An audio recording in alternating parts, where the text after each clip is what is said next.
welcome back to part 3 of 100 Days in the Create mod. Let's get straight into it. We, in the last episode, made this beautiful honey farm that took so long for me to realize that you can just get a pipe under a bee's nest and throw it into a thingy.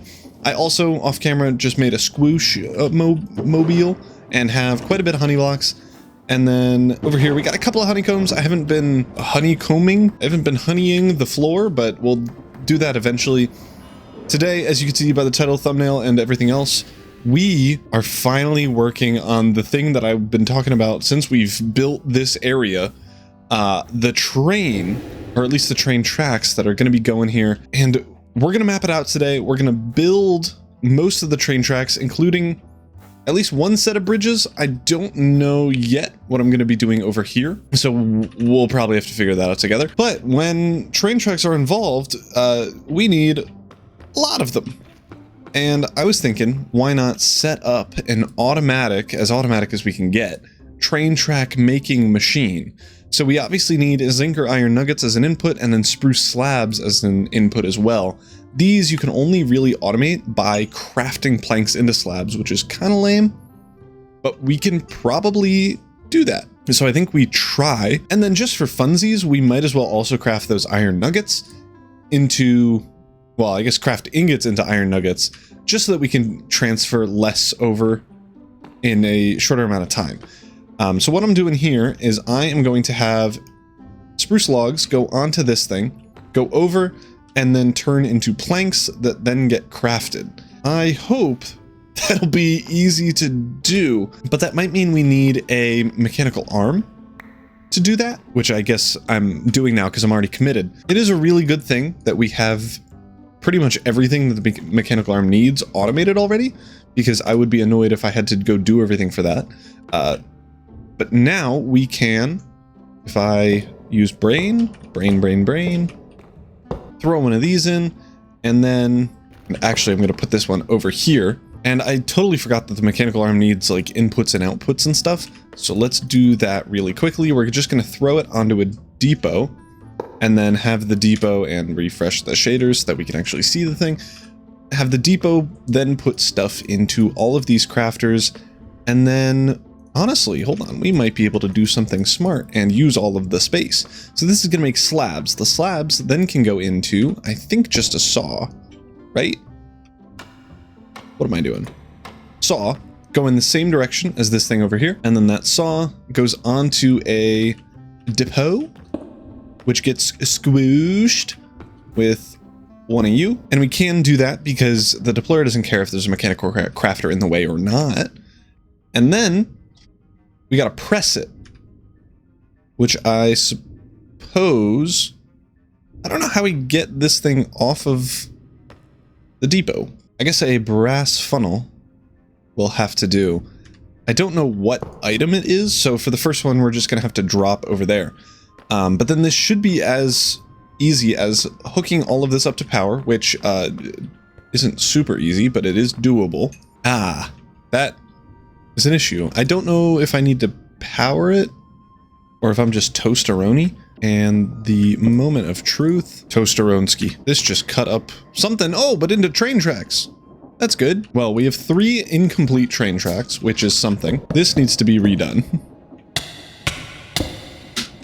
I almost died. I'm killing it today. Take 2. Everything's re-hooked up. I have had to move this to go into a item vault of some sort. A barrel works, I suppose. But if we throw in a track, that was fast. But if we check, we do have a track, and it works. I also obviously put in a thing for iron nuggets. I did say that I was going to have like an auto crafting thing, but this is a pain, and the auto crafting thing would also be a pain, so I decided against it. We'll see if I need it in the future, but I think if I throw in a bunch of spruce logs here, how is this happening? Unless I'm going crazy. Stop. Unless I'm going crazy, spruce logs are going through this thing, not getting turned into spruce wood at all. Why? Scooby? What? Did I break it? What is going... Ow! Oh, I almost broke myself. That would have hurt a lot. It actually did hurt a lot. I was almost gonna die. Why? Okay, what if I remove this? Oh, am I stupid? Oh, it needs to be stripped. All right, attempt numero 3. That breaks. What? What?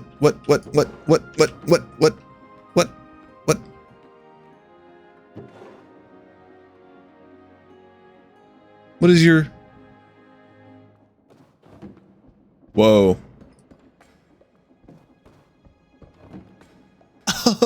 Oh, I'm silly. I was wondering why that didn't work. It's because it can't do more than one at a time. So now it'll work. And then it gets crafted, put into here, and then I think we're gonna have the same issue. Yeah, we can't have more than one going. But if we do one at a time, then it works. Oh, nope, didn't mean to do that. Works flawlessly and really quite fast. And if I cared about speeding this up, I probably could add another mechanical arm here.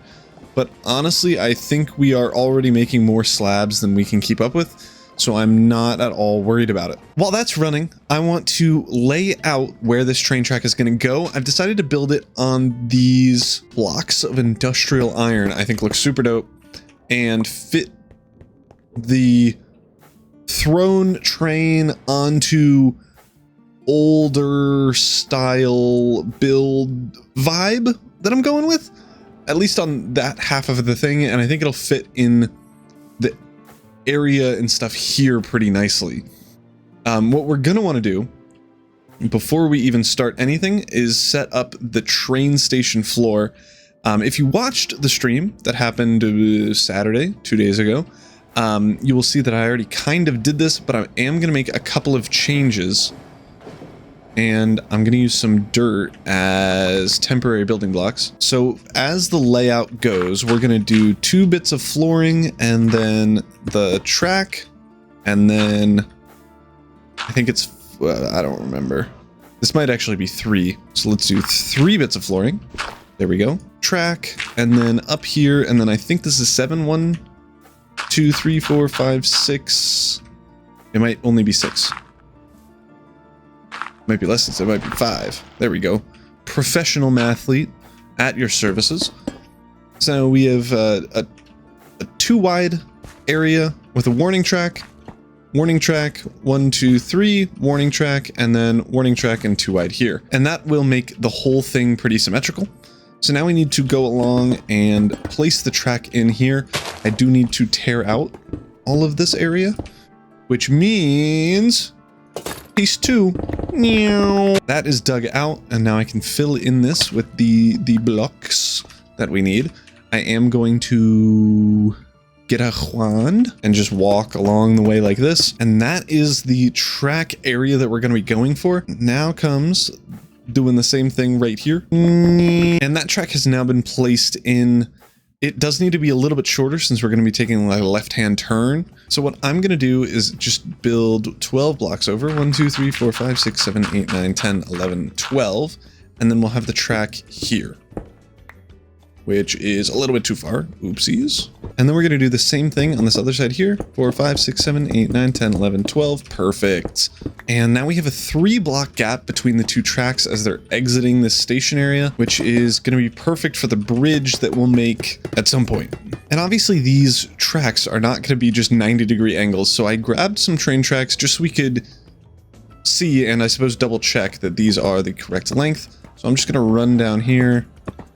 And there is like a max distance you can place these, which doesn't make a ton of sense, to be honest. But if we place these here and we want to go over this way, and then if I hold shift, that is the best diagonalizing that we can do. As you can see up at the top there, like up far ahead, when I hit shift right now, it changes the angle. I don't know what that does. Yeah, I don't know. I'm just here to have some fun. I do want to replace this so that it's a little bit better here though. So if I can go here, I think this is going to be a better angle. Yeah, because now we can, if we break just a couple of these blocks, add like 3 more here. There we go. We got the curve going. I don't know why this is like Deathland right here, but I guess that we're gonna have to deal with it. It'll go around this way and then we can continue it over this way and onto the bridge over to the other island river, what, I don't know. And then we can do the same thing over here. So again, we are going to need to curve this over this way. And if it's possible, I think that's going to look pretty good. There we go. That corner's now in. If it'll let me refresh these shaders to actually show the track, that'd be cool, but who cares? And then we can go along here and finish up the very, very start of the train system that will eventually, super eventually, be unloading in this area. So now comes the fun part of making a big old bridge, and it's actually two bridges that are right next to each other across this river so that we can, I guess, get the trains set up over on this side. Obviously, we will need the trains to go this way and out this way as well in a direction that makes sense eventually. My guess is they are going to go like out here. We'll have to move part of this building. This one's going to have to shrink a little bit, but that's fine. It'll go over here, probably like if it hugged up against the wall of this building, I think that'd be pretty dope. But if it went over this way and then across, maybe like we build a land bridge of some sort in the future, that could be cool. But we'll organize this pathway later. First, I want to get in what I already know I want. A beautiful bridge going across, like one of those classic, like all metal ones going across, and then the train can wind up along the ridge like this and have a parking spot of some sort here. But we got to build it, and I think it'll look best in a little time lapse. So enjoy! Metal bridge, go!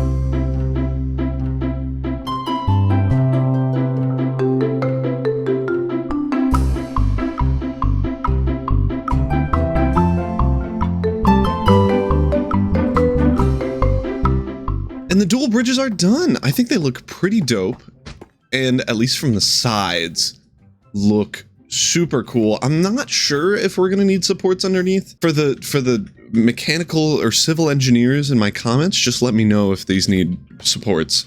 But I don't think they do. They might like need like a little bit of help right here, but I think otherwise it's fine. Ow. And I think they look pretty cool.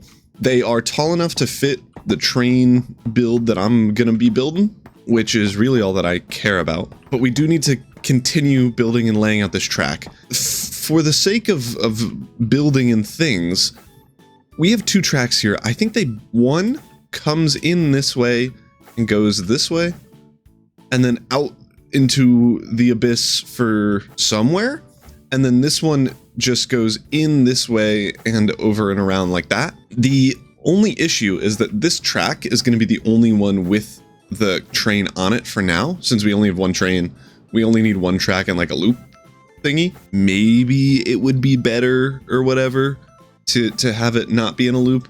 But for automation specifically, from what I can tell in the Create mod, you need the trains to be in a loop because otherwise they get confused because they can't go like backwards for some reason. So I think that's going to be the plan, that this one is going to be for long journeys eventually.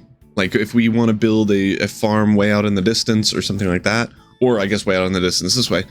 And then this one is going to be the close loop where we get all of the ingredients from the barn that we're producing on this mountain. Since we're only doing this smaller loop around this barn first, I think it's probably fine if we just deal with routing this one for now.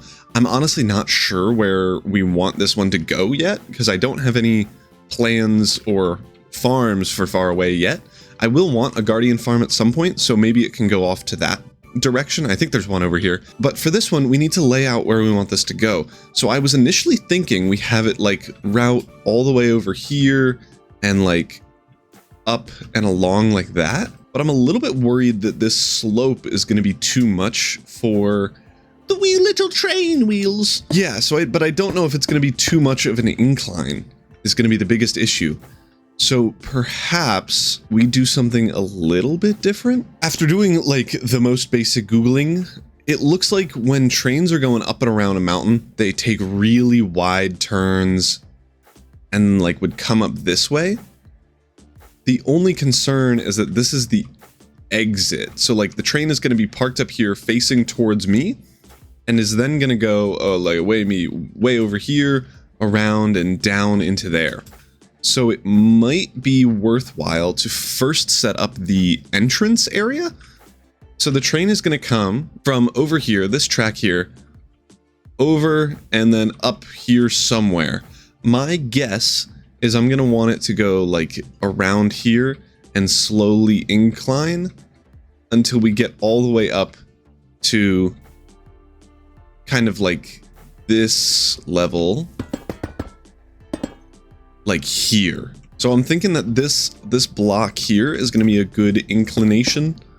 That's not what you use that word for. That's going to be a good height level. And then we need to figure out a way to get the track to curve and increase in height slightly so that one, it looks normal, and two, can actually happen in the Create mod. Because I don't know if this is the case, but I suspect that if you have like a really quick meow, then the train just won't even be able to turn that much. So that's going to be what I'm trying to avoid. So we'll see if I just do it by accident or something. But I think first things first, we're going to want to bring this out and then curve it inward slightly so that we can match up this and this one together. I will need to break apart kinda these two stone brick blocks, but I think that's okay because I think it'd be really cool. I really like the idea that we have the train hug up against this building's wall and like maybe add some soot texture or something like that. I think that could be look super dope. All right, so we have this potential curve. I don't know if it'll let us. And I honestly think for the sake of the width of this like little river channel thing, I need to actually move this over even more, which I didn't really want to do initially because now it's like going to be like 1 block away instead of 3. I think we kind of need to, because we're going to need the mountainside to like be right here, which is really close to this other side here. So yeah, I don't think there's going to be a way around that, but it might be cool to have this curve like this now though. So let's see, there we go. I think that will work pretty well. And then we have 2 train tracks going just like that along the edge there. Maybe we just have them cross over. So this is going to be quite the bridge. It will need to like maybe stop like right here. And then this will then start to curve around like that, where it goes around and up. So I suppose let's build this out and see what it's going to look like. I'm not going to build the bridge bit yet, like over there. I'm not going to go ham jabronis on it. But I think if we get a general gist of like how it looks, that could be pretty good. What we could also do is have this curve that way and go, because I suspect I'm going to want a train line to go that way. So maybe we do that instead, and then we just have the singular bridge going that way for this pathway, since we're going to need that to go up into the mountain area. And I have now done that. I've rerouted this left one to just go right there for now.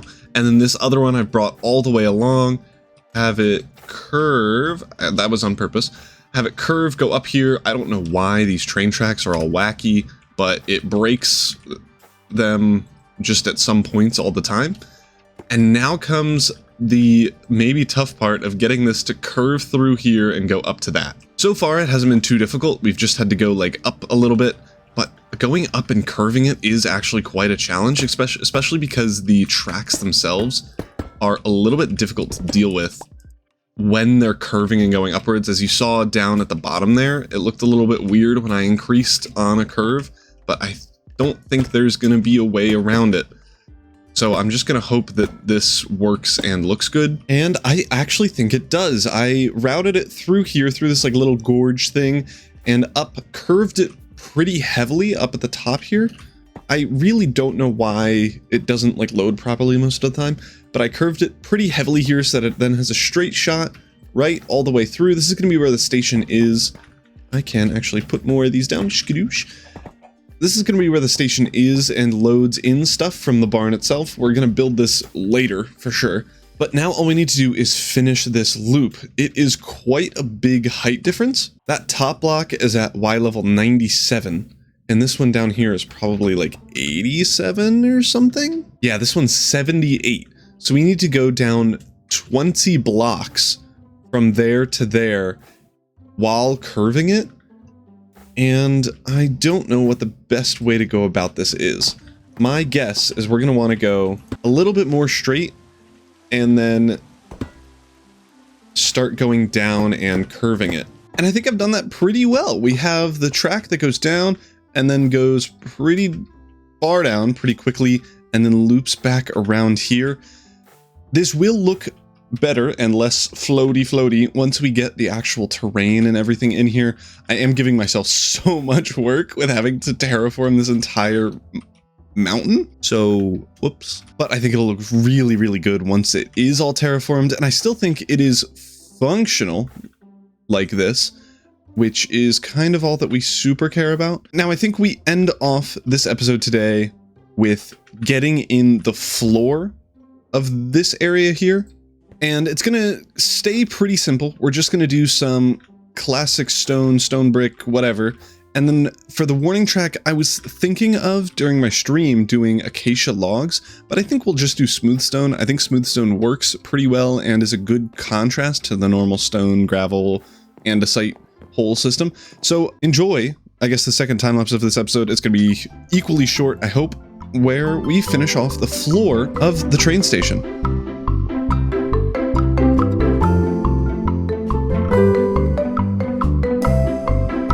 And there we go. The flooring is at least mostly done. You also saw that I started digging out an underground staircase thing to connect the 3 tracks. You'll see this a lot in kind of bigger stations where they have like an underground tunnel between the stations. Some have ones like over and stuff, but I do want to keep the skyline to the barn pretty open, so I don't want to have a building that's huge. I want one that's like kind of big, but if I had like pathways across to each of the platforms, it would have been really, really big. So I think this is a good compromise. It brings us under and then back over to whatever tracks we need. And I really, really want to see if I can set up some display boards and have track schedule information like dangling from like here and say that, I don't know, train to the barn scheduled in 1 minute or whatever. And I think that would look super cool because it would look just like an actual station in real life. But we'll have to get to that in the next episode or maybe the episode after, because we did a lot of progress. We built the entire railway that goes all the way around, loops up, connects up with the barn, and then comes back and across the bridge, one of 2 that we made this episode. We'll have to figure out something to do with the other bridge eventually. But I think next episode, we're either going to actually set this up and get a working train setup going, or we might build the train station, the station of the train. That's the same words of just reversed. Welcome back to another episode on the Create mod. In the last episode, we worked fully outside and made this train track that goes all the way around up along the mountain, stopping at a train station that will eventually be up here in this area, and then coming back down, connecting back up with this train track across the double bridge that we made and back into the main train station. We also dug out a little bit of this under track crossing area that we will get to today. With that, we need to build a building around this thing. I know I said in the stream that I did last weekend that I wanted to be able to see the barn area from over here still with a big building in the way. I don't know if that's going to be possible. I kind of want to try it, but if it doesn't work out, then too bad, it doesn't work out. I do have a plan for this, but we need some materials, and somehow I don't have everything in the game yet when like you can make a farm for like literally everything. So we got to work on that. But this is going to be a pretty important block, as well as sand, which we do have a bajillion of. So at least we have sand, but we need to go grab some mango trees, and maybe we do that automatically. Like if we build another one of these or just throw another one in here, I think that might just be what we do. Or we can actually go and grab some. I don't have any propagules. Oh, that's not good. I think that's because automatically farming the mangrove doesn't drop enough propagules for it to actually work. So I guess we're going into another mangrove forest. We got to go get some mangrove. So let's go do that. And you thought you were done listening to my voice? Absolutely not. I'm in your ears. I'm everywhere. Don't click off the video, please. I will stop doing that. I wanted to talk about quickly how awful mangrove is to like gather. This is the worst wood in the world. You have to like dig through all the bushes and stuff. You get like one mangrove log every 40 leaves. The propagules are like hard to find because they just float on everything, and that's super annoying. So it's like a challenge to get. They all fall in the water. Yeah, like without the jetpack, it would be impossible to do this at any rate. Like if I had to use an elytra to get back up to the top of these things, it would be over for me. So I am complaining about that really heavily. And after this, I get probably 6 stacks of logs, and it took like an hour and a half or something stupid. So I'm annoyed that this took me this long, and I didn't even get enough to finish the build, but we'll get into that later. Now onto the build. Uh-oh, more bad news. I forgot to record a transition, so insert that here. And this time lapse chat, I wanted to talk about kind of my design process for this. I super duper just fully yoinked the color palette and most of the windows from a Reddit post that I saw about a train station that I thought looked dope. That centerpiece there with like the mangrove arch and then the clock in the center is different. That was a me design, which is why it is uglier than the rest of the build. But I really liked the design from Reddit that I stole, so thank you very much. Super cool use of fence gates and stuff for like the trim around the building. I really like that. And then the roof was an interesting one. I wanted a lot of glass, but also glass looks horrible, so I threw a bunch of mangrove trapdoors on basically every surface, and I really think that made it look pretty good. And then this front part here and the roof, I really liked the addition of. I think it adds quite a bit of like gothicness to it, which is like my favorite style ever, so I'm glad that it actually fit, and I think it looks dope from the front. You can also see that I decided to change my mind fully and make this a bunch smaller, so that took a ton of extra time, so oopsie daisies. And then we started working on the arches and a little bit of detail work, and I feel like you see these like arches over the train tracks themselves quite a bit in real train stations, just to like fit the trains in there. So I'm glad that was able to work out. And then we moved over to a little bit more detailing, and we're done. And there we go. The train station is built, at least the outside. The inside, I did a little bit. There's some trapdoors up at the top there, but we have to build like a second set of walls here. So that'll take a little minute to get that set up and going. But we have the main outside of the entire train station done. The roof, I think, is the coolest part. Like this thing is like dope. It was a great idea to include this. And then I really like these like little spiky boys. I think the spiky boys are sweet. And then the other side here, I was struggling, as you saw in the time lapse, and as I talked about, I was struggling with getting this thing working. So I just made it flat, and we're gonna have like the terraforming. This I'm on the fence still if I want to do the same style of terraforming over on this side. I assume I will, but we're gonna have terraforming coming up here with a bunch of custom trees and stuff. So I suspect this will get busier later on in the series. And then like the final bit was this archway, and I think this turned out pretty cool. We do need to add some like more flooring there, but that'll come with more terraforming here, so I'm not too worried about that. Big thank you to the Reddit user Enzo Fresh for the inspiration. I did kind of yoink the vibe pretty much fully, so I appreciate that.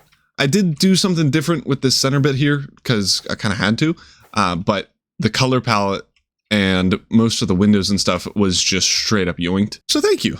It's a very good design. I think it's really cool looking. I also, halfway through, realized that I needed way more mangrove than I could ever imagine. And as you can see here, I set up a tree farm, but as we learned a majillion episodes ago, the propagules don't grow fast enough before we chop them down again. So I needed to make a quick little propagule farm, which I built over here. And this thing is honestly pretty tiny. It just has a bunch of dispensers bone mealing the propagule, and then one dispenser bone mealing the leaf block. The leaf block, when bone mealed, will spawn, as you can see there, a propagule, and then all the others will bone meal it, and then this piston will push it off, and it'll fly everywhere, because for some reason, the hopper thing that I tried didn't work. Like, you wanted a hopper minecart in between this piston and a block here, but that just did not work at all.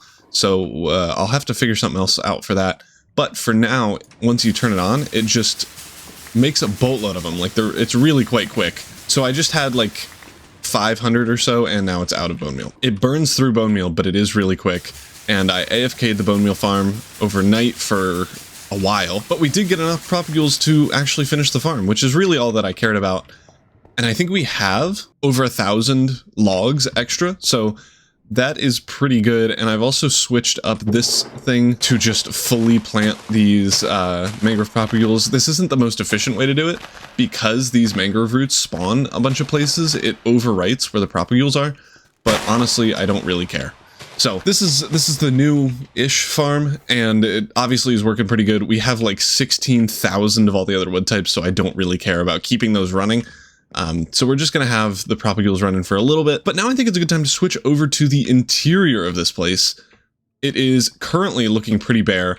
I don't know what the plan is going to be for the inside walls. I think what I'm going to do is I'm going to leave these sand ones the same, and then have a like interior wall texture here, just so that these glass things aren't just floating in open space like that. And this is what I've come up with so far. I'm using these vertical framed panels here to get a little bit of extra depth, and then we're just doing a normal kind of arch with the same window underings as out there.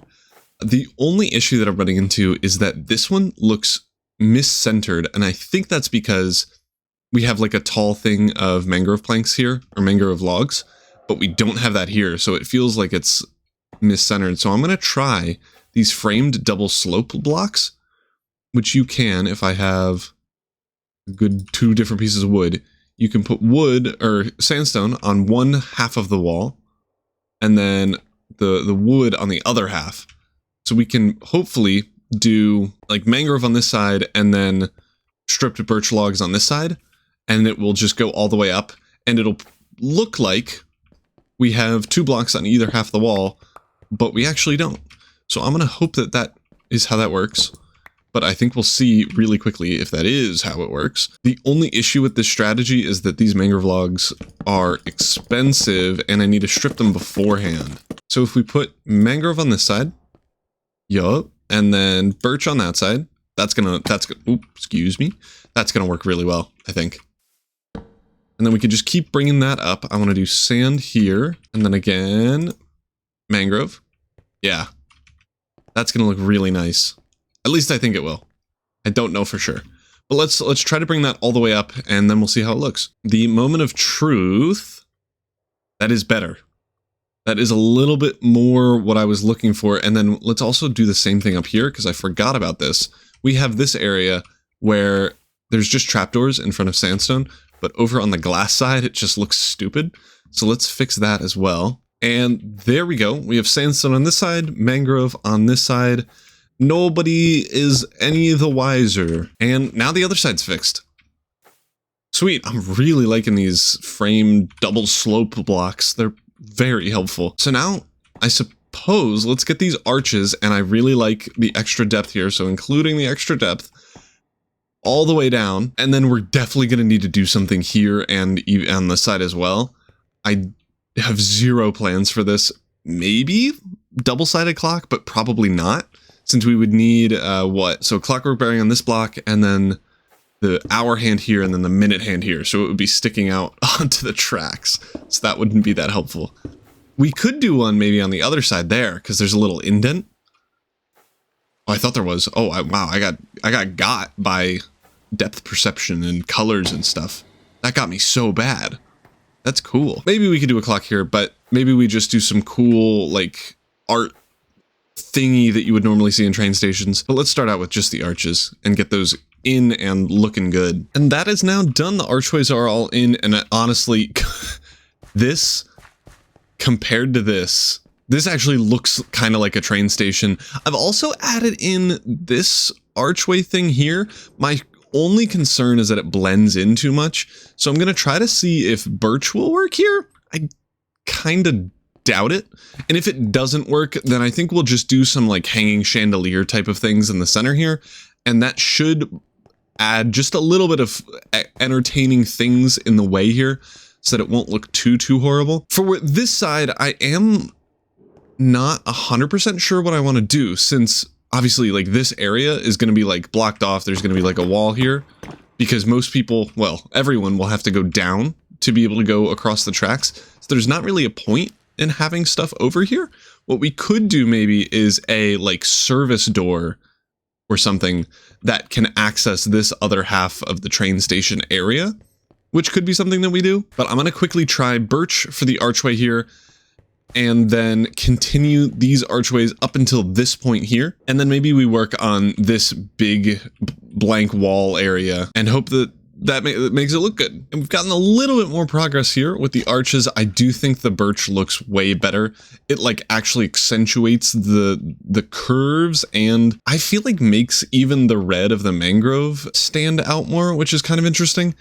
And then I also tried out a little sandstone beam here. The design was from a Green video from however long ago. And I think that actually looks pretty okay. So I'm using this, and honestly, hold on. Can I? Oh, I can. Well, I think that is good. Maybe. The real reason I wanted this here is because we need to be able to power this clockwork bearing. So I'm thinking we have a shaft go out this way, and then like over and into that little hole and down underground. I don't know if that's going to be doable given the space that we have, but I am going to hope that it is. Oh, and I've also redone the archway here. It's still not great. I'm still not a huge fan of it. I feel like it just needs to be taller. So maybe we work on this slightly. But I think it is better than the mangrove one here, and I think it fits the more sandstone-y vibe on the bottom bit, which I think is why the mangrove didn't really work. But I think maybe I try to make it a little bit taller and see how that goes.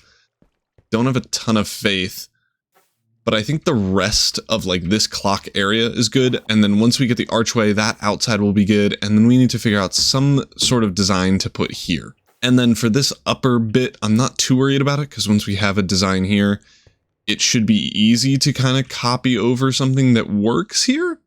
But I think we'll see if I can actually do that. To the drawing board we go. And I figure out a pretty cool idea here. First of all, for the arch, boom, a little bit taller, because the biggest issue we were having is that this beam was just too flat for the arch that was right above it.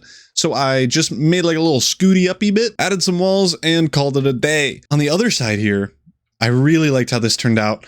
We got like some wacky circle-y thingies, some beams here, maybe a way to power this clockwork bearing. We'll see.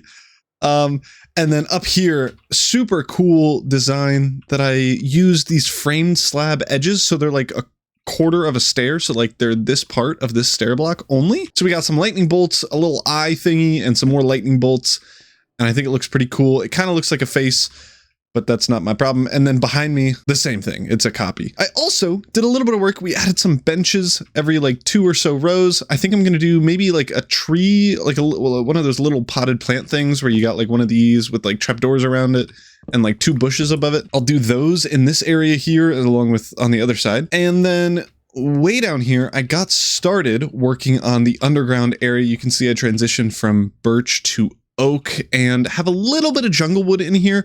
I don't know if you've been in these like more underground, like crossing between train track areas. They are so disgusting. So I thought I'd bring that with the jungle wood in here. The jungle wood just looks like mold, and I think that really ties it in pretty well. So I'm going to go with this kind of vibe. We're going to do stone for the ceiling. We might throw in like some mud and other things for potential rust, maybe some tuff. I think tuff would actually look really good here, because it would make it look mossy. And then I don't know what I'm doing yet for the floor. Maybe we go the same thing as the ceiling, like a tough stone combo. And then we got to get in some of these displays. We're not going to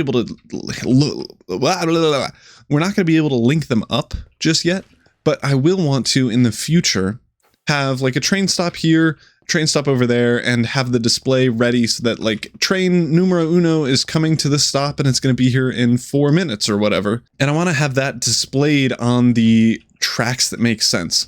So for this side, I'm going to want this train track here. So on the train tracks on the right hand side, the one that's going to be going up to the barn, to be on this half of the display board, and then it's going to be like a double-sided one, hopefully. I don't know if I can actually do that. And on this side, we have stuff for this train track, because if you're coming from this side, you're coming from this track, so you don't really care about what's on this track. You care more about what's going to be on this track over here. We might just have to do a display board here and call it a day. I don't know if we can do a double-sided one, but that'll be my goal. And then we might also have a display board here and on the other side as well. I'm not entirely sure yet, but I think so far it is looking good. We need to finish off this down below area, and then I got to start working on what we're doing here, because we have the outside archway. I think the archway looks cool and is going to work, but we need to stop all of these like warning track things from continuing this way, because then they'll get hit by a train. And then we got to figure out what to do here. And that's going to take at least a minute of thinking, which is too much thinking for me. So let's get continuing, I guess not started, on this bottom area here. And we've now done that. The underground bit is done, except for the display boards, which we'll get in later. I haven't hooked up any of the train stations, so we can't really do display boards yet. So we'll do that probably next episode. But the build itself is done. I think it looks, the walls look just like the worst thing to walk next to. Like, it looks like they'd be sticky, which is horrible. And then we did throw in some tuff. I used some mud bricks here. I think that's a good kind of combination between the jungle and the oak. And it makes it kind of feel like that used to be the color of the walls. And then it got lighter and whatever color this is, and like the brick got swept away or something. So I think it looks super cool. And it's just a pretty simple ceiling, simple floor. Now we have to work on the final little bit here, and I'm going to do a time lapse so that you don't have to hear my voice anymore, and you can just relax and watch the last little bit of this giga build, by the way. Can't believe I'm going to finish this in one episode. That is crazy. I hope you liked the ton of progress that I made, because, oh my god, my brain hurts. But here we go. Final little build of the episode. Don't know what I'm gonna do. We'll figure it out on the fly. So let's go.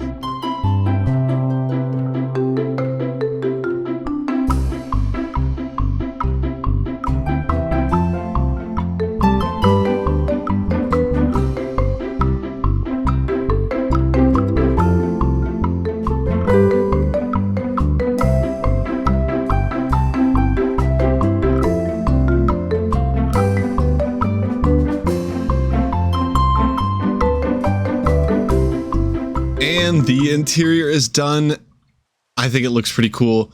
I was a little bit struggling on how to finish off this area, because there's like so much room. I was wondering maybe we could do like a maintenance tunnel thing, which is kind of the whole reason why I have these like little pillar things. I think they're like cool scaffolding things. There's not really a point other than I needed these nether brick walls to connect to a block, but having it be like the normal building block would make it so that this archway made no sense. So I was like, why not? We have a little bit of scaffolding, tells a little bit of a story that may be crumbling or something like that. And I think it actually makes it look pretty cool. Ties together the iron metally of the floor, the gray stones of the wall, with a bit of a story, and kind of makes it make sense. And then over here, oh, excuse me. Over here, I had no idea what to do. And then I was like, I can choose what I want in here. I want something so simple, so easy. I remember that there are these shipping containers. I just threw a couple down, put in some boxes for storage, some itty bitty shipping containers, called it a day, threw some vertical slabs and whatever these fence gates up on the wall here, and it's done. Oh, excuse me. And I think it looks good. I also think it makes sense kind of story-wise that these arches are only going to be here for the places that people are actually walking, and the fact that there's going to be no supports on this archway here, like that you can't have an arch going when there's no support area there. So I think that turned out really well, and I think it kind of adds a different vibe of area, because like obviously the pedestrian area is going to be a little bit more put together, safer, And then over here, you got workers. Nobody cares about employees. So just like, don't give them an arch. Don't give them any roof support. If it collapses, whatever, you kill a few employees and that's fine. But I think this works out really well. You also saw that I added a couple of little tree boys in between the benches, like I said. I just used standard oak with these reinforced or heavy oak trapdoors, which is just the spruce like flavor with oak coloring. And I think that looks dope. This thing is done. This is easily the most progress I've ever made in one episode.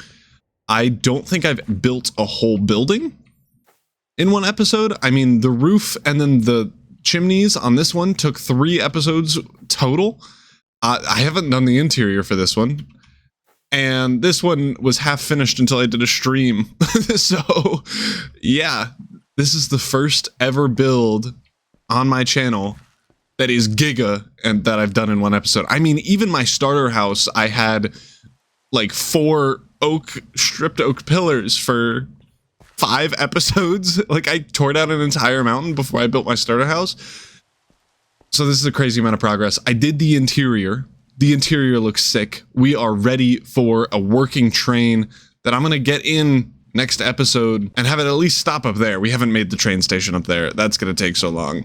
We have so much left to do. Welcome back to another episode on the Create mod. In the last episode, we made the building behind me, and on the outside, it looks pretty dope, looks pretty clean, but the inside is where it really turns into a train station. We got crates storage area over here, and then beautiful archway type of doohickey with the train waiting area over here. And today, we are building a train. I have never built a train in the Create mod, but I did do some testing to make sure that it will look good and all that stuff. I don't know how they work, how to automate it, so we're learning all of that today. By the end of this episode, we are building a train that is going to go all the way around, stop at a train station up here by the barn, and then come back down, around, and back into the station. An issue that we might have to deal with is that this station is not super duper long. It is kind of on the short end, so we'll see how much of an issue that is. I probably only need like 4 cars on this small one, since it is only going to the barn. This one we might be able to fit 5, I don't know. Hopefully we have enough space for this, and I guess let's get straight into it. I talked about a little second ago that I was messing around in creative, and I actually made a schematic of what we're going to be building today. And it is this. It looks gorgeous. It looks so cool. And given the size of it, we should be able to fit 4 cars on this track, which is kind of all that I need. But we do need to squeeze this thing into the tracks themselves. So I do want it to like come all the way up to even here maybe, just so that we get as much space as we need. And then over here, we have a coal car that I might shrink, in all honesty, because again, we don't have a ton of space, but I think this is actually a good spot, and we got to make sure the height is correct. It is beautiful. That should be good to go. The only thing we need to do now is set up a train station, and I hope it's just train station. Beautiful. We need train casings. I have not made any of these. Oh, these are expensive. Oh, no, they're not. We have lava now. Never mind. Well, we still need a bunch of these train casings first to make the train station, but also to make the train. These little wheel thingies, if I can squeeze under here, these things, like the gold QB boys, need those train casings to make bogies, which just means the wheels of the train. I don't know why they're called bogies, but that's what those thingies are.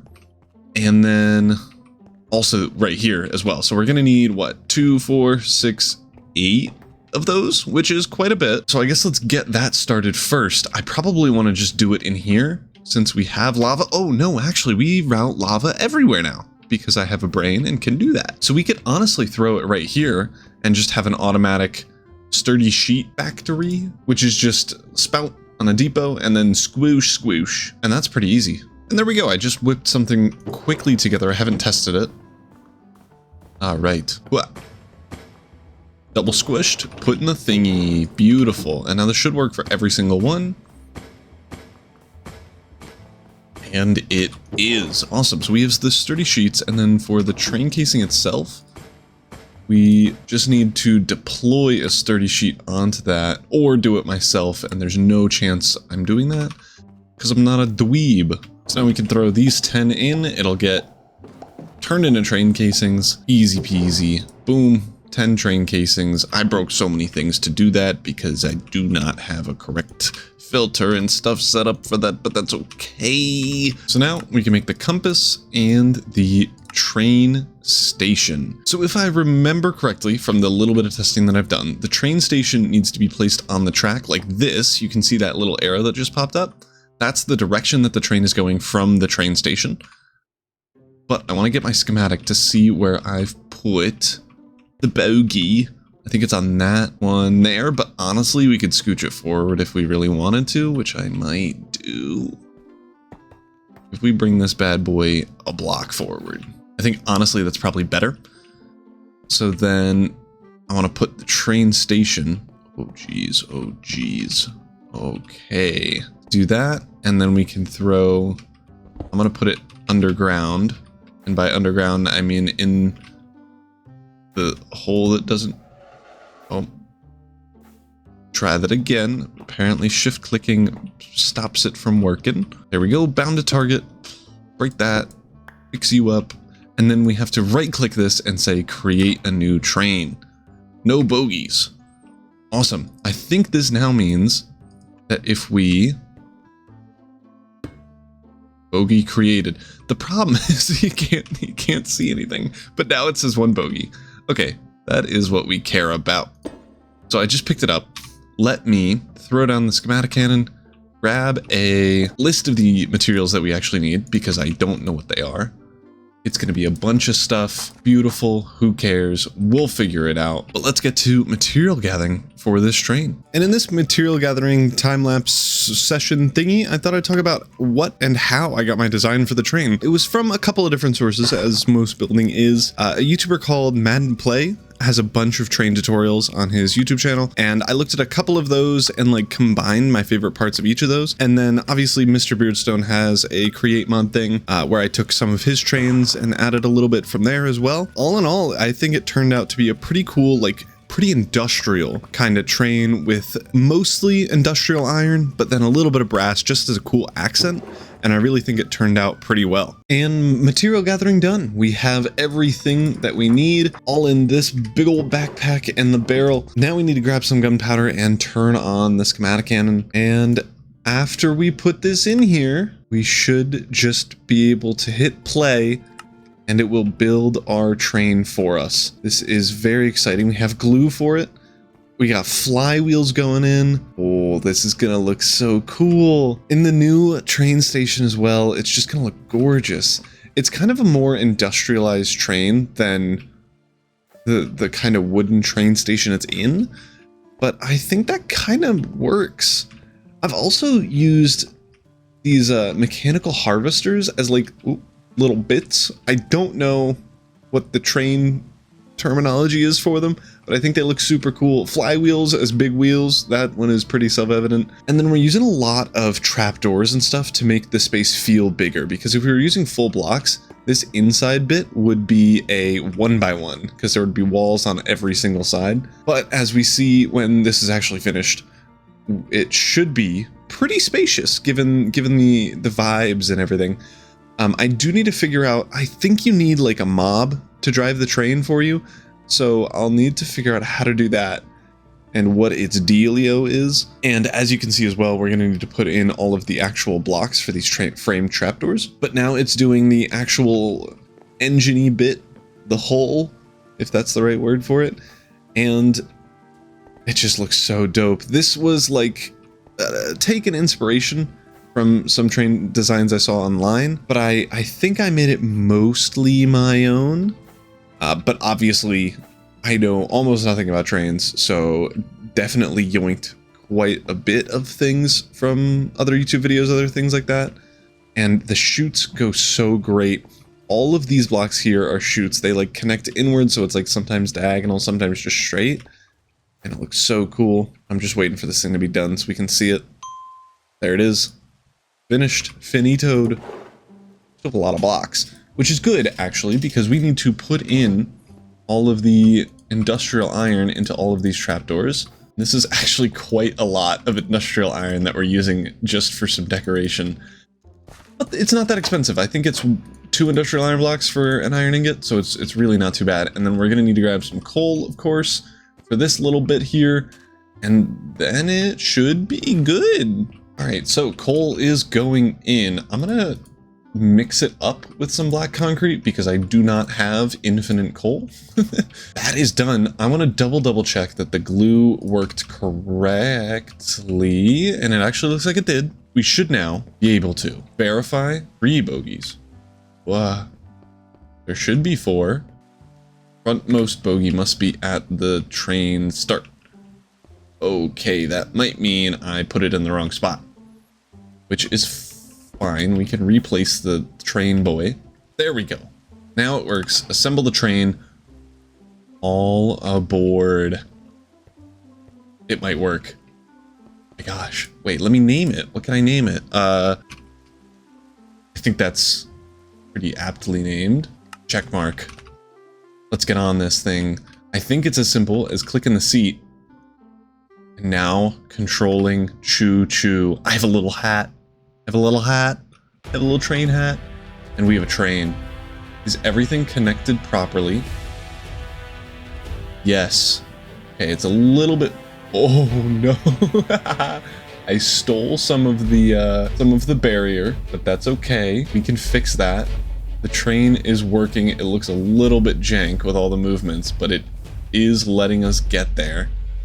We stop here. This is like the next stop, and then we can continue on.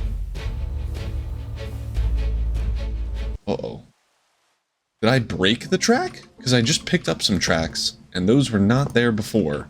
I am worried that this might be too steep or something, and then that will be an issue that we will need to fix. Yeah. No, that's totally it. Well, I guess I need to fix this somehow. All right, take 2 here. I hope that at the bottom it doesn't become a problem, but we should have a good enough base. Yes. Okay. I have no hope that this is gonna turn quick enough. Okay, it does. I don't know if it will. Is this tall enough? It's the exact perfect height. Beautiful. A full lap around, and only a little bit of it was broken, and this does include this bit of stripped logs and stuff. So hold on real quick. Let me disassemble, get my glue, and instead of ungluing it, I am just gonna break these and replace them in a second. Because that would be a mess. Okay, choo-choo has been made. And now if I put them back, I think it'll just work fine. Beautiful. The train is in. Now we gotta set up the train station on this other upside, up by the barn. That's the words that I wanted. And we can honestly probably put this pretty close to up here. And if I'm just gonna squidoo and put that here. Train station. Station is idle. Beautiful.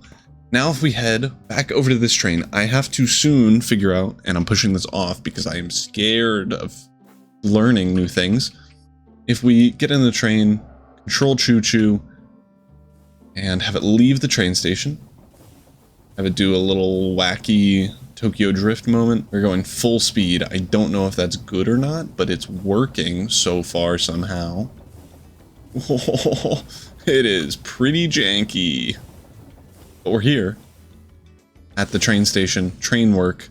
Go forward. Go get other train station. If I go full speed on this, surely something's gonna break, right? Or is it just elite? It's perfect. This is a perfect train. I'm so glad I built the bridge at the right height. That would have been so sad if I didn't. I forgot to hold space. Okay, we're going. There we go. And we've arrived. Now comes the fun part of how do I automate this? Off to Google. All right, so after a bit of quick Googling, I need a train schedule, which I've already made. And you can see here, this has got some cool stuff on it. So what we can do here is add an action, and it says travel to station, update schedule, title, limit max speed, whatever. We want to travel to a station, and then we can select two. One is main station small, which I've already renamed. That's the one right here. And then it says wait 5 seconds. Let's change this to 1 minute. So it'll wait 1 minute at this train station, and then it will travel to the next train station, which is just track station for right now because I haven't changed it. But if we switch this to 1 minute, there we go. Hit check, and then we need a conductor. And oh my gosh, do I hope this is possible? Me and my buddy going on a walk until he sits in his chair. And then I give him a little hat, and he's got a little hat on. He's the conductor. I don't know how he starts. Do you wait here for a minute? What is your plan, mister? Can I see? Oh, mister. Schedule resumed. Okay, I think this waits here and then heads off. But I want to wait to watch it happen because I don't have any faith. Are you even qualified to drive? Do you have a license? Oh my god, he has a license. It's going. You're flying, dude. You're gonna get us killed. He's crazy. And then he should stop up here. Yes. Train is stopped. Does it tell me what it's doing? Retrieve schedule. Oh, I can just yoink it and then that stops, and then you're no longer conductor boy. Be conductor. He's just like a little guy. He's a little guy with the power of a train in his hands. Let's change this to barn station. Check. And now he's just there being his little chicken self.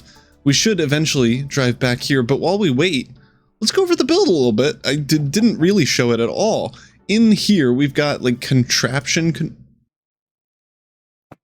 I don't know what this means, to be honest. We got a red valve. You can spin this thing when it's not actively moving.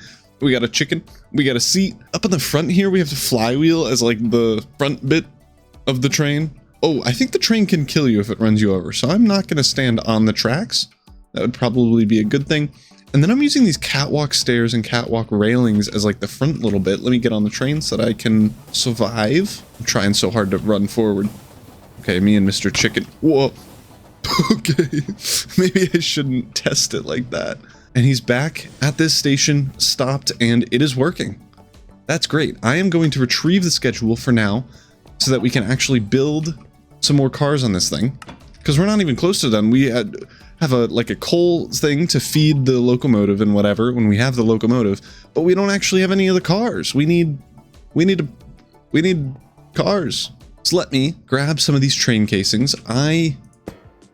I'm just going to put one there and then another one here. These are going to be slightly smaller than the other ones, but I kind of want that. Can we fit in another? We could. Okay, I need to get one more bogey thingy. One more booger.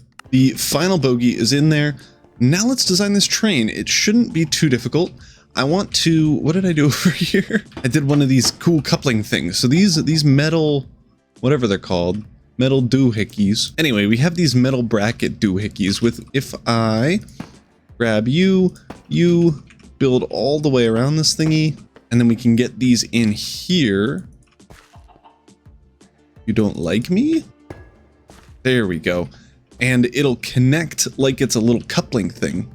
And I think that's a super cool way of doing it. So then we just connect it just like this, and it looks like a little coupling thing, and it looks super cool. As for the actual item transportation, I'm gonna hope, and maybe I should test this before, but I'm gonna hope that these things can actually hold items. So let me, if I grab a chute, toss something in here. Yes, we have a shipping container in the shipping container. Oh, I don't have enough. They're kinda giga, but they'll hold a boatload of items, which is really what we care about. So that's what I'm going to be using. This does mean that I need a bajillion of them because I just used half a stack and got like a little cube. So that's not super great. I was thinking, why don't we do it based on like flavor of item? So like this one's yellow, it's gonna be wheat. We'll have a red one for netherwort, and then one for rice and maybe also straw. I'm not entirely sure if we need to bring straw back over to the main base or even rice for that matter. Oh no. We have so much wheat. But yes, obviously seeds are being composted. We aren't going to need to bring those back, but we might want to bring back wheat. We definitely want to bring back netherwort. And then we can probably also have one for straw and rice. So I think that's probably a good setup. Maybe we have wheat and straw on the same one because they're kind of like the same vibe, but we'll get to that later. We need to set up these trapdoor boys, and I'm just going to bring these all the way around. I need some helping blocks here, and as per usual, that's going to be industrial iron around them. So I guess let me get more shipping containers, a lot more, and fill in the remaining cars, and then we can give this thing an actual true proper test run, and we can see this whole thing work in its full big train glory. And the other cars are done. I just need to glue them together. And I think I can do that with some big brainage plays here. Just gonna go over here, glue that all the way down to there, and then we can break all of the extra stuff. And then we should see that these cars are glued pretty much together, but not actually oversecting. Intersect something about secting. And then we just have to do the same thing over here. Skidoosh. And there we go. That is all of them glued together. We should now be able to create the train. Oh, let me flick you back down. Should be able to create the train, and it should start up. We will see. Oh, okay.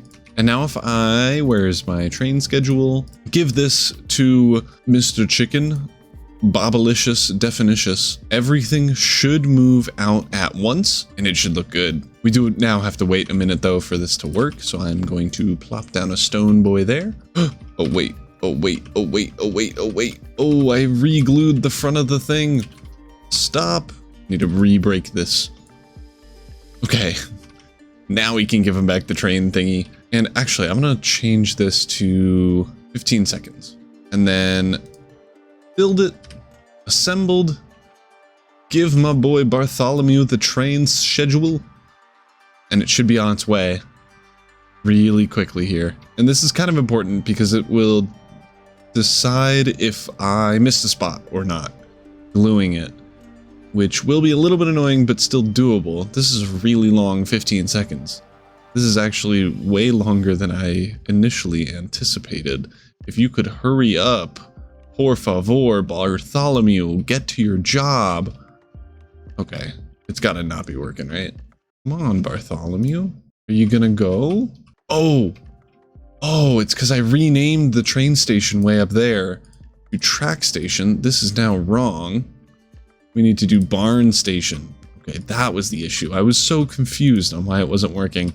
Now in 15 seconds, oh, even faster, it'll start going along with all of the carts. Nice. This is looking dope, and I'm so glad it works. All of the trains, carts are coming through, working properly. It should stop up here. Yes. And then 15 seconds later, it should start going again. There we go. And it's off. Nice. It's going, and it stopped back at the station.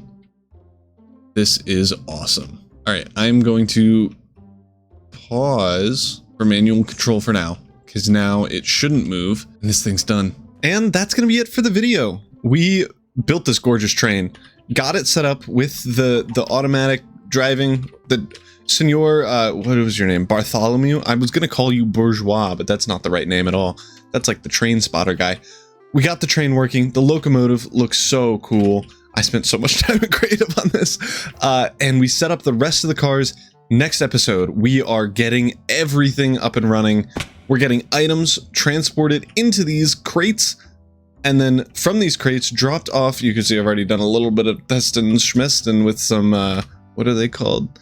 Portable storage interfaces to get the items out of here and onto a belt and into a storage unit somewhere, maybe just below here, or maybe to our main one. You'll have to watch the next video and find out. Welcome back.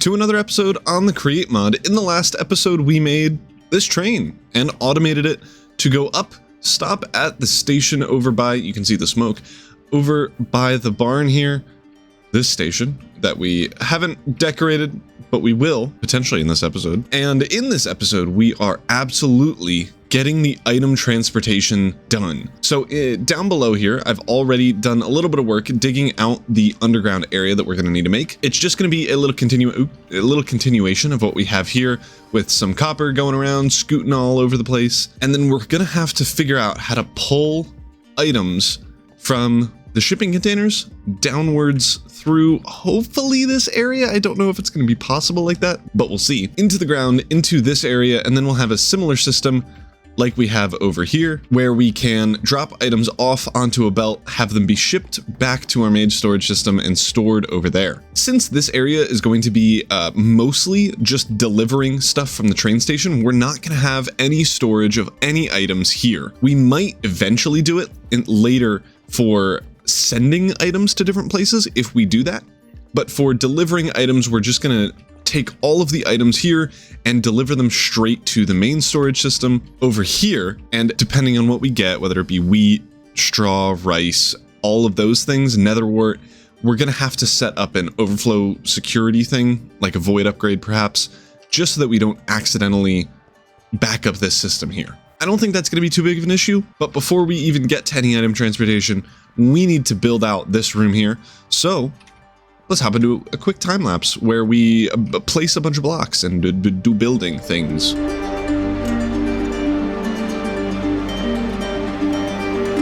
Wow, what a cool little time lapse that we just did with this room. And you can notice that I actually added some more stuff. That's because the recording corrupted and I don't have any of that footage. So let me walk you through what we did. As you saw, we built this little building. I don't have enough copper still. That is a running theme. I honestly, as soon as I recorded that last video, I was like, I'm gonna do so much with copper. I immediately turned off the machine because it was kind of laggy and then never tried it again. And now we're out of diorite, which I guess is something good. But other than the copper floor, what we have is a bunch of new, what are these called? Belts going all the way around here. This is because I assume I'm going to eventually want this track here to have the same system that I will explain in a second over there. But this track will also need a way to drop items onto these belts and stuff. So I'm just kind of prepping that now with having it go all the way around.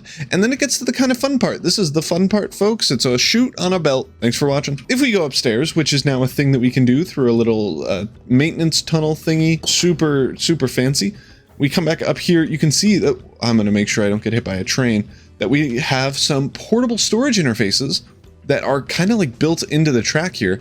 And this is because when the train comes around, I built in a little portable storage interface on the bottom of the train so that it connects to this, and this with the 3 cars with the storage containers that we have on top of it. When those connects, it will drop the items down here, down onto the chutes, onto these belts that bring it all the way back to the main storage system where we like sort them and do all that fun stuff. In addition to doing these portable storage interfaces, we worked a little bit on the barn, the item transportation stuff, and set up a train with a schedule so that it isn't just a stupid little train that goes back and forth every 15 seconds. So this is the cable wiring that we made. We have 2 backpacks here for buffer inputs.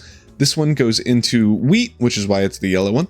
But the wheat goes into a buffer chest and then in, and that comes from all the way over there with all the chutes from there, because eventually we're gonna have all the wheat go over there. We're gonna like breed sheep, do everything that we need to with wheat, and then all the excess is gonna come onto the train. The other stuff like netherwort, beautiful, is gonna go in here, which is why it's the red one. And then everything else, so rice and straw at the moment, but eventually maybe onions and cabbage and seeds and extra wheat, apparently, for some reason. How did wheat get here? Wheat got here because I'm silly and didn't set a filter to this thing. I'm gonna probably eventually just do, I'm probably just gonna have wheat, seeds, rice, and the rice boys there. Well, what are they called? Straw. Those aren't really rice specific boys, but we'll have rice and straw on this one. and nether wart, so that it drops down there and goes, and the wheat will just go across. But that'll be a later me issue. And then over here, again, we have rice and straw that goes into this last kind of miscellaneous one. But another fun thing that we worked on was that these trains have schedules that can do item quantity. So if you change this here, you can do scheduled delay, but if you choose item cargo condition and leave this filter blank, that just means anything. When it has exactly 0 items, it'll leave the main train station way down there, which means it's emptied from the station. And he's such a cute little guy. He does have the disease where you eat a lot of silver and you turn blue, but that's okay. I still have full faith in my boy Bartholomew. But then the schedule also, once we have more than 150 stacks of items, so I think that's like 6,000 items. That's quite a bit. It's definitely more than 4,500, because that was a number that I was like, wow, I can't believe that's not, whatever. So once we have more than 150 stacks, this train will go head back over to the main base, drop everything off, and then come back up here. Most of the time, it's going to be idling up here, and that's kind of what we want. Eventually, if we ever have more than one train, we'll want the main train station where everything's unloading to be really quick and not busy. So the longer this thing can wait and the less time it takes to like travel on this one and unload and then go back up, the better. We want it to go every once in a while and drop off a boatload of items the one time it goes, instead of going every 15 seconds like it was before. So that's what we've done so far. I think now we can move on to dealing with the stuff in the barn. Why is there a bee? Where did you even come from? But we've had this barn, I think, since episode 23. And I have yet to do anything with it except for cut up the rice into rice and straw, which isn't that helpful. We also have these pile of sheeps not doing anything at all. This is going to be where the floor is built on, so they're actually in the floor at the moment. We need a big old makeover of this place. I think what we first got to do is set up some floor. I think I'm just going to do some wood planks, because that's easy and I'm lazy. And then we can work on actually getting stuff in here. Again, I really just want to set up sheep. I want, first of all, just wool of every color. I think that would be fun. And then perhaps also a cooked mutton chops farm. So we cook it with a smoking thing with a fire in front of the raw mutton chops. The raw mutton chops, you can do a diamond on this thing, or that knife spinny thing over there will also do it, which is great because that means the knife doesn't, oh, I've never looked at the map, I accidentally hit that button. But the knife spinny thing, the slicer, will cut it up for us as well. But the raw mutton we need to just kill. And I think the best way to do that is to have a like sheep breeding area, and then it drops out into a like baby holding chamber. The adults come up, get turned into adults, and then we can kill them with looting on a sword with a deployer on it, with mending and unbreaking so that it never gets destroyed. At least I think that's how that works. I actually don't know. And honestly, by the time a unbreaking 3, we could even upgrade it to nether 8, unbreaking 3, mending, looting 3, sword breaks from killing sheep, we're gonna have infinite mutton. So I don't think it'll be an issue, but we do need to set up a breeding system that'll work. So I might have to quickly go into creative and see how to do that, but who knows. Then for the rest of the items here, I don't know what we're going to do with processing them yet. There are a couple of different food options with Farmer's Delight that are pretty good. And most of the really good ones include rice. Where can I? So like right here, we need rice, tomato, beetroot in a bowl. So stuff like that is kind of easy to do. And I think we honestly do go for this one. I'm pretty sure you can make this in a mixing thingy, but I honestly don't remember. So don't hold me to that. But I think first of all, we get the floor in, and then we deal with the shoops. You're a shoop. Look at me when I'm speaking to you, Mr. Shoop.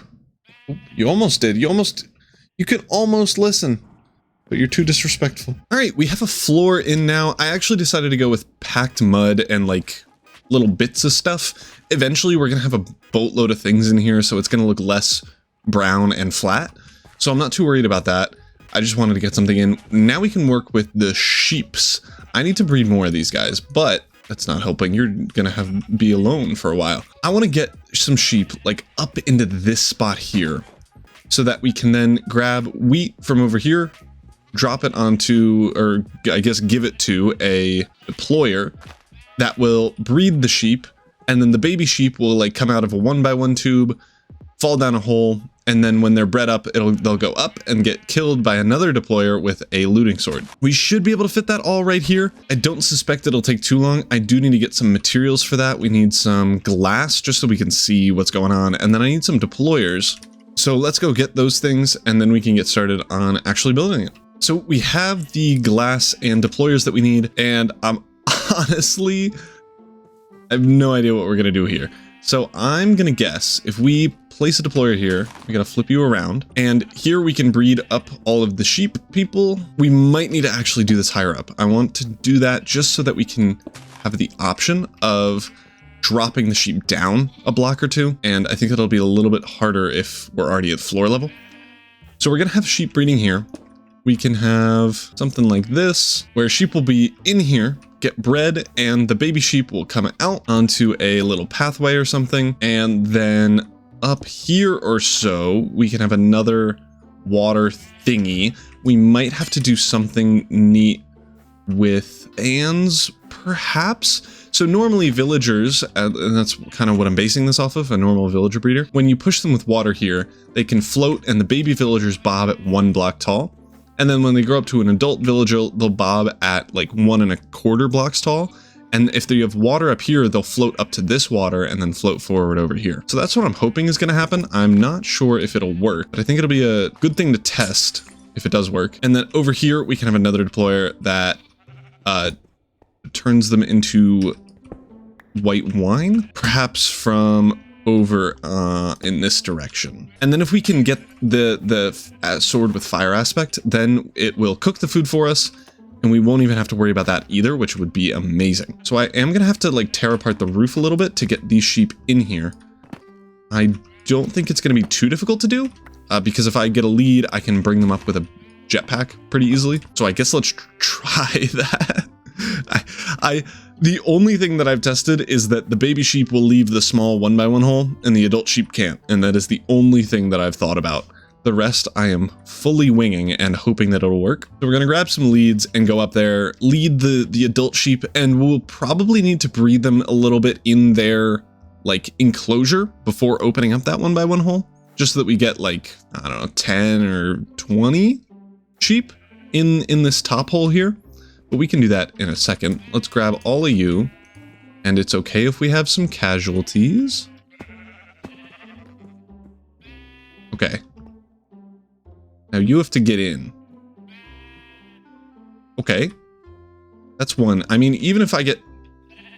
He was trying to do a 360. Even if I get 3 in here, that is still great. Because I'm just going to unlead all of you. I don't know how I do this. I guess if I run away, it'll break. Yeah, there we go. Sweet. So we got all the leads that we need. We can now breed these guys up a little bit. I guess I would just want to put this in the deployer once the deployer is ready, because that'll actually breed them correctly. But I guess it's probably good for right now to test to see if the baby traveling system is actually going to work. So I'm still setting up the upper system. So we're going to have a fence, I guess a sign. That's not a fence. Right there, we're going to have water flowing towards this way. You're going to have a sword on you. I'll probably actually have to move this back a block because sometimes they can be weird about actually working. But if we set you up, sheep will be murdered and turned into yummy food. Underneath here, we do need a chute of some sort. If we just grab one, I guess we can kind of try this out. We do need some rotational speed over at this deployer, but if we just for now grab a hopper, throw in some wheat, it will start going into the deployer. And then I need to set this, it's on use mode, which is good because the other one is attack mode, which is what this one's going to be on, but we want use mode for this one. And then we need to just power it. So if we hook this up, okay, a little hiccup there on the deployer actually being able to hit the sheep. Since it was right here, it was using it on that block there and not on the sheep. So we just are going to have to move it over slightly. This shouldn't be too annoying. Okay, so that is working. This sheep is still in there, which isn't stellar news. I'm going to just hope he walks over to this side. If it doesn't work, we might have to throw a fan in right where this block is. But honestly, I'm not super worried about that. Ooh, you can see there that he actually... Did I not break this block yet? Am I silly? Oh, no, that block is there. Okay. So that just means that I do definitely need a fan there, because depending on which way they get squooshed, it might break, which we don't really want. Ah, it's overstressed. I am going to just temporarily rotate you. I gotta make sure that this thing is pushing the correct way, which it honestly doesn't look like. Yeah, it is. Okay. So it is pushing the right way, which means that once we breed up these sheep again, it should work. Okay, these are almost ready to breed again. It should in like 2 seconds. There we go. A baby, I didn't even need the encased fan that time, but that is kind of working at least. Now, I need to re-get in the water here. So this is already not great news. If we turn on the fan so that it's like a reasonably controlled environment. Please just connect. Thank you. And we put this here. Oh, that's just wrong. Sorry. Like this. Yep, the baby can get up. So that is not helpful. Potentially, we don't need this bottom water. No, we definitely do. Okay, and that's why the baby sheep is mad. It's because it wants to go back over here. And we're not letting it. So it's trying to pathfind over here and it's just not, we don't want it to. So that's the issue we're running into. Perhaps the better option, instead of having this water thing right here, is that we drop it down enough so that the baby can't pathfind.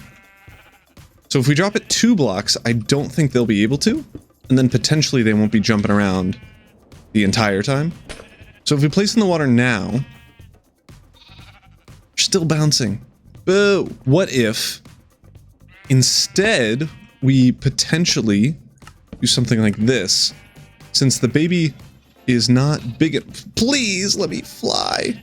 Since the baby isn't big enough, it won't be able to swim up there. And then when an adult does, they'll get pushed over automatically because of the fan. And then I'll probably want an additional fan here just to push the baby over. Yeah, perfect. So now this fan is pushing this guy over, and I can't believe this isn't overstressed. So this fan is pushing this guy over. Once this guy turns into an adult, he'll swim up to this block here, and then the fan will just straight push him over. Just like that fence. Or sign, sorry. Which is perfect, which is exactly what we want. I just need to get this chute in, right there, this block in, and those things, and then we can move this deployer down by a block. And then we can turn you to attack mode. We'll get you a sword eventually. Oh, that's not good. I suppose that's because... Did you just get pushed over fully? Because that's hilarious. Maybe we need to lower this rotational speed to like super slow? Which honestly wouldn't be bad. Okay, this has been updated to hopefully have this fan not push as fast. This should be a slow enough push that the thing falls down and doesn't immediately go into this water stream. But I think we'll see if that actually works. I'm having such a hard time trying to breed these sheep. Oh, that's because they're not ready to be breeded yet. Baby in the spot. Oh, that might means that it work. Might. That was great English. That might means that it work. So I think this is going to work. We now just need to wait for these baby sheep to turn into big baby sheep and then be placed on this spot for us. I honestly have no idea how this won't work at this point, because like big sheep are obviously, according to this, more than a block tall. So they'll get up into the water and it might take a while, but they'll eventually be pushed over to the spot and killed by this deployer and turned into food. So I guess let's wait and see that that actually happens. There it is. Oh, that worked so well. And once we have enough stress units, we can hook this thing up. It'll kill the sheep and then we'll be good. I do want to first, however, just breed up these sheep so that we have like 10 or so, maybe more in here, so that we have a reasonable amount. So, oh, where are you going, buddy? Oh, right. It's because I blocked off this thing. But if I chill out, if I remove that, they'll be pushed over that way. And yeah, that'll be good. Perfect, perfect, perfect. So that works. The items get dropped down and we're good. I am honestly so surprised that this is gonna work.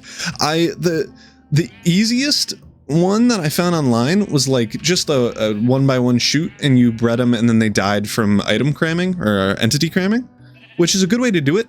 But then you have to cook it afterwards and you don't get as much loot from each one. And this isn't too much bigger. It's 3 blocks wide and like it's kind of long, but I mean 3 blocks wide is definitely good enough. So I think this is a cool way to do it. I'm a big fan that this works. I guess next episode, we're definitely going to need to set up either a way for stress units to come from the main base, or maybe we set up a steam engine over here and bring lava over here. I'm not sure. Either way, it'll be a relatively simple solution and we'll figure it out. But that means this is going to work. I'm going to sit here breeding up these bits of sheep and then we can see what it looks like at full speed. Maybe next episode when we get enough stress units, because this is kind of bad. And with that, I'm going to leave this episode here. We made quite a bit of progress. Most of it I didn't record, but we got the train set up and fully automated this episode.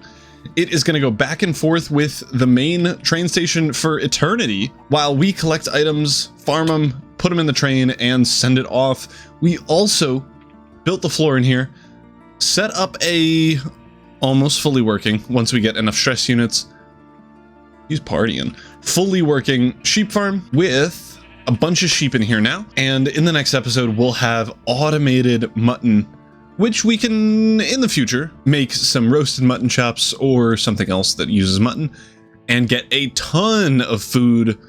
And we'll do that all automatically.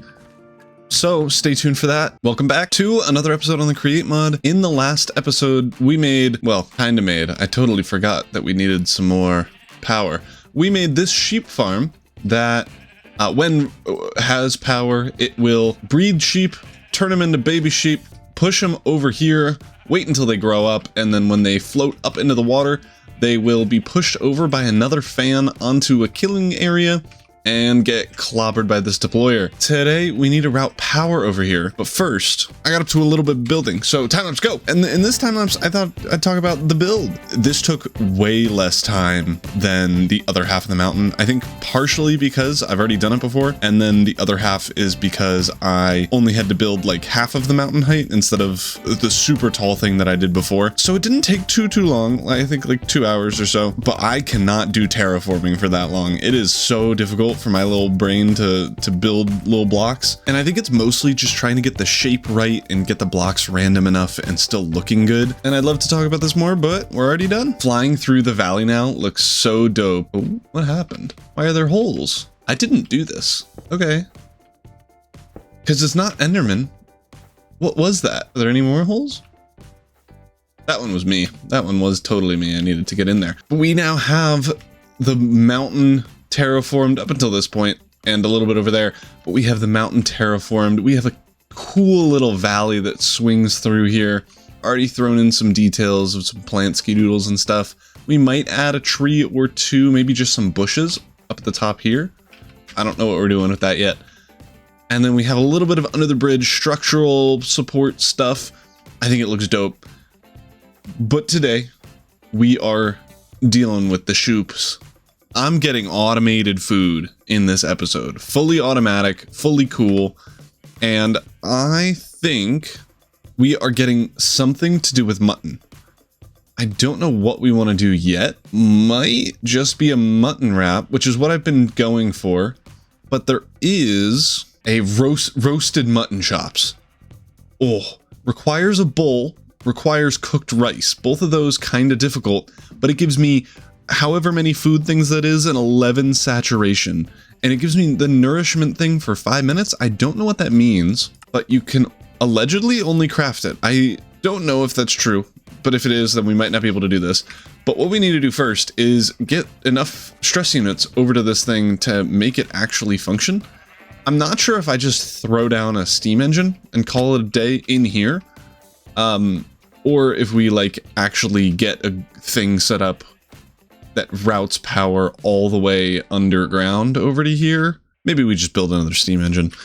That bee is still stuck. So I guess let's gather the materials for that, and then we can plop it down somewhere and get going with automated food. Actually, you know what? In order to get a steam engine in here, we need to transfer lava all the way over here.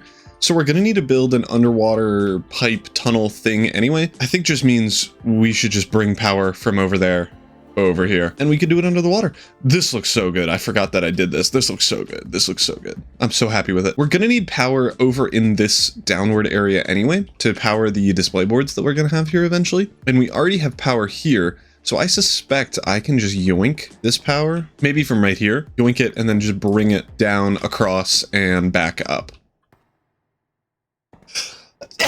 All right, we have a shaft coming all the way from the other area. It goes all the way down here, scoots along, and goes back up. This is now all connected. We should be able to now connect the... I don't know how to escape. We should be able to now connect up everything here, and it won't be overstressed. I want to just verify that this is true. I should have like 100 and something, 149,000 SU total, which means it is connected properly. So if we connect up you, these aren't spinning. I forget what I did last time. Oh wait, is everything just working? Are you spinning? You are. Oh, I don't know how I did that. Cool. So this means it's working. I did just see a sheep get killed, but I don't think it dropped anything. Oh, it's got a loot. I suppose we need to have an item droppy system for that as well that leads into the same spot as this one. And I suppose a place for XP. That's kind of annoying. Whatever. This is all now working. We can set up, I suppose. We'll need to move most of this. We'll have to set up this little route to go straight up to here, where this hopper is, so that the wheat can feed into this deployer and breed up the sheep. So I'm gonna obviously move this bad boy. We can just throw it up here, and I think that'll be okay. This pathway is now working. It's kind of clunky and annoying, but I don't think there's going to be really anything that we could do about that. And we have sheep in here. Baby sheep has been created, has been crafted. We need to deal with items from the deployer now. I am honestly just going to get rid of you two because you're in the way, and I don't appreciate that. So we'll have potentially items coming down from the chute and otherwise a bunch of items coming from here. I'll need to swap you around, but yep. So a bunch of items there, including white wool, XP, and food. I think we just throw everything that isn't food in the trash. I don't think it's worth our time to process white wool or process XP because we have an okay XP farm. I just posted a video of an incredibly fast XP farm. So I think it's not even worth dealing with the XP. And then I don't like wool. I think it's stupid, and this is not going to be an effective wool farm. So I think we just burn those two and then leave the food for later. I can now break all of these things because there's no sheep to need to deal with. I gotta finish up this area, and then we can start dealing with the items. It should be pretty simple, pretty straightforward. We just need to delete them and then cook all of the mutton into like cooked mutton, and then cut it up with one of those spinny cutties. I think they're called slicers. One of them thingies, and then we should be able to go and start dealing with rice, because rice is the next thing that we're going to need to deal with. And to make cooked rice, you have to cook in a blaze burner on a thingy with a bowl and some rice, and it is a bit of work, which I guess means we need to bring lava over anyway. So I guess bringing the shaft over wasn't super necessary, but whatever. We'll need lava to cook the rice, but I'm getting ahead of myself. Let me get working on the item dealing with system. That's not a good definition of that. Let me deal with the item dealing with system, and then we can get to rice. And we do need tomatoes and other stuff like that. I think I have those somewhere. We need beetroot, which we have, and I feel like I have tomatoes somewhere, but maybe I don't. We might have to go on a tomato adventure to find tomatoes. But we need tomatoes, beetroot, rice, bowls, which I think are renewable, but I'm not sure. And then mutton, which we are working on. All right, we have this little system set up. It should be almost fully working. We have items come out of the deployer onto this belt and get split up into lava ones or the cooked mutton that we drop down here, gets cooked. I need to set a filter for this still. I don't have cooked mutton on me right now. So the raw mutton will come here, wait until it gets cooked, turned into cooked mutton, move over here, gets sliced up into little bits, and then gets placed in this barrel for now. So I think we're good on this little system. We need to now get rice set up. Just as a reminder, to get the rice, we need a heated blaze burner, which does mean we need to bring some lava over here. And then we need some bowls and obviously rice. The rice we already have with the slicer over here. It gets straw and rice from this thing. So if we just maybe set a filter on this, have rice go along this way, all the way over here and up maybe into this item vault, maybe somewhere else. We can set up a rice cooking area here, and then we can get onto beetroot and tomatoes. Those are just growing things, so they should be really easy. And then we can get to making the roasted mutton chops. And from the looks of it, this cannot be fully automated, which is a bit of a bummer. It doesn't look like many things in Farmer's Delight can. Another little progress update. We have rice coming in here being cooked. I brought lava over from the other side, just straight up into the blaze burner. I don't know if we'll need more lava, but we can always reroute it and add more tubes and bits. But we have cooked rice coming out of here and flying just into the center of the room for now. Next up on the list of things, we have cooked mutton, we have rice. I've planted some beetroot. We need to find some tomatoes, and then I need to grab some bowls and make it so that, I mean, we have bowls in here, but I would like maybe a separate thing for bowls. Unfortunately, in this mod pack, I can't automate the crafting of the roasted mutton chops, but I might be able to make it so that it's as easy as possible so that only a stack of each item goes into one of the barrels, or I could just have a barrel here, 2, 3, 4, 5, and have each one have each item. So bowls, rice, beetroot, tomato, mutton, and then that's all we need. So I might do something like that. I don't know what the plan is just yet. I might also in the future want to do a fully automated one, and the only one that can really do that with mutton chops is these barbecue on a stick. So I might look at different ones potentially, and there are a bunch of different food things, like there's squid ink pasta. A lot of the pastas let you automate it, but to automate this you need eggs, and then I would need a chicken farm, which isn't too difficult. I guess it's just an egg farm, which really isn't too difficult. But I thought I'd start with rice and get literally the best food in the game. It's not fully automatable, but it is like 99% automatable, and I think that's good enough, to be honest. So we have rice. I need to get tomatoes and then beetroot, I suppose, just over in this area. But we can get tomatoes and beetroot just over here and into a barrel, and then we'll be good. Oh, another thing that I accidentally made good enough to work properly is that babies somehow can get up here, so it's not fully foolproof. However, oh, it's because we're at 100. Oh, we're at max speed. That's why. Okay, so we can just lower that. But the interesting thing is that babies fly out of here. They have a pathfinding thing to want to go back to their parents, so they don't actually get hit by the sword, which is awesome. So, like, I suppose we didn't even need this whole complicated system at the bottom here, but it still kind of works, and I think it's fine. But maybe I should lower the speed of this thing. I thought it was kind of slow. Oh, it is. My guess is that we have too many sheep in here, and I need to take some of them out. Yeah, because sometimes that'll happen. So let's get a few less in there and hope that that will make it, because I think what's happening is that the number of sheep in here is too many. So when a baby spawns, it gets like entity crammed, flies away. So if we can prevent that, that would be good. Still is happening.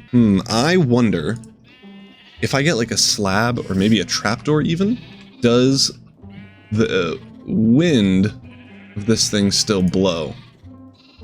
It does. Oh, okay, that's all we need then. So now this will, if I can get out, I don't think I can. Hello? The wind will push these guys, but they'll run into the slab first and drop. That'll be the hope. We'll see if that actually happens, because it does look like the air is still pushing. So we'll see if that happens. I'll take a quick gander and we'll see. I hope that's all we need to do. And honestly, we have so much cooked mutton chops that it's probably fine, but I'd like for this to be more efficient if I can. Now, onto tomato hunting. So my 4 milliseconds of Googling says that tomatoes can be found in desert and I guess like hot, arid climates. So I'm just gonna head this way and hope that I run into tomatoes. I think we can also maybe find them in Badlands and stuff like that, with like the red sand and the terracotta and whatever. So depending on how lucky or unlucky we get, we might just go to one of those, because I think I have a waystone to it. But I hope that I can just find one. You can also find it in villages, like the village farms. I don't know how lucky we'll get in that, but yeah, we're heading to a desert. Hopefully we just find them really quickly, but it might be quite an effort. Here it is. Tomato, I think. Yes. Awesome. I'm just gonna grab all of these. What the heck? Okay, we'll be fast. Run, run, run. What are these guys? I don't know if they're evil, but I don't want to find out. Home. All right, so we have some tomatoes. I obviously need to get more of them, but we can do that by planting stuff. We honestly don't have a ton of space. Can you just plant it? No, I assume you need to till the soil. Yeah, okay. I need to set up this system. Ages and ages ago, like episode 20 or whatever, I tried out this minecart harvesting system, and I think it is gonna work. So let's get this set up and working. Hopefully these tomatoes will just be nice to me. I suppose I need water. That was my water noise. That's what happens when I drown. We have the minecart set up. It was really easy to do. I forget what I said a million videos ago, but the only thing I needed to change was this, switching it to lock rotation, having it be on this side, and then it just goes back and forth and works. On this other side here, we don't even need anything. We just have the normal rails with the block, and it goes back and forth. We have the portable storage interface that when this has stuff in it, which I have some dirt, dirt. They connect until empty. I ran into it, but until they're empty, and then they empty out, go onto the belt, down into the chute, and into the main storage area. The good news that we should see from this is that when these tomatoes grow, which actually, let me get some bone meal and then we can show that. When this grows, I'm hoping, okay. When this grows, we should see that it gets harvested, and if we were going backwards, it won't get broken or harvested, which is really important. I'm not sure how you get more seeds, tomato seeds. Oh, you could just craft a tomato into its seeds. Sweet. So now I'm just gonna sit here bone mealing some tomatoes until they give us enough tomatoey bits to then be good. I'm curious if I can jump over this. Let me take off my jetpack. So I wanna like, you know, jump rope, like that type of. The answer is no. The answer is an astounding no. That was just not even close. Well, we have enough tomatoes. These will grow into vines and eventually give us a few tomatoes. And we should actually have some tomatoes in the main storage area over here. We hover over this bad boy. Yeah, 3 tomatoes, a couple of beetroot. Great. And now we can set up beetroot and tomato in this filter. Where did beetroot go? Oh no. Oh. And now we have beetroot and stuff over here. I think maybe we set the smart chute to rice, beetroot, and tomato. And then we have rice go in here, and then beetroot and tomato just go straight into the storage area. All right, we have a filtering system set up. I moved the rice cooker just 1 block over so that everything would fit. But if we throw this on here, we should see a bunch of beetroot and stuff going over here. There shouldn't be any issues. So far, looking good. We need bowls in this basin. I was gonna say in this bowl, but that's not how bowls work. We need bowls in this basin and separately bowls in this barrel. I might just have it so that we get both. And nice. Okay, so we have bowls going over here straight into the rice thing, and no hoppers, so we don't need a bajillion bowls in there. We do have over 500 easily, but we only need like 5 in the area here, and then we have bowls waiting. We have a bunch of rice, some beetroot, some potatoes. Those are tomatoes. That's not the same fruit. That's a whoa.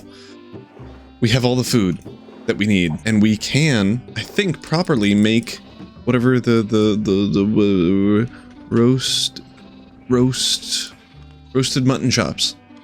I think we can make this. I think we have all the materials. So if I'm gonna just grab a stack, or a stack as much as I can of all of these. We have 9 tomatoes, okay. And if I just throw them in a crafting table, boom. 9 roasted thingy madoohickeys. I want to eat one of these, but I have too much health. What's the best way to die? A hungry. Give. Okay. What does this do? Nourishing. Whoa, my health bars are a different color. What does this do? It doesn't tell me what it does, but it's cool. It's pretty cool. And once we have more tomatoes, I can have like more than 8 of them. Let me, in my advanced food upgrade, throw in you. And now, if I head into this, I'm gonna unmemory you. And then memory this bad boy, my new food slice. Let's go. We finally have 99% automated food. We have to craft it because the mod pack that I have doesn't have crafting to this. I think they took it out because it was like kind of annoying and a little bit broken. Honestly, I think that's okay. And I am very excited about this. This is so awesome. Maybe in the very far future, we can automate at least one food source just so I don't have to automate something. Oh, wait, just so that I have to automate something and don't have to manually craft it.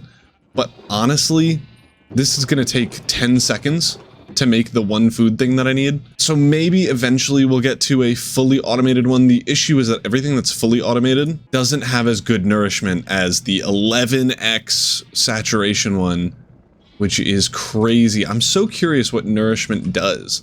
Like, does it just make it so that saturation goes down slower? Like if I take a bunch of damage, that feels like it goes down slower. What if I get past the saturation point? What does it do? I'll never know. Ooh, it does give me a bowl in my hotbar. Oh, that's really annoying. Might have made a mistake. If that becomes annoying, we can change this. We have a bajillion other things that we can do. Like we could just switch to the barbecue on a stick. We just need onions instead of beetroot. We have onion seeds already. I don't know if we keep the stick. We could always switch back to the mutton wraps, which are so basic, but doable. But then we could fully automate the barbecue on a stick, so maybe we just do that. Or we can switch up the sheep farm for like cow, steak, chicken, something else, I don't know. But I think this is a good automated system, and it gives us a bunch of food all the time, and I am honestly 100% happy with this. And the barn has at least something in it, which is really what we care about. This thing was so empty before. We had a big old thingy here and then a line of things and then a vault over there, and that was it. So very happy with the new sheep farm, the almost fully automated food setup, going crazy. I might AFK this just to get a couple more tomatoes so that we can build something actually helpful. But yeah, automated food has been secured. And after a little bit of AFKing, you can see that it is super backed up, but we have a fix. So rice is the first thing that fills up, which honestly makes sense. It only stacks to 16. While everything else stacks to 64. So it super makes sense that rice is the first thing to stack up, but it should be a really easy fix. As I mentioned, I am going to grab some threshold switches. I need some chutes, and I'm going to grab some redstone links as well. If we threshold switch this up, put a redstone link on it, set both of these to rice, and then let's just do a chute on that for now. We can lower this down to, I think it's at 5% right now. We lower that. There we go. And then we want that off right now since it's overflowing. And then if we go underneath here, I'll have to change this a little bit because it's all in the way. Grab a chute here, and then I'm gonna run a belt all the way over to here. Set up another chute thingy. Another one of you. Hook that up, and then we just throw a belt here. This should bring... Whoa. I think I just glitched it out. That's okay. If we come back here... I don't know if I missed it. Okay, we just saw it there, that it went down and is in there now. So we have an overflow system for rice. Rice is now good. Sheep, we have maggots. Okay. I guess that's fine. I just need to change this filter to include maggots as well. Check mark, boom. Drop these back on. Good, trash, and now we're good. The last concern I had was having bowls that pop into my inventory every so often. Oh, uh-oh, this isn't good. Okay, hold on. If I throw down rice again, is it gonna pop up above the floor? It will. Okay, we just need to lower this. Oopsie daisy. What if we do that? Because that'll be easier for my mental health. Ah, nothing stupid popping up. Beautiful, that fixed it. For the bowls that pop up in my inventory, I was thinking I don't really have the space for it, but if I get a pickup upgrade or maybe a magnet upgrade or something like that, maybe even in this backpack, if I switch this magnet upgrade, why is it, let's match backpack contents, allow, not mod, item, and then I just grab a bowl, and if I now run around and try to take a bunch of damage, let me eat. Nope. Bowl is still in here. Okay, maybe a pickup upgrade will work. Maybe a pickup upgrade will work. I'm gonna make one real quick just to see if this works. Because if it does, we can, like, either make a bowls only backpack, which I'm honestly fine with, or we can just throw it in our main backpack here and get rid of something else that I don't use. I honestly use all of these, but I can throw the tank upgrade in this backpack here because we have an open slot. And I'm fine with having lava in here, that's fine. And then hopefully we'll be able to have bowls not be annoying. All right, so we have an advanced pickup upgrade, and if we allow bowls to be picked up, this will, if we pick up a bowl, go straight into the backpack. I suspect if we jump around, lose a bunch of health, and then eat a food bowl, I think the bowl should, like, I think it just throws it in your inventory. I'm pretty sure. I don't know exactly how the like coding works, but I would suspect it pretends like you're picking it up. Because I don't know how else it could do that. Heal me. Nope. Ah, that's such a bummer. Well, I guess that means I don't need to have the pickup upgrade in my backpack. I'll play with it and see if I can deal with having bowls pop up in my inventory. If not, we can always change the recipe. Honestly, having 11 saturation, I think is going to be a game changer. And at least having automated food is already a game changer. Like, this is hype. And I can always change it back to muttons, or if those barbecues on a stick work, I'm killing this bee. It's stuck. It's broken. There we go. And since I have been AFK for a while, we can make a ton of these now. Boom. Stack acquired. Stack in 5 roasted mutton chops. A stupid amount, honestly. Like, this will probably feed me for the next 10 episodes, maybe. I mean, my previous, I forget what they were called. The mutton wraps were crazy. I think I made a stack and they fed me for like 5 episodes or so of like running around taking a bunch of damage. These things are like double that. You saw how long it took to craft. I'm never gonna need to do it again. And it is pretty much fully dependent on if I get annoyed that bowls keep popping up in my inventory. And if they do, I can always change it. So I'm not too worried about it. We have the rice overflow in. The sheep have been fixed because apparently they drop maggots sometimes, which is kind of gross. And yeah, automated food is finally done. Until the next time when I complain slightly about it and redo the whole thing. Welcome back to another episode on the Create mod. In the last one, we made what you see behind me, this automated sheep farm and combiner into a automatic food farm that makes the best food in the game, the roasted mutton chops with 11 saturation and 7 food bars. Stupid amount of food. The only thing we need to do is craft it all together, and then we can make a stack in 5 seconds. Today, I don't have a lot of time for this video. It is the day before. I have maybe 18 hours to record this, edit it, and post it. So I want to do something that is super cool, but also hopefully pretty fast. A couple of episodes ago, I made a mining machine that mines for diamonds, gets a boatload really quickly, and I have 417 diamonds from that. But one of the beautiful people in the comments was like, Hey, you stupid idiot, we can fully automate diamonds with coal. You can crush a block of coal and lava into 1 diamond. And to automate coal, it's a little bit annoying, but you can go 4 charcoal to 1 coal, which means with the tree farm that we have upstairs, that makes a stupid amount of trees if we plant them and everything correctly, we can make a ton of diamonds. Each one of these logs is 1/4 of a coal, and then 1/36 of a diamond. We have 16,000 oak logs, which is 444.44444 diamonds. And that's just one of the 3 that we have. We have, oh, hold on, we have cherry logs too. We have so many, but I do like the tree farm for getting me trees. So maybe in the other building that we have yet to do an interior for, oopsies, that's because I'm not lazy. I want this one to look weird. That's why there's no interior. But maybe we get an interior, like a second floor up here, where we can have a tree farm in the center that brings it to the diamond making factory. However, I don't have a design for this, so we need to go make that. And honestly, I don't even think we need to go into creative testing world, because this is like kind of a straightforward process here. We're trying to make diamonds from blocks of coal, which is just coal, which is just charcoal. Charcoal, you smelt wood to make charcoal, easy peasy. We need a tree farm. I think we put it in the center here, obviously with another floor. We have it in the center here, and then from the tree farm, we get the items that we need.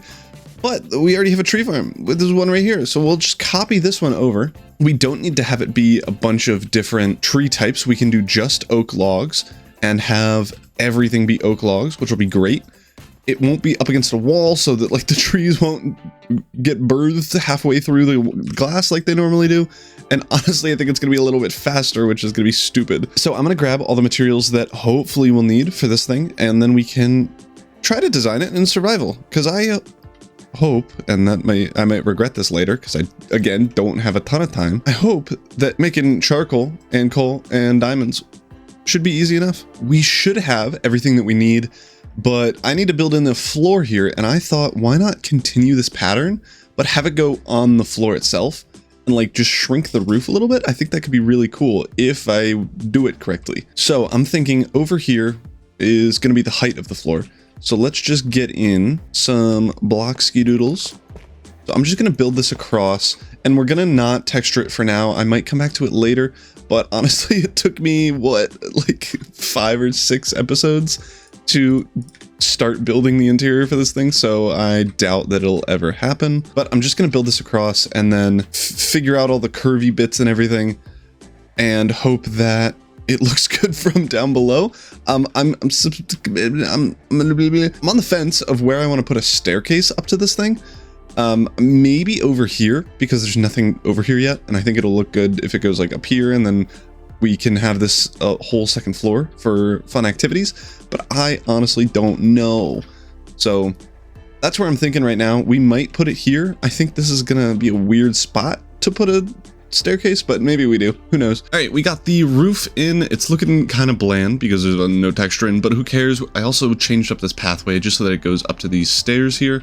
And now we have upstairs. It's so dark here, so we got to get some lights in. I upped the volume, or whoa, I upped the brightness just so that you can see, but I got to get some lights in here. I think we're just gonna be basic and do some of this. And now that we're up here and this is like mostly lit up, let's get on to making the farm itself. So we're gonna have this be 6 blocks long in total. Let me do this. The windmill bearings going in the floor, and then 1, 2, 3, 4, 5, 6 on each side. And there we go. We have a little circle around here. We're obviously going to need to light up the floor bits over here, because for saplings to grow, I do think they need light. That is at least the case for normal crops, so I'm assuming it's the case for saplings. But now we're going to set up the same exact farm that we have on the other side here. So we're going to have linear chassis. I think I need to glue this. And it has been a minute since I built this, so I might just be wrong. But I think we go along like that, and then we bring this up. Oh, we bring this up and over. There we go. We can glue the front bit, and then the back bit over here. Or no, ooh, not this side. And then glue the top top bit like that. And we can place in all of the deployers. The saws over on this side, I gotta reduce all of these down to 1 so that everything's touching only one boy. And now if I turn this on, it'll spin around and work. Oh, there's no wind sails. If we get 8 in there, now it will turn. We need a storage unit bit and then the portable storage interface that goes on the end here. There we go. And then we can hook up. I'm going to just put in 2 barrels right here. And then this will be a fully working tree farm. Ooh, and actually, I think because of this, we can probably increase the width of this farm by 1. Because the saws can go up to this block, which should be good news. And we'll obviously shrink this if we need to, but I think we'll be good there. I'm going to grab some barrels, light this thing up, and then we can get to the fun bits. All right, let's turn this thing on. It's going to start planting stuff for us. Oh, I didn't glue this together. Oops, oops, oops. There we go. Now you're turned on, planting a bunch of saplings. We might even be able to get another row here. This is almost certainly too big of a tree farm for a diamond mine, but I honestly think that's going to be okay. And it does look like it hits every single block. This is so many trees. This is so big. This is so unnecessary. You don't even use diamonds for anything. But that's still hilarious. Okay, we have a working tree farm. I want to get set up. I suppose we first need a floor, but I'm gonna get the portable storage interface and item transportation and trashage set up. So we're gonna get a bunch of different items. We only really need the logs, so I'm gonna throw out everything else. The good news is that once these things plant, like when this breaks a tree, it'll get all the saplings, and then the deployer will place the saplings right away before dropping any of them off. So it won't be an issue that we just throw out everything extra. But again, I do need a floor here, and I think just having it at the grass level is going to be good enough. So let's quickly get that in. And the floor is done. We also brought up lava that is not connected yet, but at least a pipe and power over here. Now we need to set up the item garbaging system. I'm going to get a smart chute just to drop from this portable storage interface. This thing, it has been working. We have quite a bit of oak logs, over a stack already. And I'm not putting in the chute because if I do, it'll connect and then like be there forever.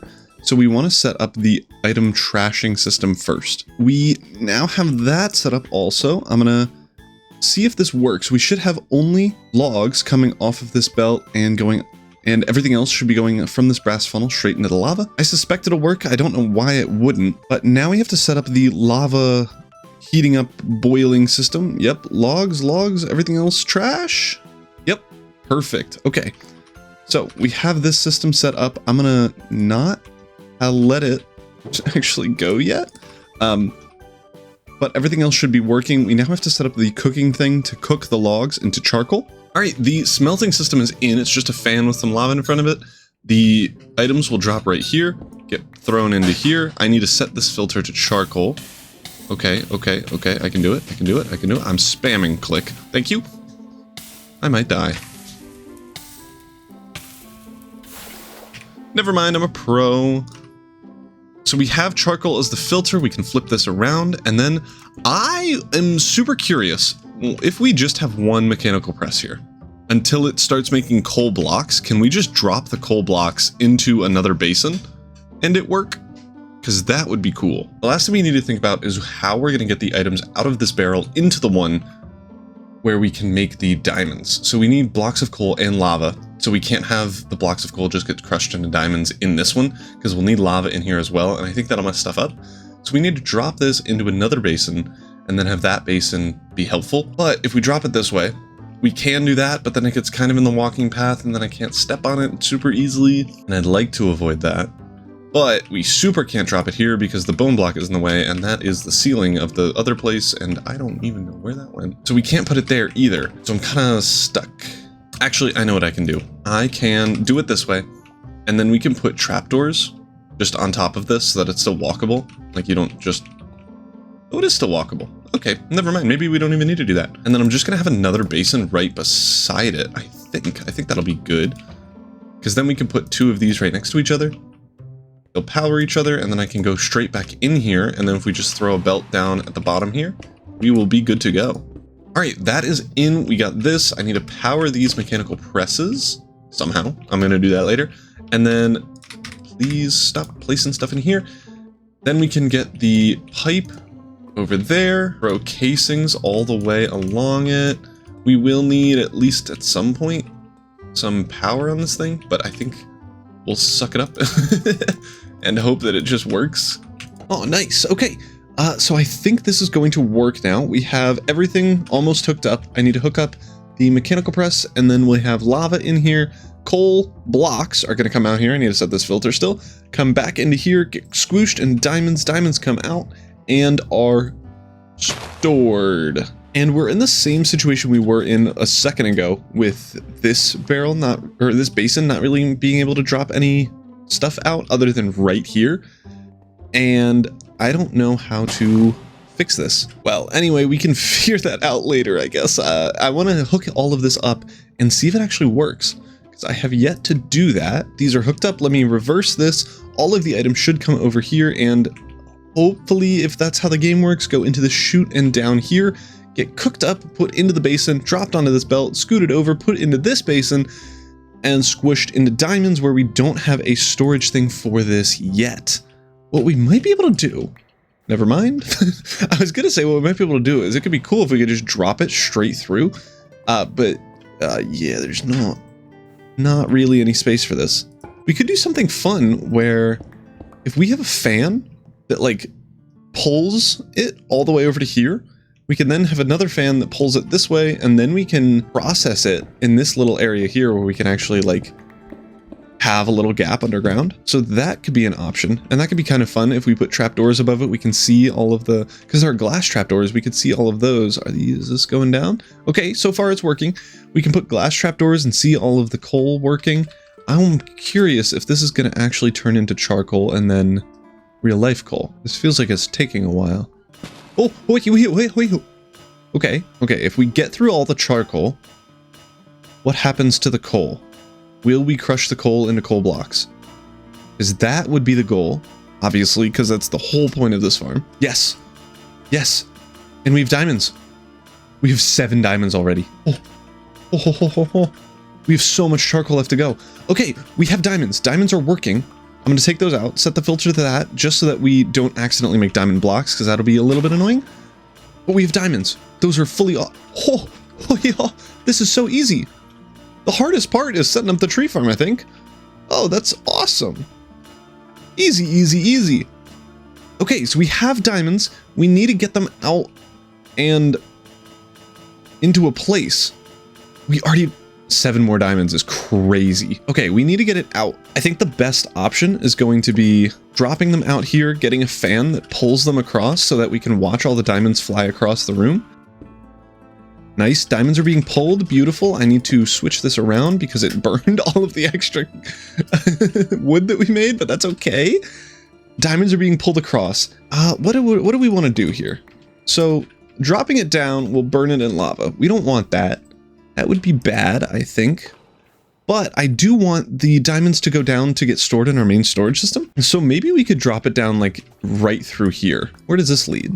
Okay, if we can bring this over here, drop it down, and have it drop right here, then we can have it as like a little elevator thing. And we could just do that with normal chutes and stuff. Like it won't even be that difficult to do, I don't think.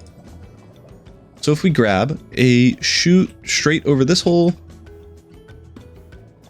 throw that there. We have this system in here. It will not work. Hold on. This will drop it all the way down to where we set up a little bit beforehand. If I put those blocks in, I want you and you back. We drop that down, go straight through this hole down here. Now we can just bring it straight over to the, excuse me, Mr. Gravel, straight over to the over here bits where there's not really a good entry point, I don't think. All right, and we should have the pathway that's going to bring all the diamonds when they fall over. We can test it now. So that is going to run over, go all the way over here. We saw it for a second and then get onto this line. This line then, if I can get inside, bring the diamond along here and into this empty one. We should have, I think it's 2 now in the main system. We do. It works. We have 24 diamonds that we've made from this in the I guess the time that we've waited for all the wood to get cooked and stuff. But this is going really fast, it feels like. So we'll be able to see a full rotation here. We get a bunch of wood coming out. It's going to get cooked up. This is now empty. Bunch of wood gets cooked up, gets put in this basin, turned into a block of coal, turned into a diamond, like just perfectly scooted across, and then way down here, it gets put onto this belt and into the system. Can we see how many there are? 25, which I think is more than what we had before. But we can go through everything and make sure that the diamond didn't get stuck anywhere.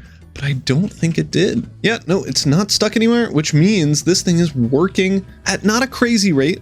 I mean, it still takes quite a while to get enough diamonds to make a dent, but it is fully automated, which is crazy. We can speed this up as much as we want, technically.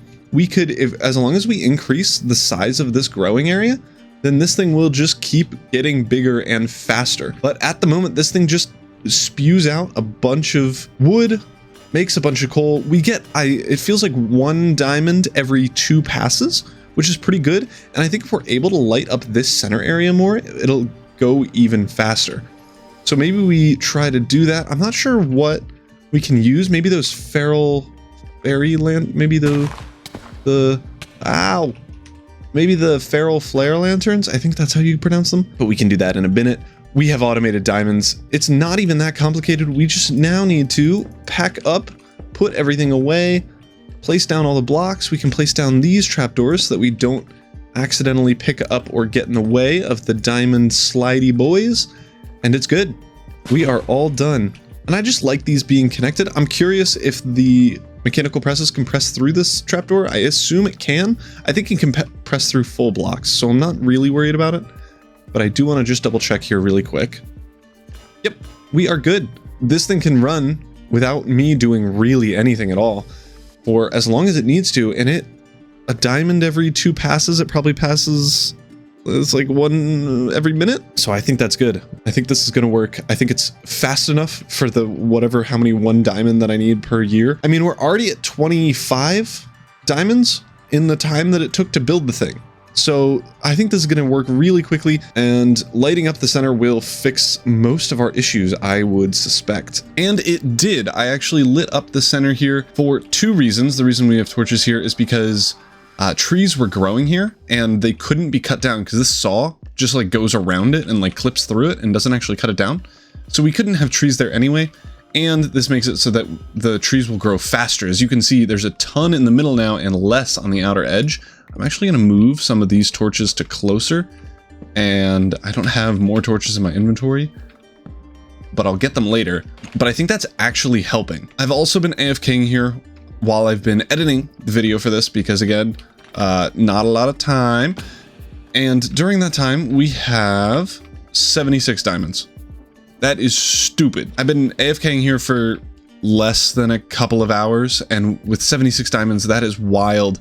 Most of that time also, there wasn't enough lava to craft the diamonds because I accidentally broke something. So most of those things were despawning. So we should get more of that once we actually run it and test it for any bit longer than what we have right now.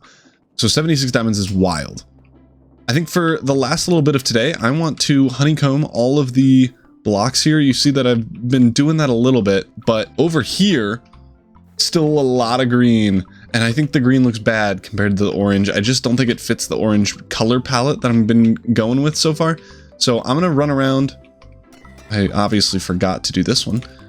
And do all of these, and I think it'll look at least like a little bit stupid in a time lapse. So let's get a quick time lapse going.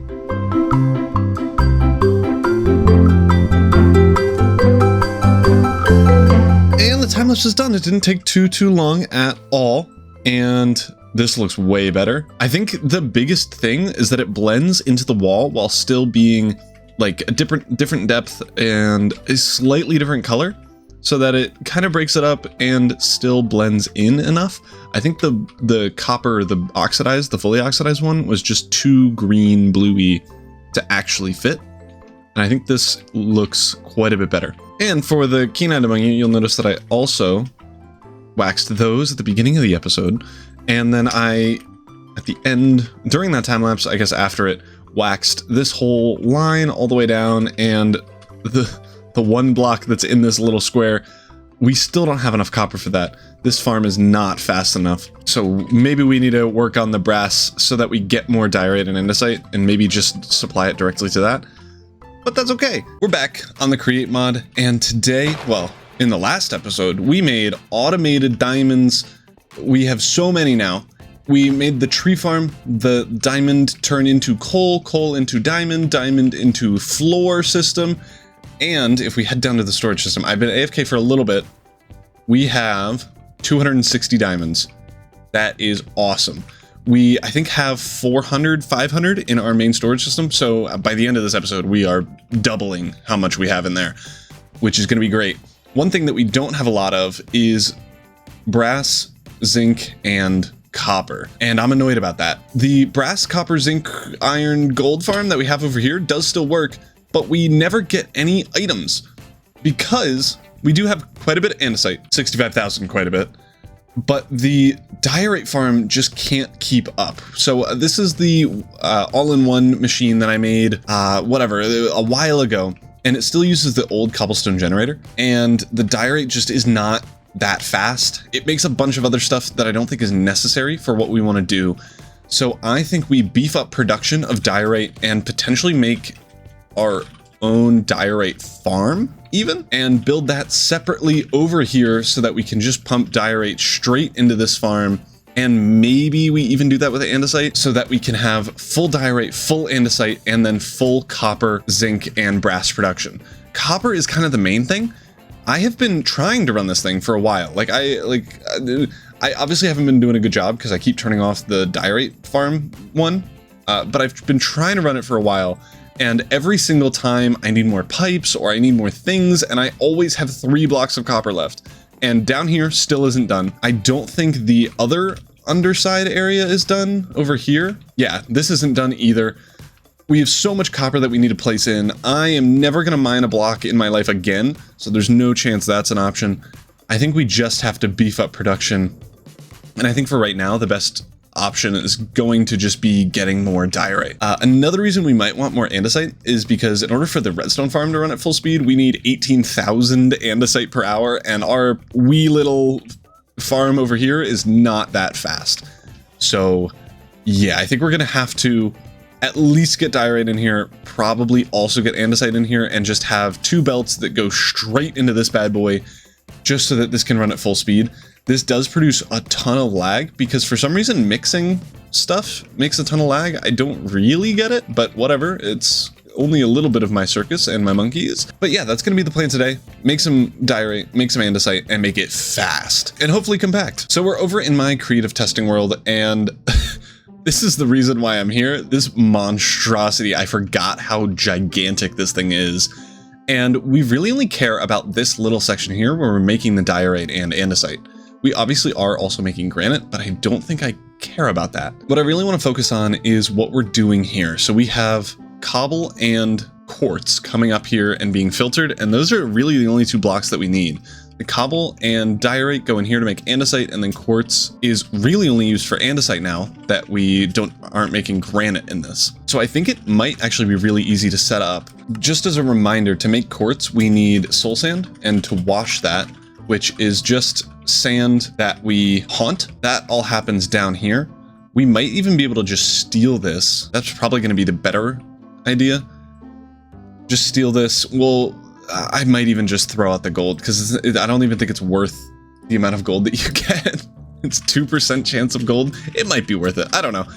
But I think it's definitely going to be worth it to kind of steal this. We can destroy most of this logic and stuff because we don't need it.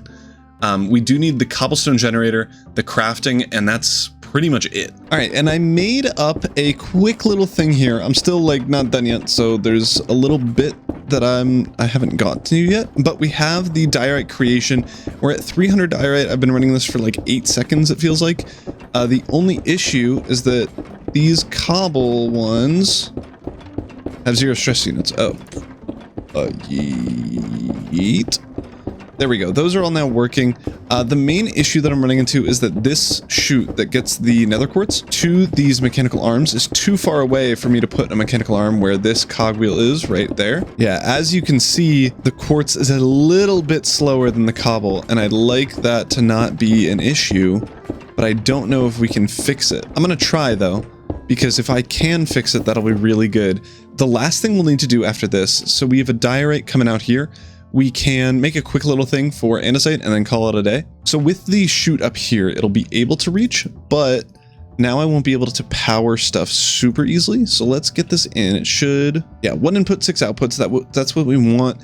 It is connected to this, but now I need to power this whole gearbox, cogwheel, mechanical arm system here, which is really difficult to do because every little bit is kind of covered by something. Except for up here. So maybe I just bring this shaft over here. I don't like that system though. I think that's what we're gonna have to do though. Ooh, no, unless we can go here, throw a boy there, and yes. Awesome. So now if we hook this up, and max speed, this thing should go at full speed as it can go. I am curious if we have enough cobble being created. So we definitely have enough being generated here. I think enough so that I can kind of shrink this down just slightly. And this will just reduce some lag. It's not a huge deal, but it'll do something. So that's why I'm doing it here. All right, we've now added the andesite mixing thing, and it just drops off into the abyss for now. But I think we can get to having an on and off switch for this. We really probably just want an on and off switch for the andesite. Since you can see from my inventory, the andesite is a little bit quicker than the diorite. It looks like it's a 2-to-1 kind of split, which does make sense since the andesite recipe is 1 diorite for 2 andesite. So that does make sense. All right, I think I have everything that I want in here now. We have a clutch to turn off andesite once we have an andesite on off switch. And we also threw in a cobblestone one as well because this thing generates way too much cobblestone. So just turning it off every once in a while, and then it'll turn itself back on once this gets below 5% storage. We should actually get there really quickly because it's just 1 barrel. Oops. It's just 1 barrel. And I think 5% is like 2 stacks, which is plenty. Yeah, and then it goes again. I don't think it'll slow down production at all, like it shouldn't. Yeah, nope, it doesn't. Okay, so we're good with that, and then once that gets up to like 75 or whatever percent, it'll stop it again.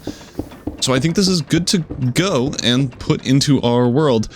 I hope that I have enough space for it, because it is a lot bigger than I initially hoped for, but I suppose we'll just try it and see.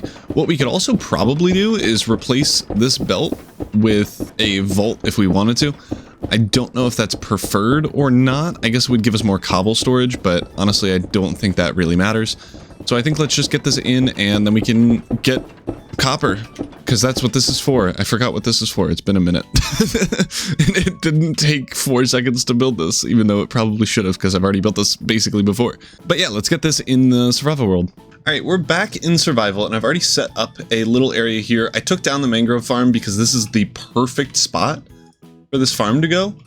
It is literally directly up against the wall here and just barely misses this farm here. I don't think any real redstone will get in the way here since these are just 1-tick pulses, basically. So like these won't stay on and like lock this chute or this funnel or anything. So I think we'll be okay with that. And I just won't run these 2 things at the same time, and I think that'll be fine. We don't need to run them at the same time, so I think it'll just work. And it didn't fit anywhere else in here because this corner area was too small of a space. So I think this is going to be the best spot for it. It fits it better than the mangrove farm anyway. I do want to, what does this say? Replace solid with solid. No, I want to not replace solid blocks. I think that'll be good. The check mark, why did I do that? We're placing them. Let's hope that this goes in correctly. I think I measured it out properly. so that it's not stupid and breaks. But I suppose we'll see. So far, everything's still going incorrectly. I'm glad that I have these stairs as a vantage point, because this is so densely compact. It doesn't even feel that compact. This didn't take me too long. I guess long enough to forget why I was building it. Like, it shouldn't be this compact given how long it took, but I guess because of the all-in-one 13 items farm that I built, this is like so much easier that it makes sense. Like, there's just less moving parts. But I am really surprised that it is this compact and still, like, it feels like it's not doing that much, but who knows? There's probably a better way to set this up, but I think we're doing all right. I do want another water bucket so I can get an infinite source going. And it's done. And as per usual, we need to go around fixing just a few things. And we'll need to get lava into those in a second here, but I am going to set this up first. Wonderful. We can flick you back up. We'll need to go outside and fix the trapdoor thing out there. Good thing we still have dispensers, so I can just break you, replace. All right, we've also hooked it up to power to make sure everything is spinning the right way. It is not, so we just have to switch that around. And now it should be. Beautiful. This is moving back and forth. We don't have lava in yet, so it's not going to do anything.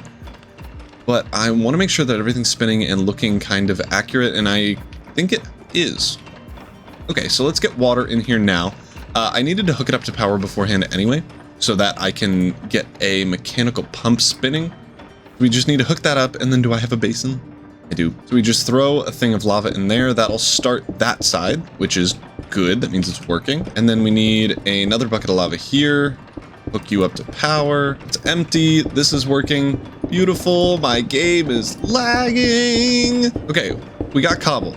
This boy is it dropping? Sand. Beautiful. Do we have soul sand? Oh, flint and clay we need lava in that cauldron. Good thing I remembered how this farm works. This is way more stressful than it should be. I don't know why this is so stressful. I think just the noise of stuff constantly happening. Okay. Soul sand is going in. Do we have quartz? We have cobble there. Cobble in here. No cobble's being created, or no diorites being created just yet, but we don't have quartz on this depot yet. So we might still be okay. Oh, we haven't waterlogged that leaf block. How do I get there? Hello, Mr. Leaf. Meow. Now that we should be making, ow. Now we should be making quartz. And once that does, we should see it over on this depot. Like, even for a millisecond. Do we see it somewhere else first? Am I stupid? No, we would see it only here. Here's the only spot that it would be. And then these mechanical arms should go into gamer mode. Yes, they do. Okay, we now just need to wait for cobble to get in, and that's just going to be until this thing fills up, which I guess is going to take a second, but really not too long. Oh, and then we're going to have a whole issue of a bunch of diorite and andesite coming off this belt at Mach 15. So I suppose let's just get this on this belt, and then it'll go home. Wait. Oh. That's why you build infrastructure. Oh, now it's so easy. I thought I was going to have to sit here off camera for 4 hours not doing anything. But instead, you get to watch me do it. Ah, because we're already done, basically. That's going the right way, and then we just have a encased chain drive, and we're good. And that will lead it back to... Where am I going? Back to... back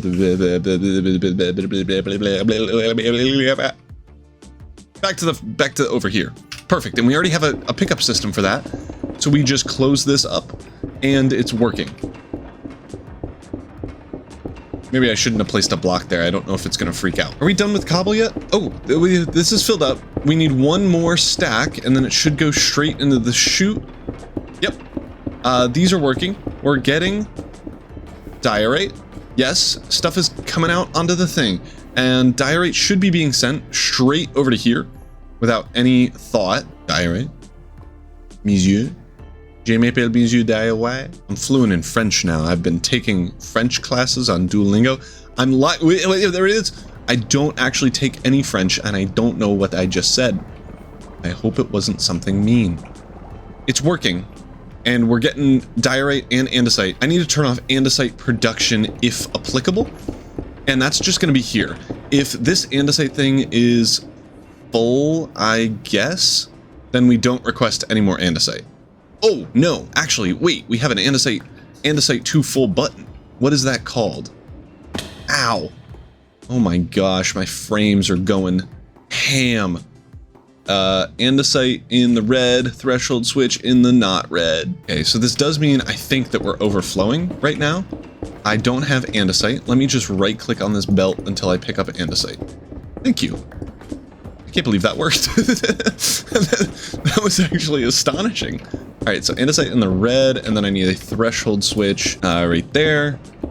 That's full. This will stop going. This will fill up eventually with diorite, and then we won't need any more. Here, if I help you throw diorite, that didn't work. All right, so that means we're only getting diorite, which means this thing will produce a little bit faster, like not a ton, but faster enough for it to be helpful still. I don't know why there are holes. Why are holes showing up? I swear I'm actually not doing anything, and I don't know. Do I have carbon monoxide poisoning? I love how I jumped to the most extreme case. Okay, this is working great. We have diorite in. My frames are chunking. Let's see if I can turn down some settings. Go to 10. Yeah, there we go. Now I won't lag at all. It's probably fine. Well, with these things running, I think we can get on to, we have already almost 400 diamonds. It was like 8 minutes ago when we had 260. Now that we have, hopefully, a good source of copper coming in now. Hopefully, I don't know how I could get more of it. Hopefully now that we have that, we can get onto a different little project. We've been working quite a bit on trains and the farming situation, but our barn is still pretty much fully empty, and I thought, why not fill in most of this side here? I've already done a little bit of work, but let me show you what I'm talking about. I spent quite a bit of time in creative figuring out how to do a chorus flower farm that doesn't use a bajillion deployers. So these chorus flowers, if you don't know, I'll have a video going over this farm, probably coming out Friday. But if you don't know, the way to get and plant chorus fruit and flowers is you need to manually mine these blocks. So these chorus flower blocks, you need to manually mine. You can't just mine the bottom bit, because then that'll just get chorus fruits for all of them.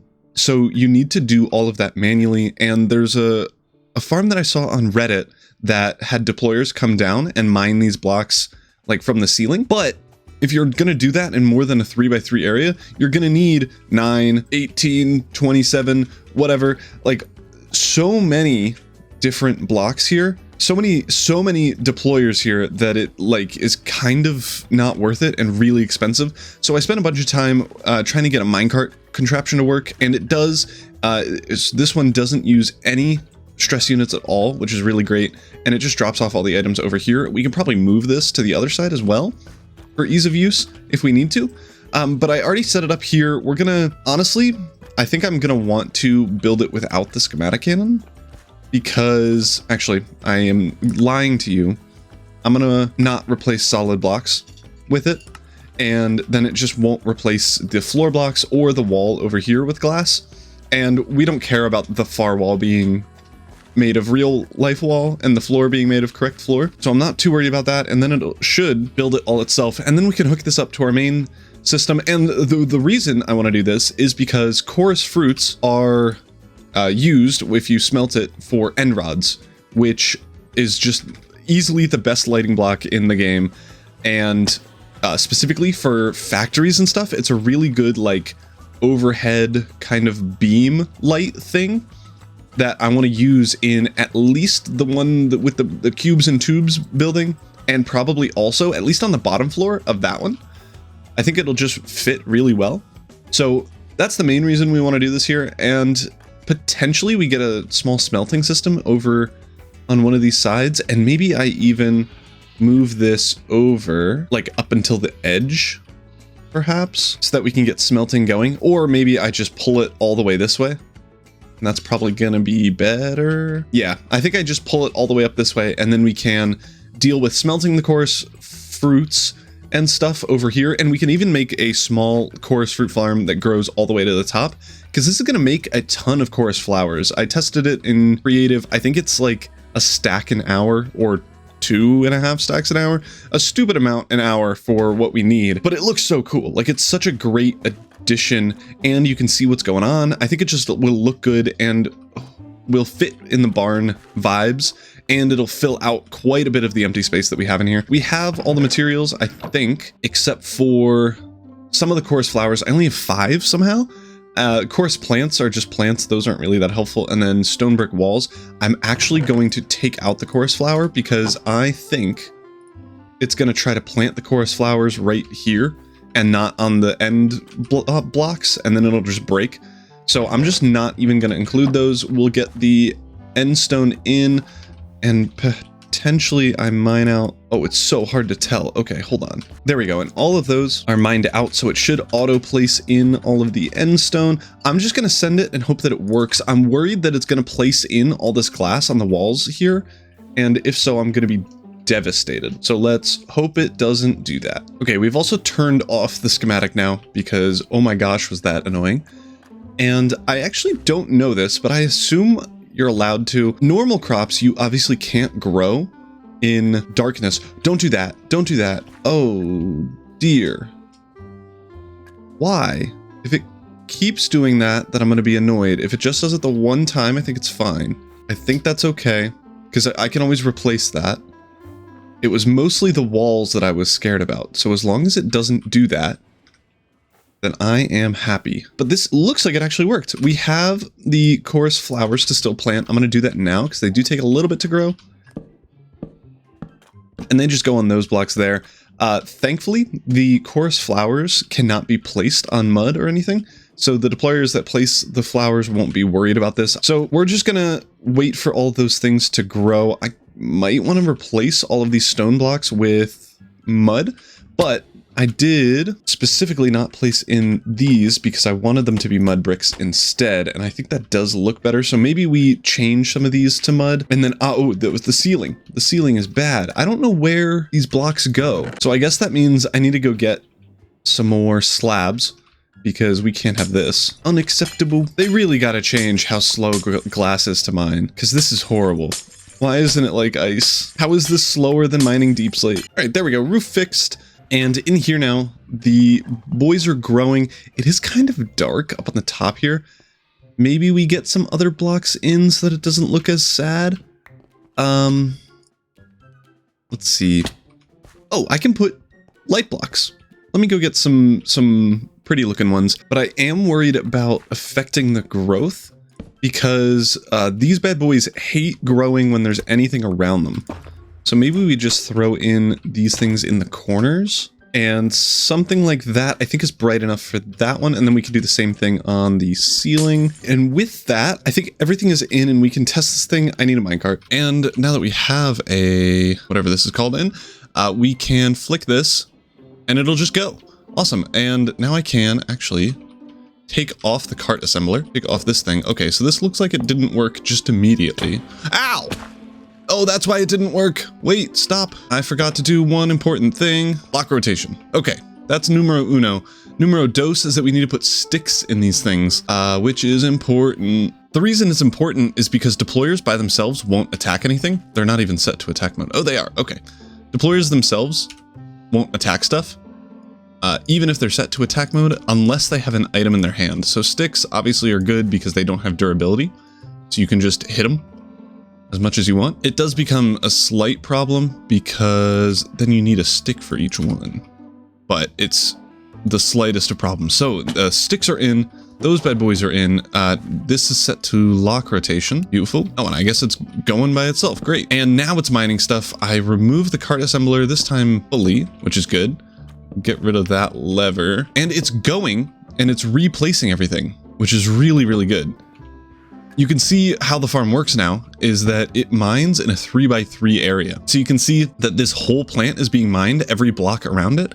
And that is because if, let's say the chorus flower grew towards me, then if the machine's coming this way, it'll mine that one.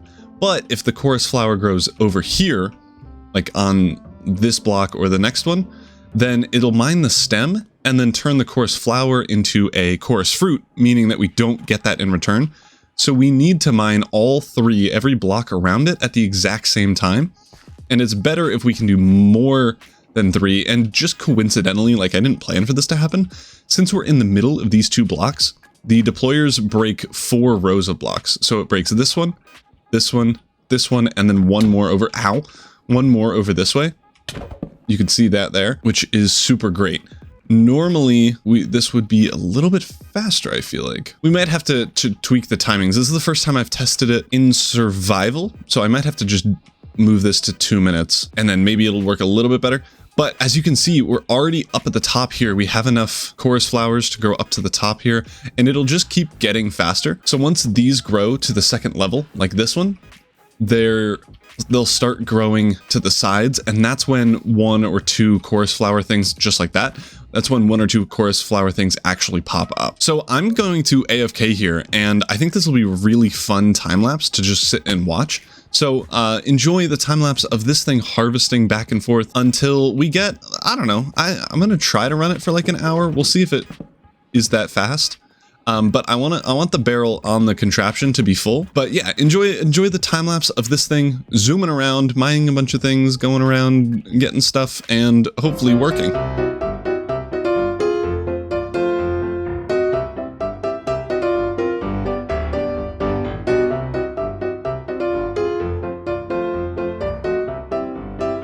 And wasn't that such a fun time lapse? I don't know how many items we have, but if you noticed, the middle one does not mine it properly, and I think I just missed a stick in the middle there. So, what is my mouse? So I think we just need to throw this back on and hope that this bad boy comes back, and then we can put the stick in, and then it will be working at full speed. You'll see that sometimes it breaks itself because of that, like right here. We mine this, but not this one, so we do lose a flower every once in a while. I'm not too worried about that. I'm suspecting we're still gonna have a ton. Oh, we can hover over it. 391 chorus flower. I have been recording for an hour and a half, maybe. So 400 in an hour and a half. Someone can do the math in the comments. I don't want to do it, but that's a ton, and that's with us losing some of them sometimes because I forgot to put the middle boy in there. So it's gonna be even faster. That's super cool. I need to wait for the homeboy to come all the way back here, but it is working. I need to set up a thing, and I don't know what thing to do, but a thing to plant more of these chorus flowers probably, because we have so many of them. I don't even know what to do with them. Yeah. Whatevs.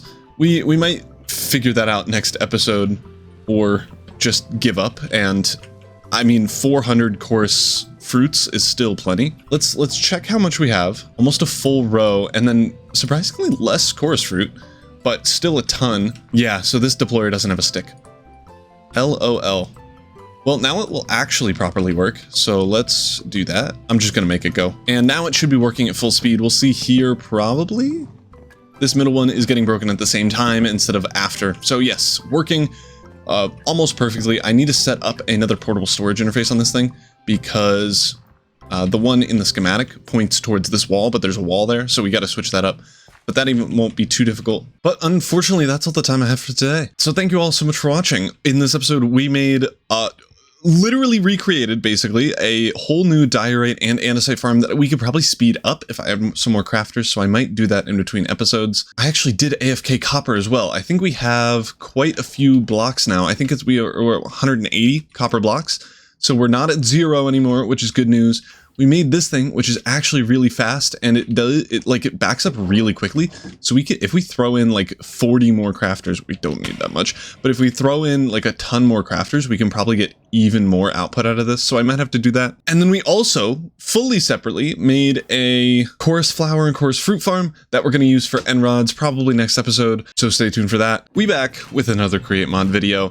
In the last episode, we made the chorus flower farm that you see behind me. The tutorial video came out for this. Made this diorite and andesite farm that is also really kind of cool. As you can see, I added in a couple more sets of these. I forgot. Oh yeah, that's what I was doing. I forgot to put in the cobblestone ones for these 3 extra crafters, but they'll all go in and go straight into this item vault that'll drop out diorite for us. So we're basically doubling the effective speed of this because we added double the amount of crafters. I'm gonna guess that this thing is still gonna be full by the time we turn this thing on at full speed, but we can do that a little bit later in the episode because I have some interesting plans. Everything is kind of uggo. Specifically, the main base area here is pretty bland compared to the other builds and stuff. I feel like we can upgrade this and make everything look a little bit better. The difficulty with this kind of build is that this building is way more futuristic than this one, and I think they just don't fit style-wise. So I was thinking maybe we kind of tear part of this down and have it be more run down, more ruined, still working, but cared after less. And then these were built way later to kind of make up for this kind of deterioration of this building, and that's going to require some material gathering of like leaves, vines, what other things, lichen. I think glow lichen is actually going to work pretty well, and I want to get to a couple of kind of chore-esque tasks. Like you can see here, I've actually started lighting up the roof of this place, and the difference it makes is astonishing. You can actually see the ceiling instead of it just being dark and shadowy. So we're going to get a couple more end rods in here. This is like 1 stack of end rods that I've placed in here, and it looks like 12. So we're gonna need a bunch of those, but good thing we have the chorus flower farm. I'm gonna need to AFK the blaze farm a little bit to get all that such situated, and I just want to make this place in total a little bit prettier because again, no floor. How do we still have no floor? I think the first thing we want to do is set up a floor for in the hole, because if you remember a while ago I did a poll on what we should do there, and I think the winner was shroom lights with glass on top of it.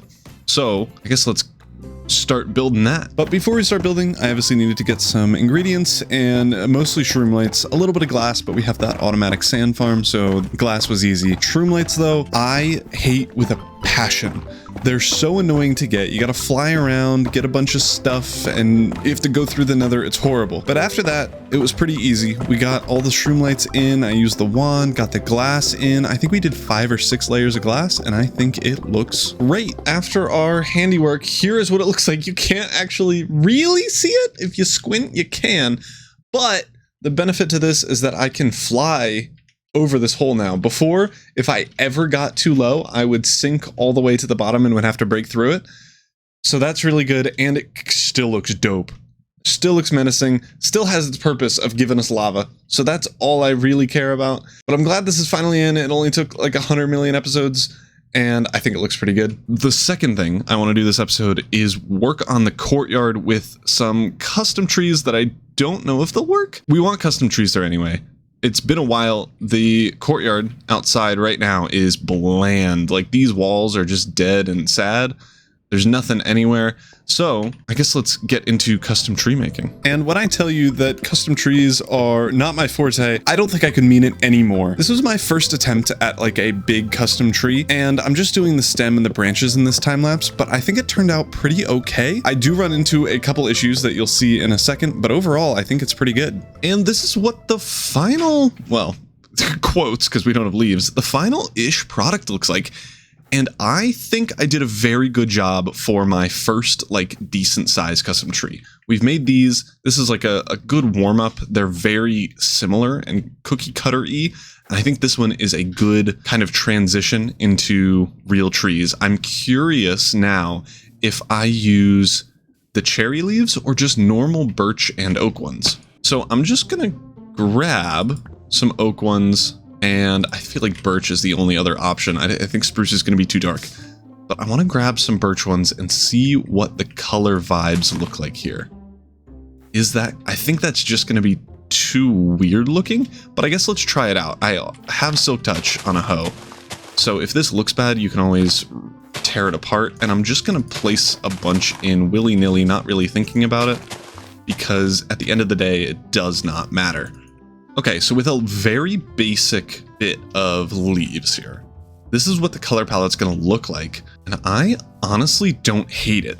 The leaves are pretty see-through, and we'll get some more air, especially into these parts, later. So I think it'll actually match pretty well with these flowered oak leaves. And I honestly think the bright pink would do too much. Like if we did the bright pink cherry leaves. So I think this is a good combo. I'm curious what birch looks like. It's a little bit darker. Potentially we use these as like little shadows here and there. I think that can work pretty well. So I'm just gonna get in a little more depth and a little more air, because air is a really big thing that is difficult for me and definitely other people as well to do and get looking good. So I want to do a good job with that. And I think just getting in a couple of the birch leaves for shadows and then getting in a couple of the other leaf blocks will do quite a bit. All right, this is horrible looking and I'm taking it all down. Not the branches. I think the branches are still good and have a good shape, but the leaves look horrible and I honestly don't know how to fix it.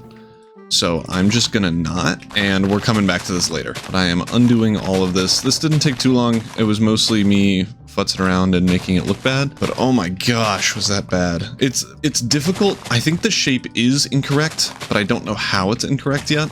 So I'm gonna just come back to it and see what we get to eventually. But we have so many other things that we can be doing, and I think the shape by itself looks good, so I'm not too bummed about keeping it like this for a second. So we're back to the original shape. So many leaves that I have to pick up. And after looking it up, I do think the shape is kind of not great. I think if we were to, instead of having these weird branch offshoot things, we do something like this, where we break all of these things, and then instead here, I think we need it to go up a little bit more, and then have this same thing where we have 4 going out, but just rotate it. So we have something like this, and then trees go out here, and then we can bring this down and have it go like that, because that already looks a lot better. And I think if I replace this fence gate with a block, I lied. Let's do a stair. I think that'll look better. I'm so bad at this. All right, I think we have a shape like this. This one's bad. We're redoing that one. But I think we have a shape like this, so that at different heights we have different amount of leaves and stuff. And I think that'll maybe look better, but who knows? We have the leaves on now, and I definitely think this looks better. From this angle, maybe not so much, but all the angles other than that, I think it looks really good, at least from the bottom here. We could probably reduce the height of this thing to like that, and I think it'll look better. But I think overall, this is pretty good. The only issue now is that I think the pink doesn't fit. So I have some spruce, a lot of spruce. I have some spruce, and I think this is still going to work and still going to look good, but I want to switch all of the cherry over to spruce so that it looks even better. And then I'm also going to mix up what we have here. I think we're just gonna like fill that in a little bit and then call it a day. But I think for my first try, this looks really good. Let me get down here. Ooh. Skadoosh. And I think from most angles, definitely from the bottom here, it looks pretty good. And I think it's gonna look even better when the wood matches the everything else. I died.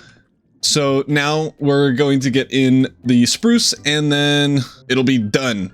At least the first tree. We have at least 4 more to go, probably 7 more. But I think we're only doing 1 for right now. And I guess we could do a cool transition where like some stuff is happening and I'm talking to the camera and then it's already done or whatever. But I think that would be quite a pain editing wise, so oh wait, I already did it. So yeah, this is the new build with the darker tree, and I think this does look better. I don't know what I'm doing over here. You have got to go. And I might do a little bit more tweaking here and there, but honestly, I think it's overall pretty okay. It looks better than nothing being here, which is really what we care about. I think I want to try one more tree over here, doing what I've learned from this one, and see if it looks any better. It should. I mean... This is a big tree and it's hard to build, but I think the next one's going to be better. And the next one after that, at least that is what happened with these. I think they do get better as they go along.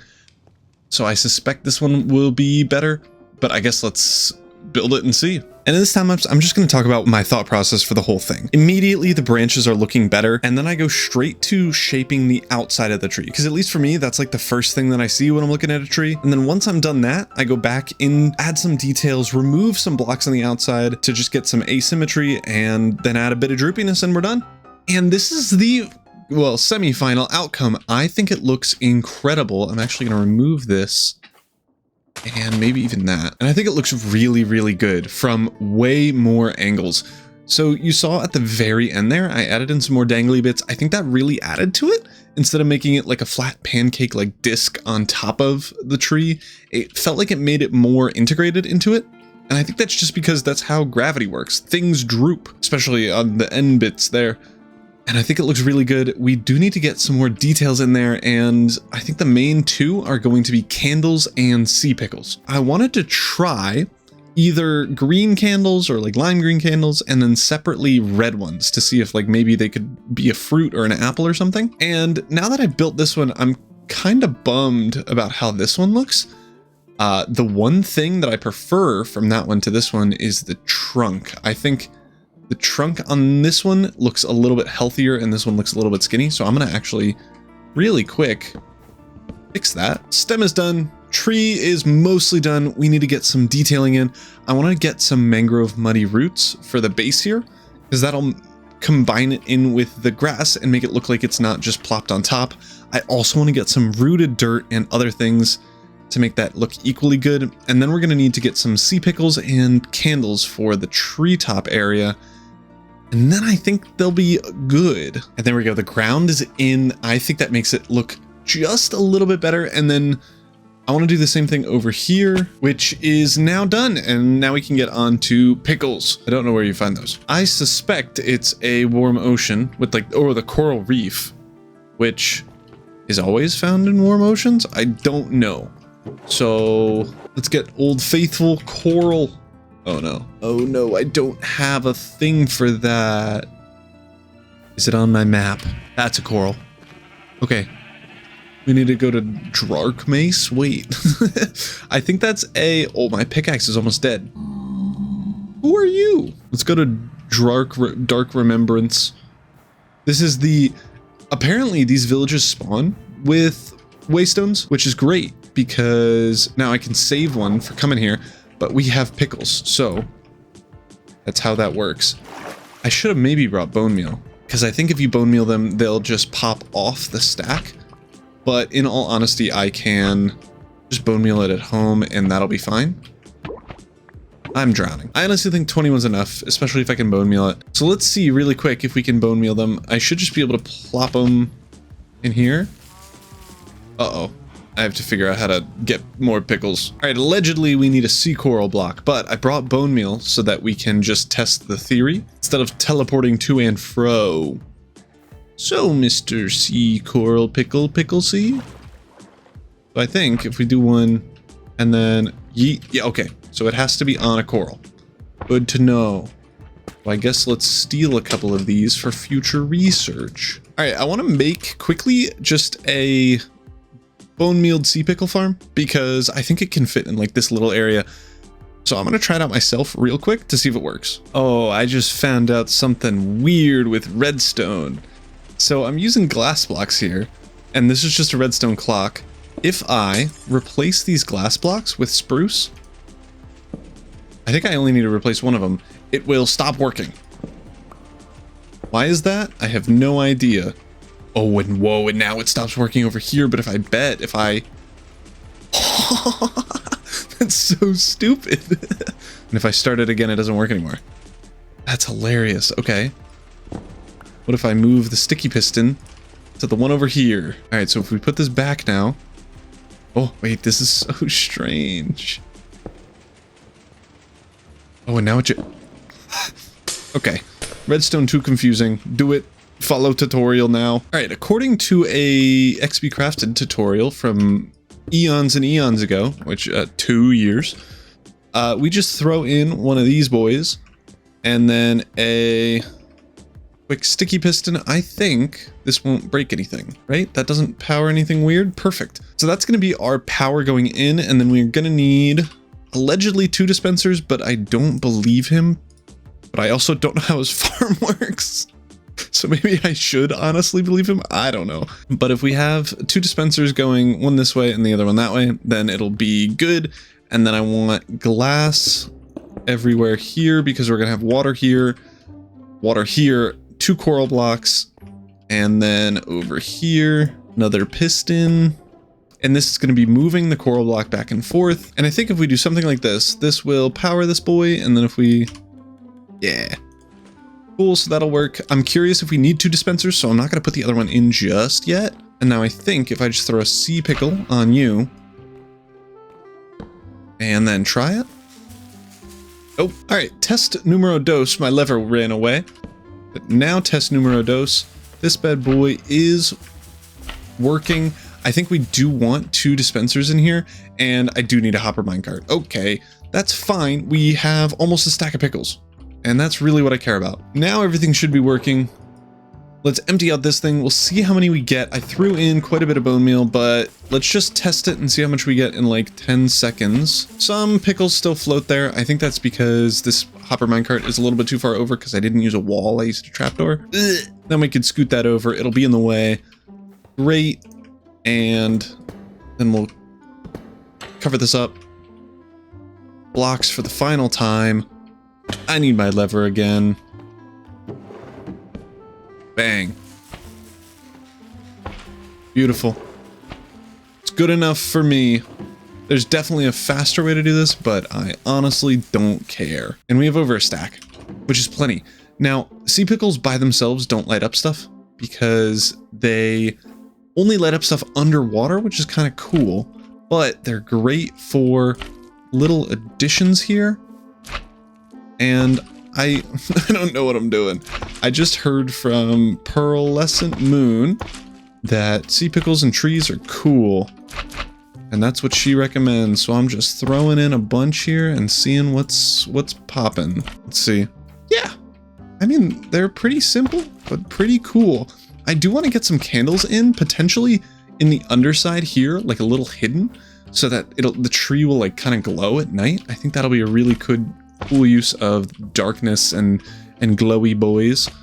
But I think the sea pickles by themselves add a little bit of bonus fun. I've already gone through a stack. Okay, maybe we need a little bit more than what I've already gotten. But this should tide us over enough for it to not be super annoying and ugly looking. All right, I've used all the pickles. I think it looks way better. Not way better. I think it looks marginally, like barely better, but still definitely better than what it did before. I'm gonna grab some honeycomb, and I think I need string, and that's all you need to make a candle, but I don't actually know. And then let's just grab some green dye. What other colors would be good? Potentially yellow or red or orange, which is a combination of the two if you have ever learned. I'm gonna do 10 of each for now. I don't know what colors are gonna be perfect. Can I re-dye stuff? The answer is no, so hopefully lime green is a good color. I think it will be if we use it as a highlight. Can't put candles on leaves? I guess it's like flammable or whatever, but that's kind of lame. What if we put candle on glass? And then why not just let me put the candle anywhere? It looks like little leaves. Okay, what if they're lit on fire? I think on the outside it'll look bad. Yeah, I think that makes it look too much like a candle and not enough like a not candle. How do I put out a fire? But I think they look really good as an accent piece. And of course I need to continuously break and place down a stupid temporary block for them. Yeah, they definitely look really good. I hope they look good in the daytime, but if the nighttime's anything to go by, they're gonna work really, really well. All right, those are the light green candles. I want a couple over here, but I think we just throw some dark green on, a few here as well, and I think those will look good. Why would I put one right next to where the sea pickles are? Yeah, those look so good. Can I do multiple? Is that a thing? I think it is, but I think I need to do it on a not stupid one for some reason. Yeah, that looks really good. I think the reason sea pickles are used more is because they're easier to place in. when you're using a bunch of them, but for a little bit extra contrast, I think they're really, really cool. And then I'm gonna go on the inside of the trees and light up some candles, like on the bark and wooden bits. Okay, so if we get in a couple here and light that bad boy up, yeah, already that looks really good. The green isn't super necessary to make the candles green, but I do think that if you see them, they'll blend in a little bit better with the leaves. All right, those lights are now in. It's unfortunately daytime, so we can't really see them. Okay, that's gonna be too close to the edge. That's fine. There we go. We have light in the middle of these trees so that they light up the area a little bit.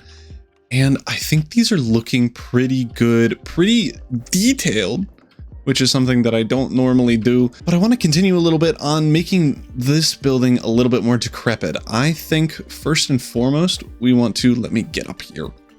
We want to break down this little corner here and just make it feel like a big old crater was taken out of it. And what do we think about that? I think that's a little bit too steep on this side, potentially, but maybe if we replace that with a stair. There we go, a little bit of a hole here, and then I want to get some leaves. And I was initially thinking just throwing in a bunch of spruce, but maybe mangrove could look cool here. Yeah, I think that looks pretty cool. I want to get some moss on the roof, and I need to get vines. I don't have any, and I swear I did, but I guess I don't. I don't know where it would have gone. The good thing about vines is that if you just place one, it'll spread everywhere. So that's what I'm gonna do. And then if I just throw in some moss blocks here, oh yeah, easy peasy. And then we have some vines in. I want to throw in one or two just over here. And I honestly think that's good. We want to get some buttons in just to control the vines, because if not, they will literally grow forever. But I think other than that, this little area is good, and I think a pretty good test. I want to continue this in some other places, but maybe what we do is we just go through here, placing moss, and then maybe like just bone mealing this and seeing what it does. And I think already that makes it look so good.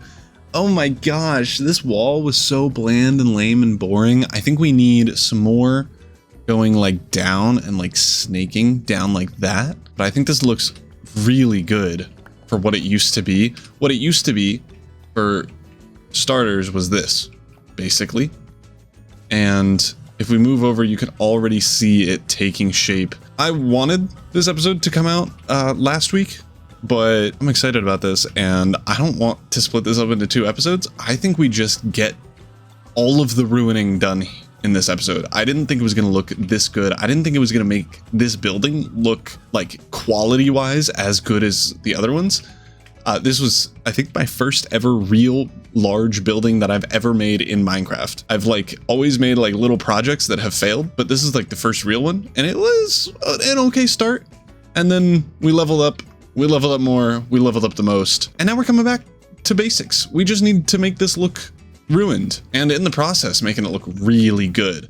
I think what we want a little bit more here is to do one of these, and let's see what that looks like. And honestly, I think the ruining will do best in a little time lapse, so I suppose let's get this started. Wow, another time lapse, another bit of me talking. That's what a YouTube video is about. I don't even know really what to talk about in this. I think the craziest thing is how much of a difference adding just a bunch of plants and stuff makes to it. You can see I already finished the front of it. This little side bit is now done as well. And then I went straight to the roof. I've decided that doing the back is for losers. I'm a YouTuber. You can't finish the back of a base. That's not how YouTube works. So I just did the top, but that's the end of the time lapse. So let's get back to the world. And oh my goodness, look at the transformation that has occurred in just one episode. We got the foothold in for the courtyard.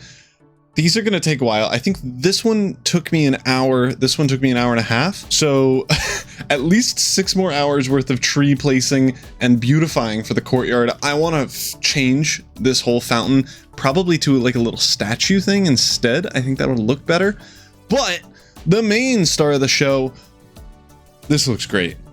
This looks incredible. As I mentioned in the time lapse, only did kind of 2-3 of the 5 sides because it's a square, but I didn't really do the back. It's good enough. I also didn't really do over here, and I feel like, just vibes wise, this kind of dome area should have less garbage than everywhere else, but on the inside, it still looks cool. I did a little bit of work dropping leaves down in certain parts, as you can see, and I think that makes it look really, really good from the inside. And like, I love this from the inside here. It looks so cool.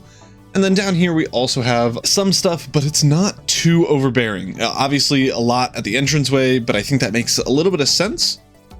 And I just think it looks so cool. Let's actually take a quick look at what these trees look like in the nighttime, because we didn't actually look at them when they had the candles in, because it became daytime too quickly. I think this looks good. It glows just enough. This one a little bit more. I think we had more space to place down some candles in there, but I think those both look really good. This fountain needs to change. It's 2012, but we'll be able to change that maybe next episode, maybe not. But the base is coming along. It is getting more lively. We're getting a story of like, this used to be the main factory. Nobody cares about it. It is getting run down. We built a brand new one that generates a ton more power, even though this is our actual power generation one. This generates a ton more with the big tubes and the big cube. And then we have a train station that is being upkept because it is still useful and functioning just to connect with the barn. We still have a lot of terraforming and stuff to do, but these are big steps. I want to finish the courtyard by next episode. This fountain's gotta go. It's gotta be replaced by something. I don't know what. And then I want to get the rest of the trees in, the rest of the courtyard in, because we're not just doing 8 trees in here. We're gonna have some little bushes, a little bit of maybe benches? I don't know. I'm gonna just look up what a courtyard looks like and do that. Crazy amount of building, crazy amount of progress. I think I've gotten better at organics, and I'm just gonna get better. So stay tuned for that. Another thing, inventory, crazy. This is horrible to look at. I wanted to show you before I put it all away, just to show you how great storage drawers are. That is way better. And we could put these away as well. And we just have these copper slabs. I'm curious if you can unwax them. Yes. Okay. So I'm going to do this in between episodes. The ceiling bits that are next to the ruins, I am going to convert over to blue. And that's just going to be how it is. But I think that'll make it look even better. And I love that I unwaxed all this copper last episode, or this episode? Last episode, I think. And now I'm going to make all of it go back to the most oxidized version of itself. Enough rambling. That's it for this episode. Welcome back to another Create Mod episode. In the last one, we ruined my base. That is right. We covered it with leaves, broke a bunch of holes in the roof and ceiling and walls. I mean, this used to be made of wall, and now it's made of air. On the inside here, we took chunks out of the ceiling, we added in some drooping vines and stuff, and just kind of weathered the whole thing, making it look a little bit more used, a little bit more rundown, so that the more new big boys, this big factory, and the other train station are looking even better. We also made a couple of custom trees that I'm actually going to work on today. And at the very end of the video, if I can get up here, I had unweathered this oxidized copper so we could make a little gradient here that would connect more with the leaves and then gradient out back towards the wax copper. And I think once we get that in, it'll look really amazing. The keen-eyed among you might have already seen that the courtyard is looking a little bit different already. And that's because it is. I was already building. And in the last episode, I said it was going to take 6 hours-ish, given my previous tree's speed of building those. And I was pretty spot on. So enjoy the next 6 hours of tree building. And if you're not, hit subscribe. All right, let's go. And this time lapse is a long one. I started on just 2 trees per thing and wanted to change it up a little bit. So I decided to make this one look a little bit like burnt down and like it's got the embers smoking in a little bit. And then the next one is just another standard tree. That's the third one that's like pretty standard. And at this point, I've like kind of gotten in a groove of like, I'm vaguely aware of how to build a tree. So let's make a little bit bigger of a tree. You can see that this one's like, it's not a crazy bit bigger, but it is a ton more leaves. I just added a bit more droopiness, a bit more holes, and then this one is kind of where I stepped out of my comfort zone. I wanted to curve it so that it was more willow tree-esque, and I think I did a very good job on the shape of the tree itself. And then I made this one even more droopy. It's hard to tell really in the time lapse, but once we get into the game, we'll see it. And then I kind of like copied the droopiness and curviness over, because normal trees curve and droop and aren't perfectly straight. So if I were to do this again, I would add a little bit of curves to the stems of the other trees, but I still think they look very good. They fit in with the build, and we're getting to the end. I think the only thing left to do is fix that fountain to make it not look like it's from 2012. But let's get back to the video. And the trees are done, and they look incredible. The amount of droopiness, the amount of like, I was hoping for this outcome of like the trees curving over the path like this, and I didn't think I would be able to do it. Starting with these two trees, I was not very confident. I mean, there's not much path droopage, but then I figured out how to go sideways, diagonal building. It's crazy. I think it turned out incredibly. We need to fix this fountain. It looks like it's from 2012, as I mentioned, but just let's go through the trees.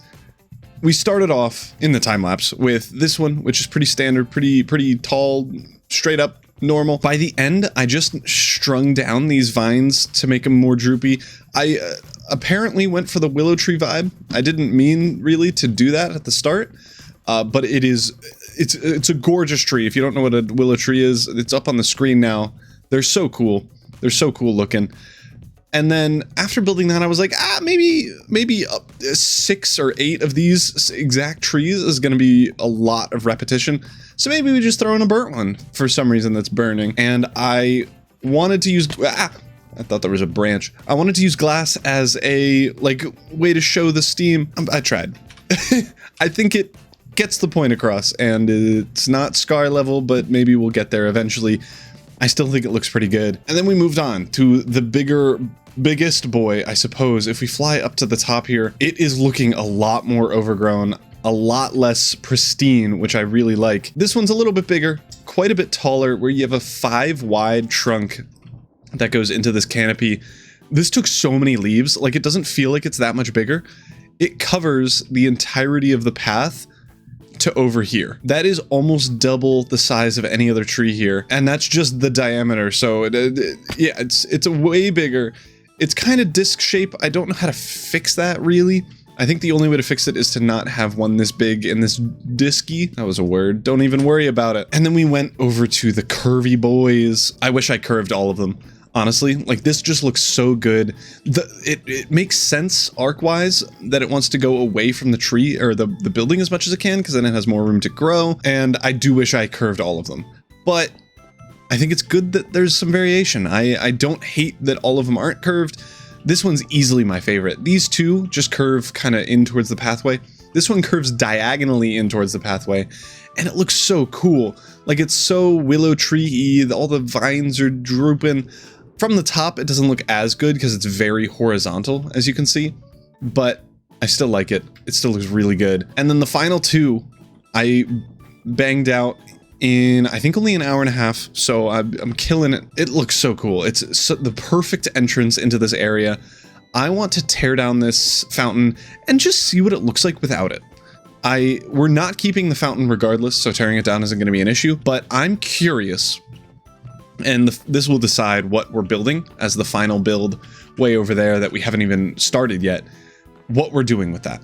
Because if the view here is just beautiful, I think we somehow have the building have a big old hole in the center so we can keep looking through it. That'll also make it so that we can see the train pass by, and I think that would be pretty neat. If the view is cool without the fountain, we might have our work cut out for us for this building, just to make it like maybe a big old archway or something, like the thing in France, Arc de Triomphe. I think that's what it is. But a big old arch here where it's just like cool for no reason, like every old thing that's ever existed. And I think if it looks cool, it'll look sick. So I think let's tear down this thing, because, you know, I tried my best in ye old days. It looks stupid. I have all the materials that I need. I just need some blocks to block off the water from flowing. And honestly, with the backpack mod, I think moss is my favorite scaffolding block. It is Instamine. Oh, let me build. It is Instamine with a hoe, and since we have the advanced tool swapper automatically, it's just full Instamine no matter what, which is incredible. Obviously, in normal games, you can't Instamine it with a hoe, and you're usually not carrying around a hoe. But if you are, all right, it is nighttime, but this is what it's looking like. Honestly, I think that makes it look better. Obviously, we're not going to have this kind of floor in here, but having this open, I kind of like, I think. So I think for now, we just keep this open, but we're not done with these little courtyard areas here. Just because trees exist doesn't mean that we can't have little flowers, little benches maybe, like some pathways in between them, have it like a communal space for employees of whatever place this is, tear down the old building incorporated, and maybe we have like a cool little garden walkway thing of like a city or Central Park vibes. Because they have like the main large pathway, but then they have all their other winding paths and stuff. And I think just doing that could be kind of fun. And the beauty with, the beauty with grass is that we can just right click it and get these path blocks that are different enough from the dirt that we're using for the trees themselves. So we can actually differentiate what is grass and what is roots and dirt and stuff from all the other trees and everything else. But let me fix up this floor and then we can get to better decorations and finishing up the courtyard. The center pathway is all in now. We just replaced it, threw in some of the classic good old-fashioned granite, polished granite and brick, and it's looking good. The next thing that we need now that this is in is some lights for the center bit area here.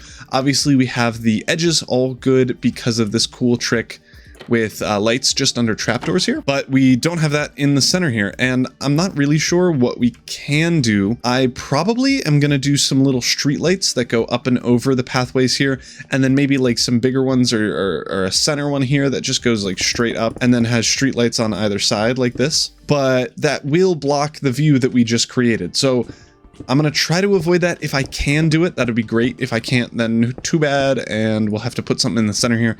And I still don't think that'll be too big of an issue. Looking at it though, from way back here, it definitely looks way better with the normal floor. And I think it does look better than even like itself with the fountain in there. So I think we keep it empty, at least the best that we can. If we have to put lights in the center, then we have to, and that's just how it's going to go. But I think I can manage getting lights in here along the pathways and still not like obstructing our view at all. Let's get those lights in. And I thought let's do a fun little transition where we just spin around and they're in. And I wish this actually fixed our issue with the whole middle area being not lit up, but it doesn't. What it does do is look cool. These are a thing that I stole part of, like this little tube bit. That's not what this is. Fence post bit I stole, and then I thought of the spruce hanging signs with the lights below it. I think it looks pretty cool. And then we just copied it along the way. And the beautiful thing about this is that these signs can go sideways, so it actually looks good diagonally, which is rare, I feel like, with normal fence post stuff. But the center is still super dark. So potentially what we do is we just light up the center like that, maybe get a light block, or that looks bad. I'm not sure what we can do. Maybe we could do like manhole covers and have just 4 of them around. That might be doable. And I think that could actually look pretty cool. So this might work. That kind of looks like a manhole cover. I don't hate it. The issue is that we are right underneath this area here. So we could do something where we have them like this. Where's this light? Here we go. And we have them in the 4 sides like that. And I think that would actually work and still look okay. So if we do that, yeah, that looks fine. Those look pretty much like manhole covers. I am a-okay with those being there. And it lights up the center, creates a pretty consistent light path, and doesn't block the main view that we care about through the center there with any ugly bits or anything. And this looks pretty cool. The next step is just going to be breaking these blocks here. Well, maybe not exactly here, but somewhere. Making a path that like loops around, maybe goes behind the tree and then comes out here.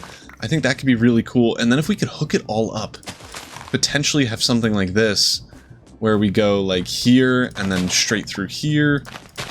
Oop, and then this way, where we then go back around this way or something like that. And then we just go around this tree and then out this way or something. And I think a little winding path that goes all the way around like this could be really cool.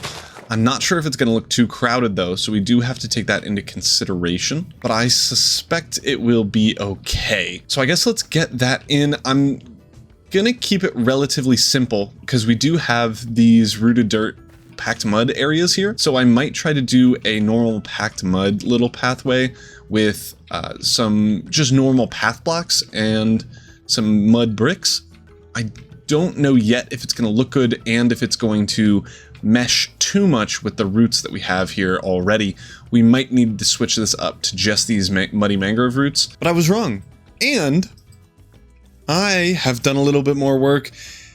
There's a lot of things to go over. First and foremost, these leaves used to not be birch, but I think to just fit the vibe more, I switched them all to birch. The pink didn't really fit in, and especially the oak leaves didn't really match with the moss, which, let me talk about. We made the pathways. The pathways weave and wind, looking amazing, and I used these hedges as kind of like a way to, I don't even know, like, just make you appreciate the area a little bit more. So we have the pathways, we have some lights in here now, and I think the pathways go pretty good. They move around the area really nicely and make it just so that it feels cool. I probably should light up this area a little bit more, but overall, I love it. It looks incredible. I wanted something to like kind of outline where the path was, to differentiate the path and the dirt and the roots and stuff of the tree. And I feel like this is kind of the best bet, because in at least some parks, not all of them, at least some, they have like little bushes that outline where the path is and are like, don't go further past the bushes because then you could die. They also use it to kind of backdrop buildings so that you don't see the building walls as much, because they're usually kinda uggo and stupid. So I've done both at least a little bit in places that I can. Obviously not this one because it is right up against the building, but over here I have it so that the kind of hedges go along the building, and I've just like randomized it between 1 and 3 blocks, because having it just like 2 blocks tall or 3 blocks tall made it feel like we were in a pixelated movie, and that wasn't really the vibe I was going for. But I think overall, let me actually plop that there. I think overall it turned out incredible. This is at normal brightness volume. Everything is lit up except for this area here, and then the same thing over there. So maybe we replace this bad boy with another one of our patented lamp posts. But then other than that, everything's lit up. It looks pretty cool. And with shaders, it looks even better. Just like walking around here feels like I'm in a park at night. Now, I'm not really sure if I should be putting in bushes in like little spaces here. I probably should, and maybe that's the thing we do next. But just like walking around here makes it feel like you're in a park, in a little courtyard thing. Maybe not a industrial courtyard type of thing, but definitely something really cool. And I want to wait until the moon gets in that gap so we can just walk through with a cool view. Just the hue, the glow from the moon as it's coming down looks so cool. And this is why you build all of your builds facing west, because the sunset, the moonset, is that a thing that exists? Looks so cool. Jeez, and it's already gone, but looking super cool. And this is easily one of the most beautiful builds I've ever done. I think we get in a few bushes, maybe a little bit of rockiness in here, and the shaders are done. And maybe a little bit of rocky boys, like little pebbles or something in here. And then I think the courtyard's done. I think we just need to fill up some of the big spaces and then we're good. And we've now done that. I just used some tuff, some moss, some stone to make some little boulder rock boys. I know this, everyone says this every time they make a pretty build and then they add little rocks. It does so much to the area. Like, it draws your eye to it immediately, because it's like the only non-green and brown thing, and it makes it look so cool. This area still, we probably want a little bit more things here, but otherwise, everything is pretty, like, compact. I have a little rock here with just some stairs and slabs that looks sick. There's one over here that's just a slab in the ground, which I really like. And then I accidentally crafted some trapdoors, or whoa, those aren't trapdoors, pressure plates. So I just had to use them because otherwise I would feel bad. And then again, the tuff and moss and stone just work so well together. I wish I was in 1.21 because then we would have all the tuff variants. But just adding that little bit of stone, that little bit of gray, kind of just pulls everything together. And the courtyard's done. Courtyard looks amazing. And we still have so much time in this video. So what even could we do next? Well, I have a great idea. For some reason, I think when I upgraded the mod pack to the newest version, these stopped working. These were, these were refilling stations, and I have it set to a filter of a full one of these should make it work. I can actually put this one in here too. A full fueling tank, dyslexia. Fueling. I figured it out. When this thing's full, it should drop itself out. But where's my wrench? Boomer, boomer, boomer. It feels like I've forgotten how to play the game since I've only been building for that long. But if I just like have it drop, it just dropped all of them even if they're empty, which is not the ideal circumstance. There are ways to do it better, and that's kind of what I want to focus on. But, uh-oh. Oh, is it okay? Is it safe? It is. Okay, we're fine. Time to go back through my whole hatch. But the first thing I want to focus on is an obsidian generator. The reason for this is, I'll let you in on a little secret, I don't have a video for this last Friday when this video comes out, and I want to make an automatic obsidian farm, and I might as well show you my design process.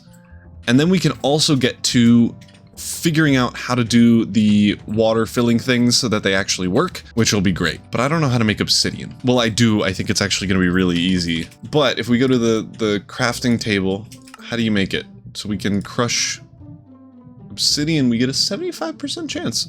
I don't think that's how we do it though. Bulk washing of this could be interesting, where we get magma creams and craft it. I don't think that would work, but that could be cool. There's not a way to make magma blocks with lava, right? I don't think so. I think we just do a normal, we pump lava from one of our many, Exhibit A. We pump lava, we break it, and then we fix it. So we just do this, but have an automatic braking system that also picks it up. All right, so I just set up a little test thing to see if this will even work. I want to stop this really quick. What I'm doing here is I am using a smart observer to observe when obsidian is placed here. And then I am just using a cart with, I'm going to replace this with a storage block thing right there. It's actually probably better if we move this to here. And then get under there. Okay. Like that. And then placing this here. Now, all that we have to do is hook up the lava. And yes, that will make obsidian. That's what I was worried about. So the issue now is that this barrel is just not picking anything up. That's fine for the most part. I think if we just get in a lava source or a pickup source of some sort, then it'll work flawlessly. But already we have 10 obsidian. That is brilliant. And obviously for the tutorial that's coming out on Friday, this is going to be a little bit better, and we're going to have an automated lava generator if you don't have an infinite source like this. But if you do, it's really that simple. We just need a collection system and we're good. I just thought of something. Maybe if we put a brass funnel here, it's locked. Maybe that's fine. I don't know. Let me switch these two around just in case. But my thinking is maybe if we put a brass funnel here, it will just let us drop out items.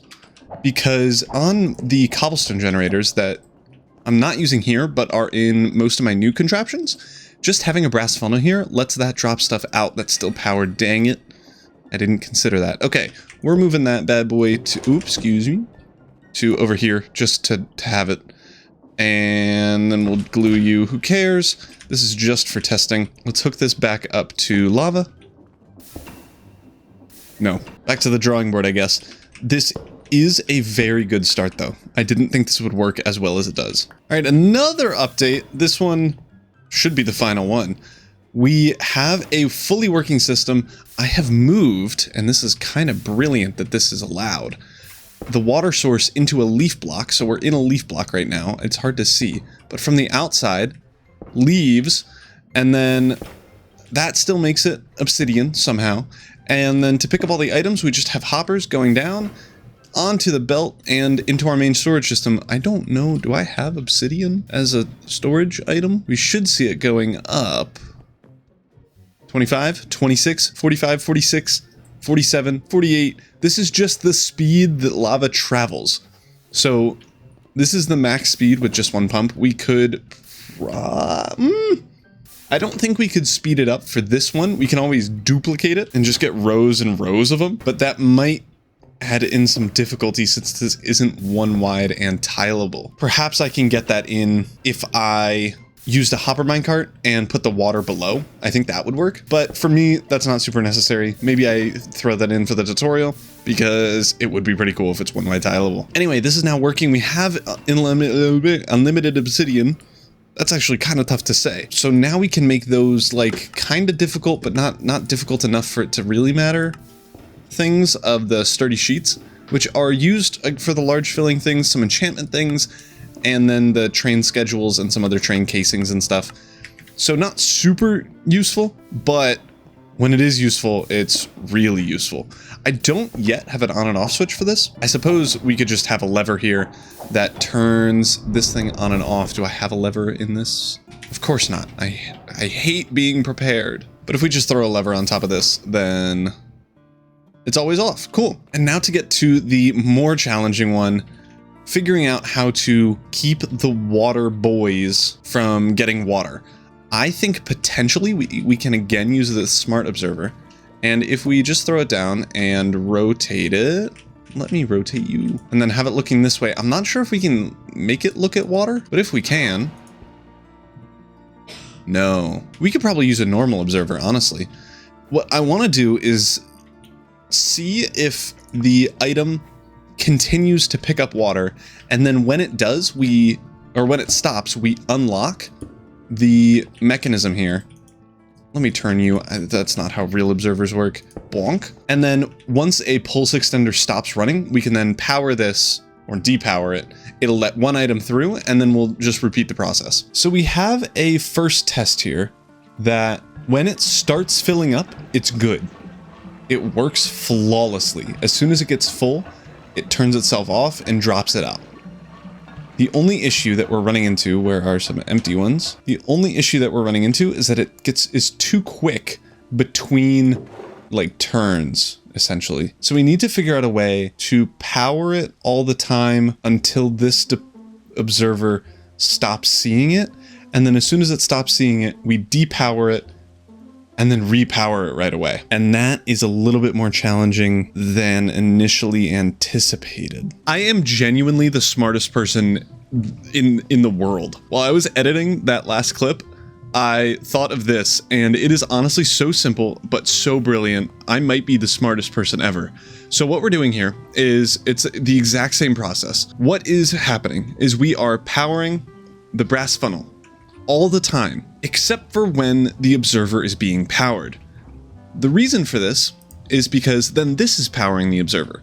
So when the observer is powering and this thing is taking water out, this will be powered, this will be off. This will be powering this until it's full.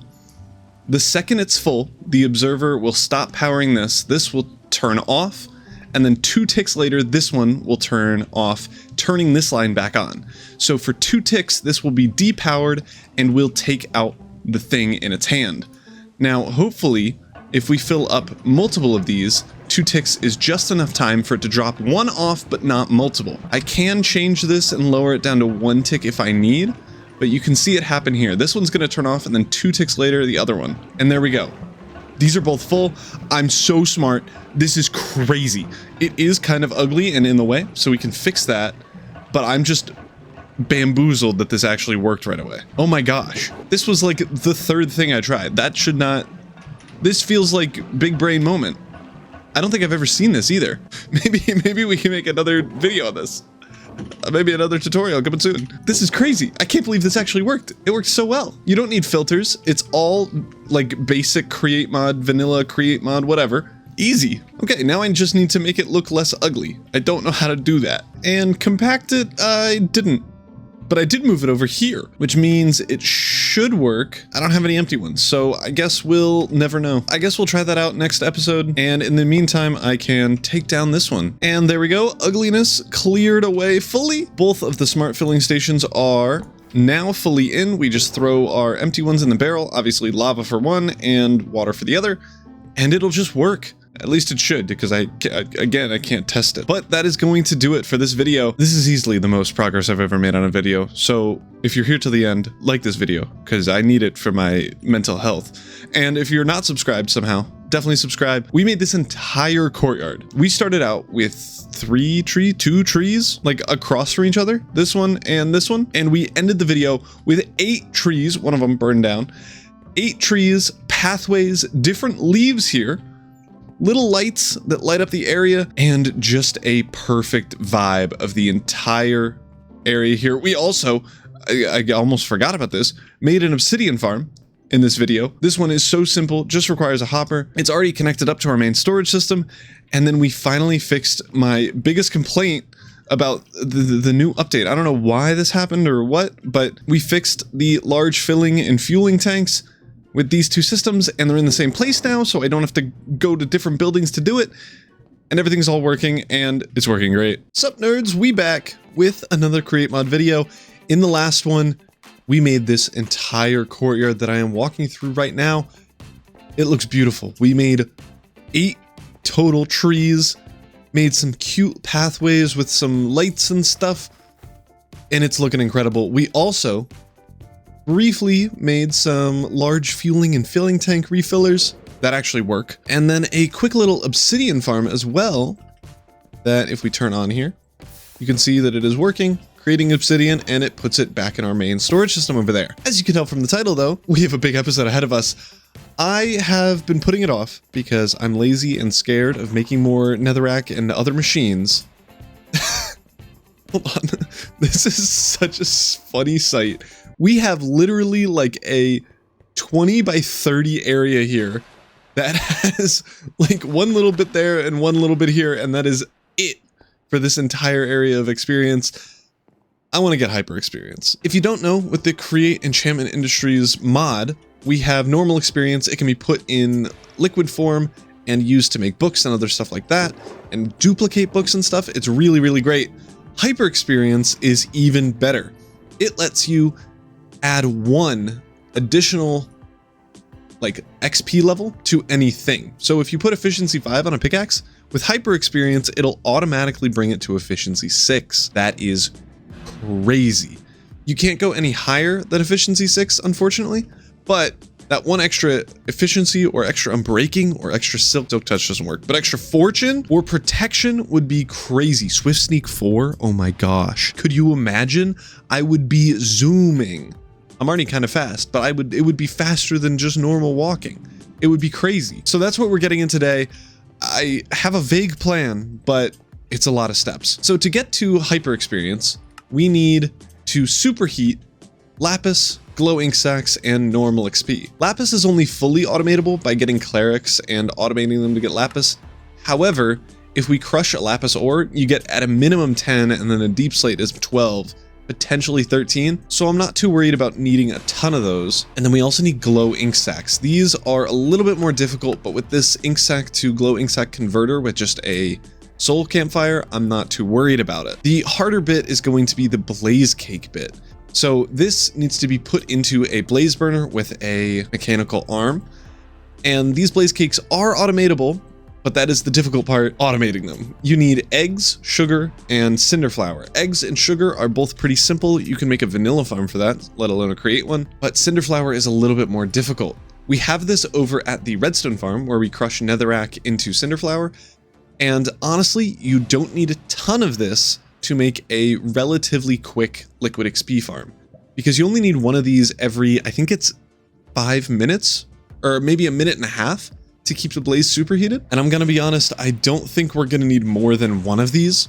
So a blaze cake every minute 30 is not too bad. We're probably only gonna need 1 netherrack combiner here with andesite and netherwort, so it really shouldn't be too difficult. This is a ton of steps. So I want to quickly go into creative and make an automated blaze cake farm with the mods that we have installed here, because I don't think the netherrack conversion is a base create mod. I think this is something separate, but create more recipes, yes. So it's not a base create one, but it is pretty common. So let's get into a creative world and try to figure that out. I'm in a tree. So let's go over the easier two first. So we need sugar and egg. This can be a basic egg. We have a bunch of Alex's mob eggs, but you could, as you saw, we could just do a basic egg. And then for sugar, we could do honey or sugarcane. I think for this small farm, I am just going to do sugarcane and probably just throw it in a milling system. This thing takes a lot less stress units than a crushing wheel, and we don't need a ton of it. My quick question that I'm gonna have, so I might as well test it now, is can mechanical harvesters harvest this type of thing? So if we connect this up and flip it around, it does, but it doesn't replant it. I would love if this would let us put a barrel in the middle and pick it up for us. That does seem to be the case, but we just need to increase the height of this by 1 block. There we go. And if we switch this back, it'll pick up all the sugarcane.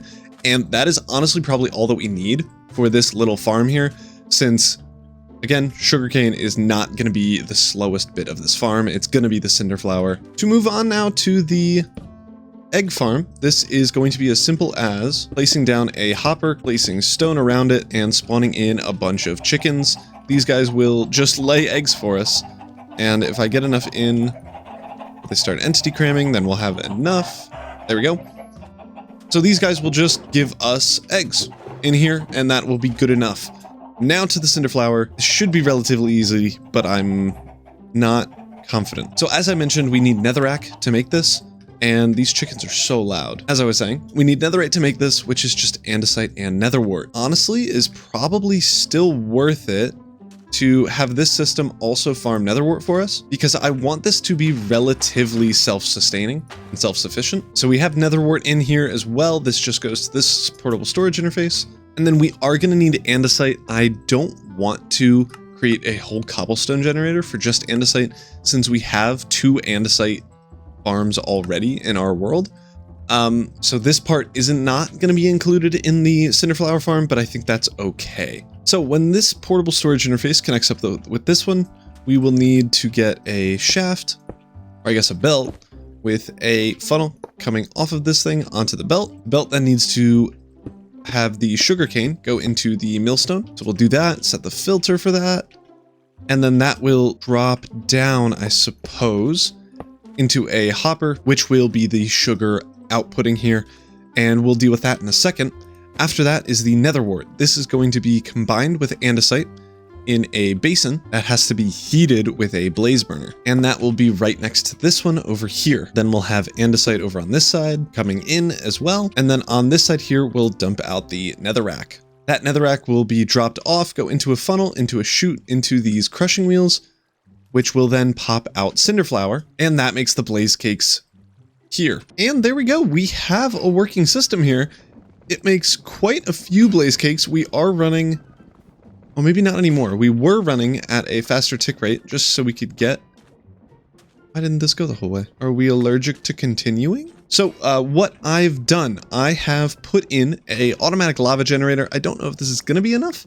I haven't tested the speeds or anything, but it should be fine. The farm over here is just on a 5-minute timer just because of this pulse extender. So we do have 10 more cinderflower than we do sugarcane.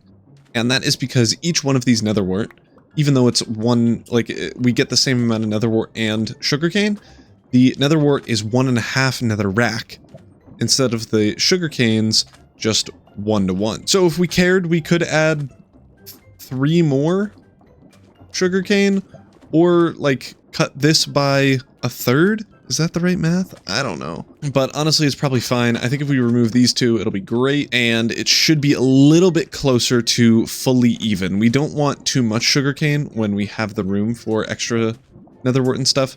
So I think I'm okay with it just being this. We'll see if we need to increase it or decrease it at all. I'm hoping the lava is enough, and then the final thing is andesite. I have kind of decided that I want this to be a, like, just drop it into your world kind of thing.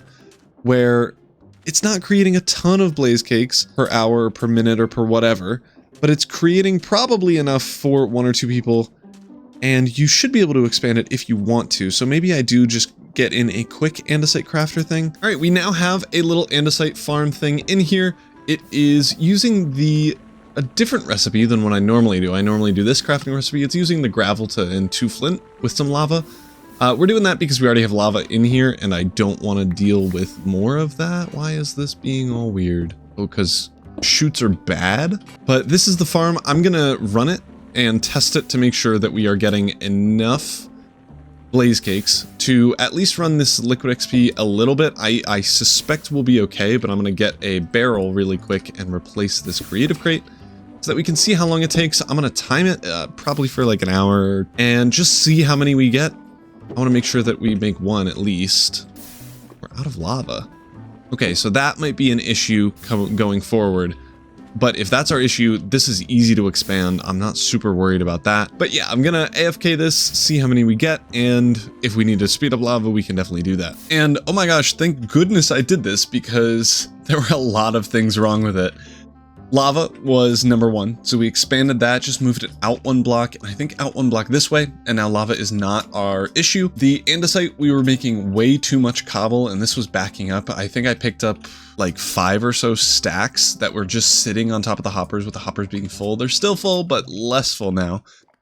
I also halved the speed of the mechanical drill from the rest of the system. I think we're just gonna run this at 25 RPM, or whoa, 32 RPM. Because that's the bare minimum we can do for the mixer, and everything still works fine, and that's not an issue. Eggs, actually, were surprisingly fine. They didn't need any changes. And then the farming system is what needed changes. I won't talk about the math because I still don't really get it, but we need 11 netherwort and 9 sugarcane. I think that's because we get 2.1 sugar per sugarcane. I don't know, but this is the best ratio that I found. I don't know the rates. I actually haven't tested this new version, but we're just gonna throw it into our world, and I think that's the same one up there. Let's get this in the world. We'll need to find some chickens. I think I have them in the pen still, and then we can turn this thing on and get some hyper experience. All right, so this blaze cake farm is kind of gigantic, and I don't know if there's a way to rotate it in the best possible like orientation and stuff. I think we just throw it up against one of these walls and call it a day. I feel like here is going to be a little bit better, and then I probably want to rotate you. Maybe not, because that blocks the whole area. What I'm going to do is I'm going to remove this and get it in here. I guess I just have to go downstairs and get more wood to remake these bookshelves, but I'm going to put it in this corner here so that it is out of the way, and hopefully it will fit, but I actually don't have that high of hopes. It does not fit, but that's fine. We can remove some of the extra stuff here that was honestly just used for me to get a bunch of shears, as you can see.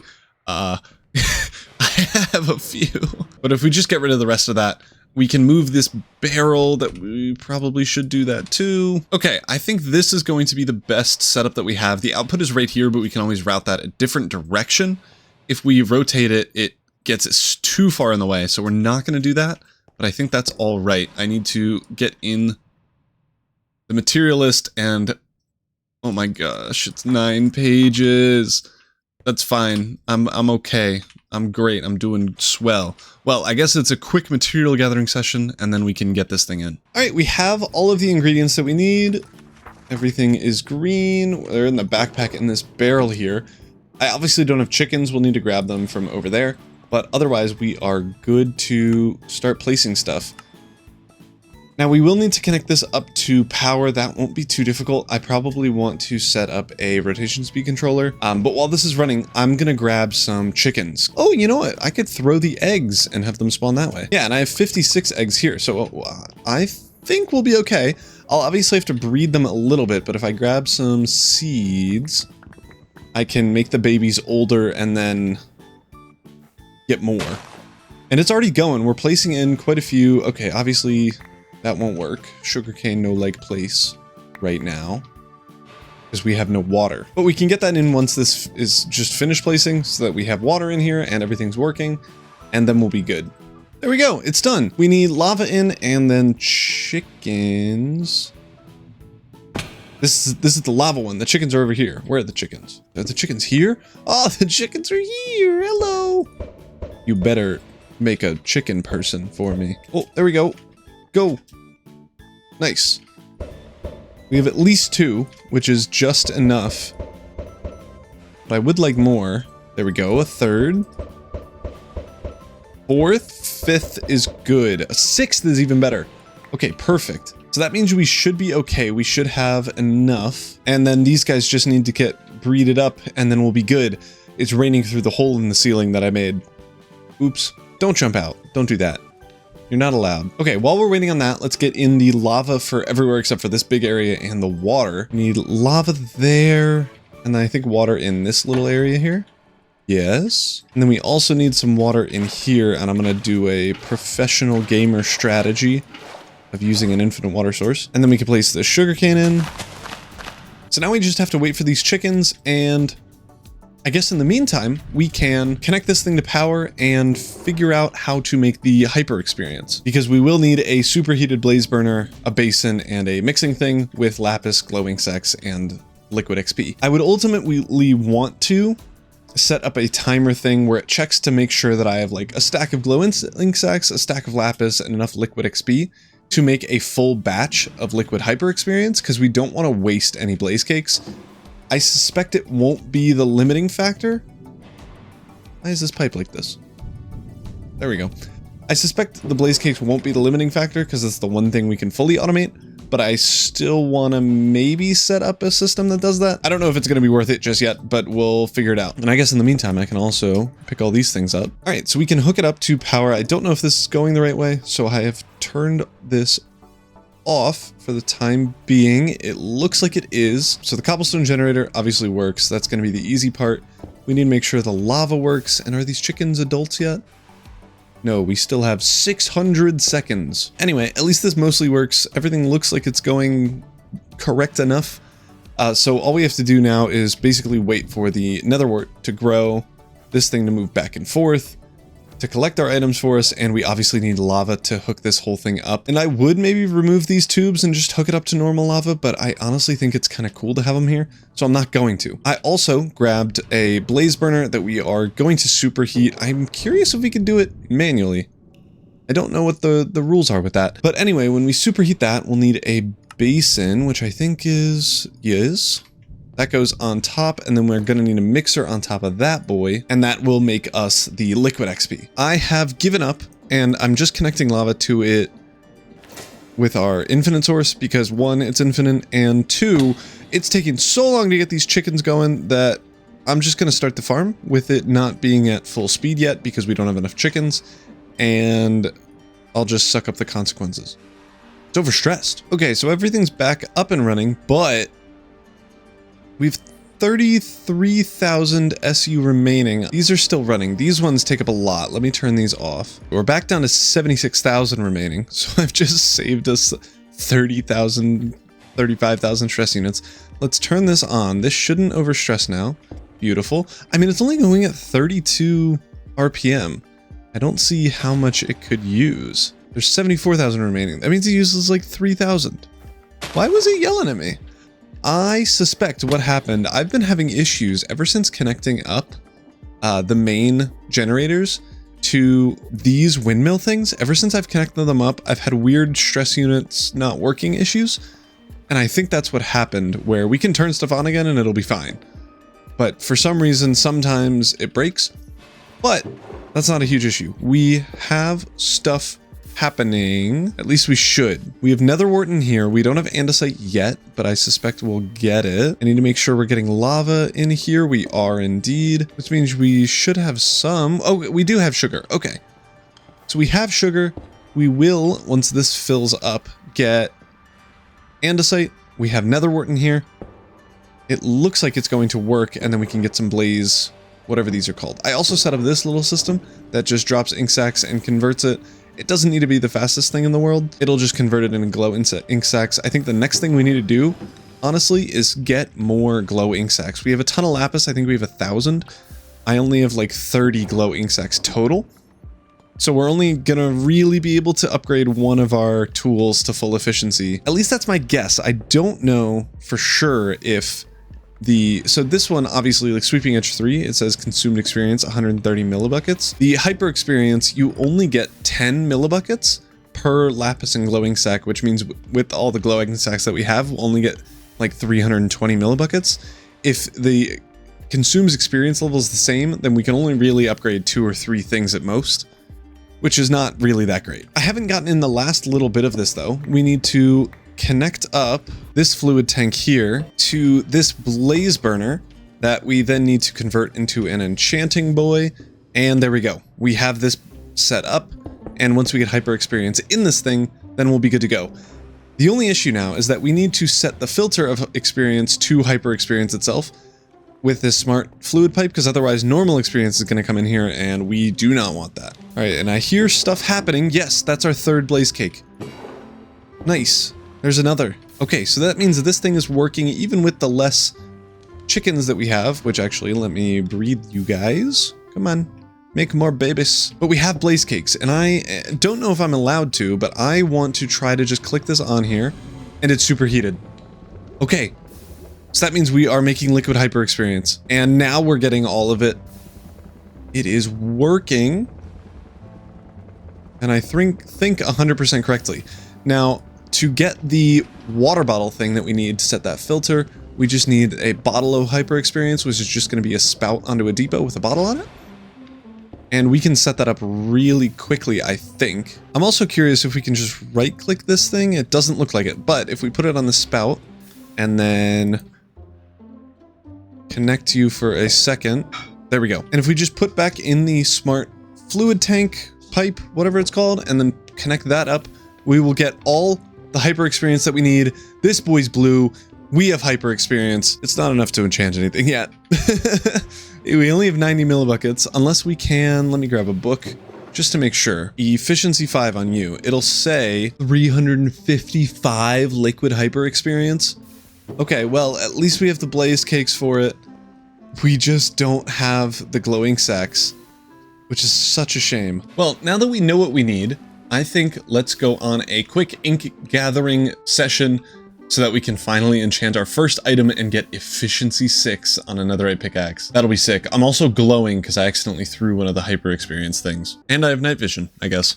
Oh man, don't you love murdering squid in the murdering squid montage? We have more ink sacks. We'll be able to make at least enough hyper experience to enchant my pickaxe with efficiency 6. I'm so excited. I haven't used efficiency 6. Can I mine deep slate fast enough? Can I insta-mine it with efficiency 6 and haste? I have no idea. Make! Cook! Oh, there was one. Cook! Ink sacks are in. We gotta spice this boy up. We have 4 blaze cakes right now. We have under 100 to go. We have more than 10 ink sacks left. So yeah, we will be able to enchant this bad boy. One more and then it starts. Yes. Enchant. Go.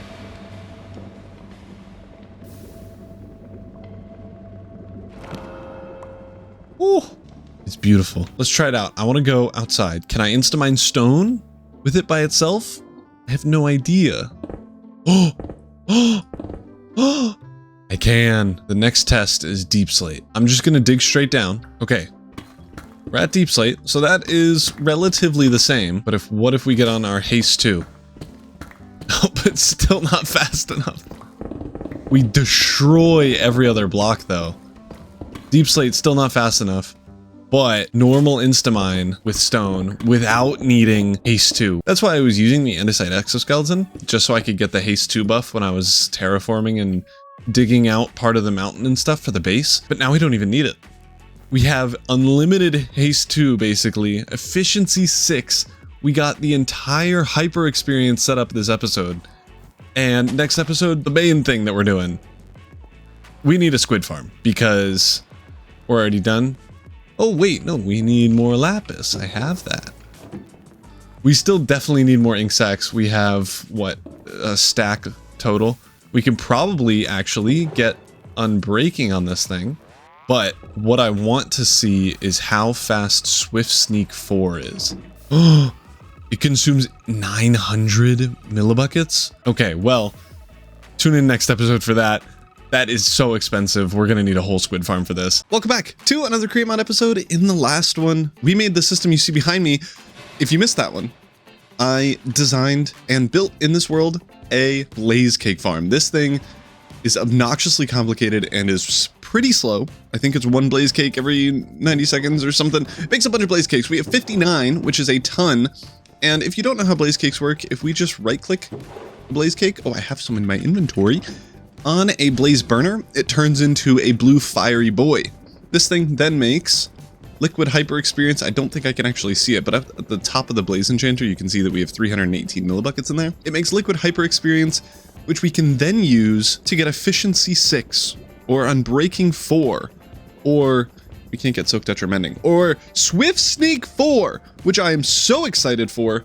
The only issue is that it is so expensive. We currently have swift sneak 4 in there, but we need 886 millibuckets of liquid hyper experience, which means we need like a stack of glowing sacks, a stack of lapis, and a ton of XP, which thankfully we do have because we have our XP farm just below here. If you've forgotten about this, that makes sense. It's been like 40 million episodes since we've set this up. We have a bunch of blaze spawners, a skeleton and a zombie spawner, and then their XP just gets yoinked and taken up here to our home, which means we basically have unlimited XP. We can't get unlimited lapis, but we can, and thank you all so much in the comments for telling me this, we can get unlimited ink sacks, and not in the annoying way that you think. We could just turn coal into water, and then we have a 25% chance of getting ink sacks, which isn't great odds, but we can compact charcoal into coal, and then coal into ink sacks, and charcoal, we have unlimited wood. We have a wood farm right here. I think I'm honestly throwing out probably hundreds of stacks of wood at all times. This drawer is full with 16,000 oak logs. We have 16,000 birch logs, 16,000 cherry logs, and 12,000 spruce logs, all of which I'm literally never going to use. So I might as well route at least some of this, probably maybe all of this, since we're just, what are we doing here? What is the plan? I think I'm just planting these oak saplings, so I don't know why I'm not just routing this whole, or maybe just the oak saplings bit over to here, creating a quick little charcoal thingy, and then making coal, and then ink sacks. Ink sacks, if, again, you didn't watch the last video, what? You can turn into glow ink sacks by putting this bad boy in front of a soul campfire, like we would do here. If I just put ink sacks in here, it'll get dropped out, and fan will push it, and then we'll get glowing sacks. So we can automate that really, really easily. We'll just have to get the glowing sacks up into this barrel or on this belt or something, and then we'll be good to go. That'll be the main order of business today. But first, I can't run any more machines at a time because we are out of stress units. Right now, I'm running nothing. Well, I say nothing. We have 60,000 SU remaining out of our like 133,000 from our one steam engine up on the roof, which is good. But if I come over here and turn on any of these farms, so in order to get copper, I need to turn on that one. That takes like 10K, that takes 15K. If I turn on any of these, we will get overstressed really quickly. So let's try it. Turn these on, and it's gonna stop working in a second, I think. I might be lying to you. If we come over here, turning on those farms, we have 16,000 remaining, and our hyper experience blaze cake farm, in order for that to run, takes like 10 or 15K, and we're basically overflowing. Most of the machines are turned off, which is why we're even able to run those. So I think just for ease of use, we should finally use one of the other smokestacks on this building, because we only have one working right now, for a steam engine.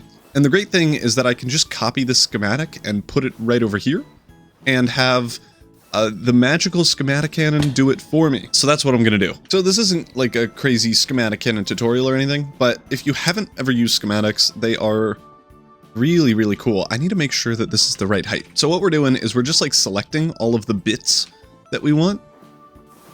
But why do we not have enough heat? What's your problem? Something's not working properly. You. Oh, is homeboy too far away? Oh, okay. Well, I just found a flaw, I guess. So this is, let me get it. This is the farm. We can actually remove all of this lava here because I was using it for automatically generating lava with dripstone and cauldrons and stuff. But then I got the big old hole in the other building, and now I don't even need it. So I might as well just tear this little part down, and it'll actually save quite a few resources. Oh dear. Okay, that is why you have to be careful. We have to wait for this to speed back up, but then it will. This has been a chaotic first little bit of the episode, so I do apologize for this. But we can now go through here and remove all of the cauldrons and stuff. And I will need to... Alright, there we go. I will need to just connect up another mechanical pump here that will just give us the little bit more distance that we need to power this one blaze burner, because that's actually reduced our rates by quite a bit. I think it's reduced it by 10,000 SU, which would explain why we're actually not getting as much stress units as I would have anticipated. Oh wait, hold on. We're just not getting any lava up here. Ah! What did I break? There we go. Okay, so it wasn't a skill issue, it was just a brain issue. Which is great news, because I have those all the time, so I know how to fix those super easily. And we should be getting lava to all of these, and the heat is back to level 9. Great, fixed. Back to the thing at hand that I was going to try to do ages and ages ago, but I wanted to take my time, I suppose. So schematics are super great for copying something that you already have. It could be a build, it can be a redstone or a create mod contraption, it can be really anything. And just copying it over to another place. So if you're building like a giga base and you want like 500 steam engines, doing that by hand would take literal decades. So the schematic and the schematic cannon just like places it in for you and helps you survive a little bit longer. And this is just going to be rooftop steam engine. This is flashing like crazy. I apologize if you have, what's the thing? Epilepsy, don't look. But if we get in the schematic cannon, we can then throw in a book and we'll get a materials checklist. So obviously we're not going to just use any of the deep slate stuff that it needs for us, but we can include everything else and then it will just build it for us.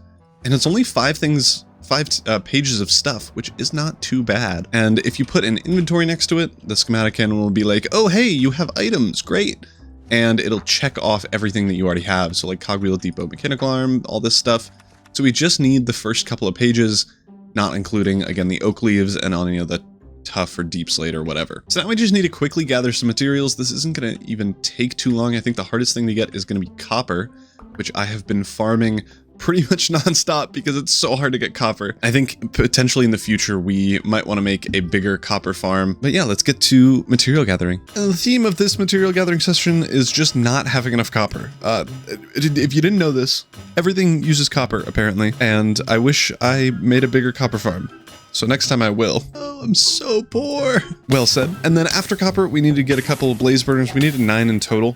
And for some reason, my audio was bugged. I couldn't hear the blazes. I forgot a blaze burner. Shoot, I still have a blaze burner in there. I accidentally placed it in. And then obviously back to copper grind set. We needed so much copper. After getting all the copper that I needed, we went back and got it crushed. But I already had crushed copper in there before I even put in the copper that I just mined. So we actually had extra. And now we should have all the materials that we need, except for obviously the building blocks that we are just not going to include. We have gunpowder in here. That should work great. We want to place solid with any. Yeah. And then skip missing blocks, protect block entities. Yeah, bro, go. Go for it. Do your thing. Is it going to work? It feels like it's working.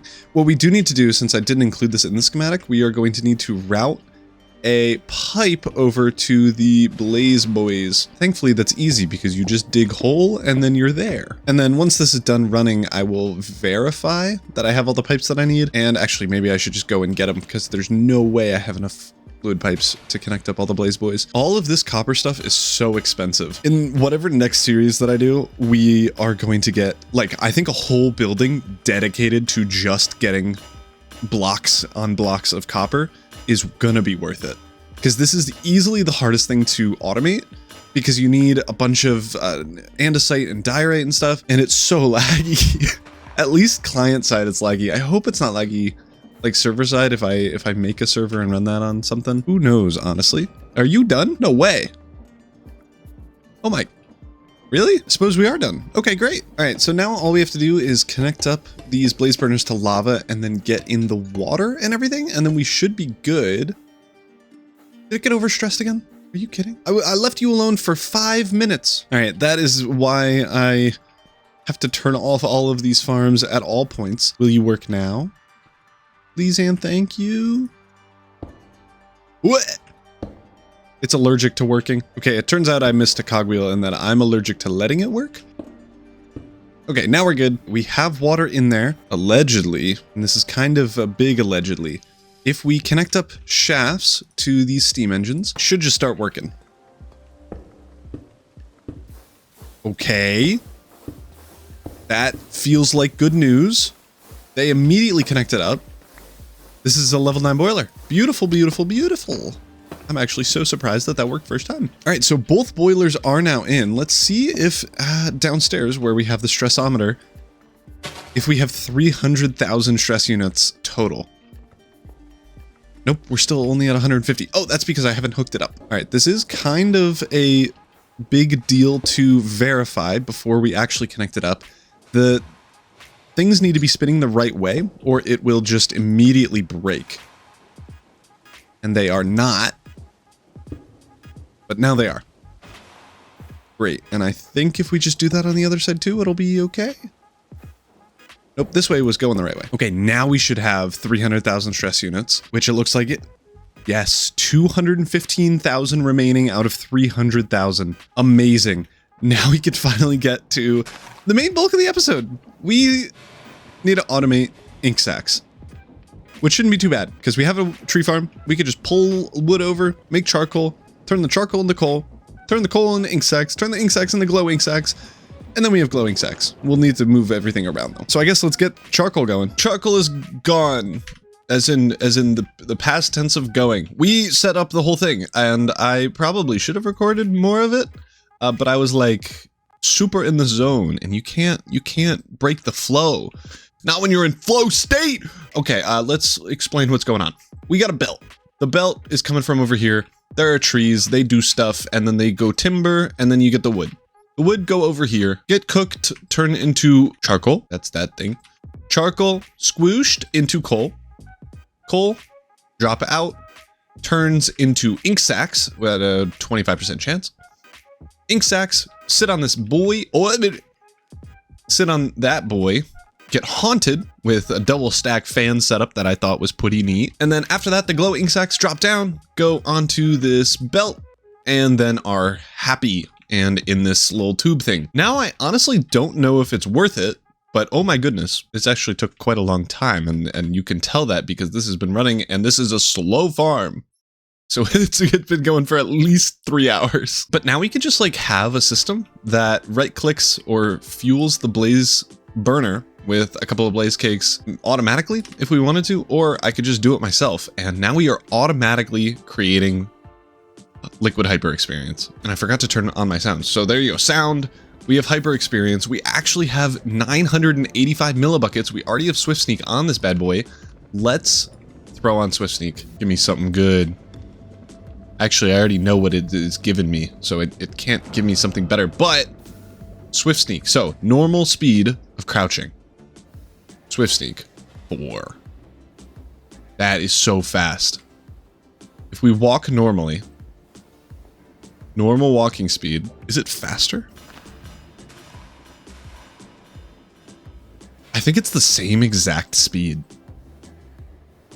That is crazy. We can now build along like a pillar and go the same speed as if we were normally walking.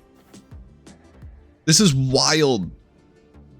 It feels like I'm going 100,000 miles an hour. All right, now to get the actual cool stuff on everything else. I want to see what Depth Strider 4 looks like. Soul Speed 4 is going to be so fast. And then obviously Feather Falling 5, Protection 5, Unbreaking 4. Let's get all of that on there. As you can see from my inventory, I went mining and got some more lapis. And then I also killed one of those ghost guys that I've seen in like way earlier episodes. I wasn't recording because I was like, I don't care. But we have a ghostly pickaxe, which is something they drop. So I'm honestly gonna enchant that with the Blaze Enchanter. If we have enough hyper experience, we should. I think with this much, we're gonna have over 1,000 lapis. Because if we crush it, I think we get like 12 per or something crazy. Yeah, 11. per. Oh my goodness. Stacks on stacks of lapis. So that should be enough to enchant everything that we need. So let's, I suppose, get into a enchanting speed run session where I sit here and enchant stuff, and it's really good for content, and you all will enjoy it because it's so entertaining.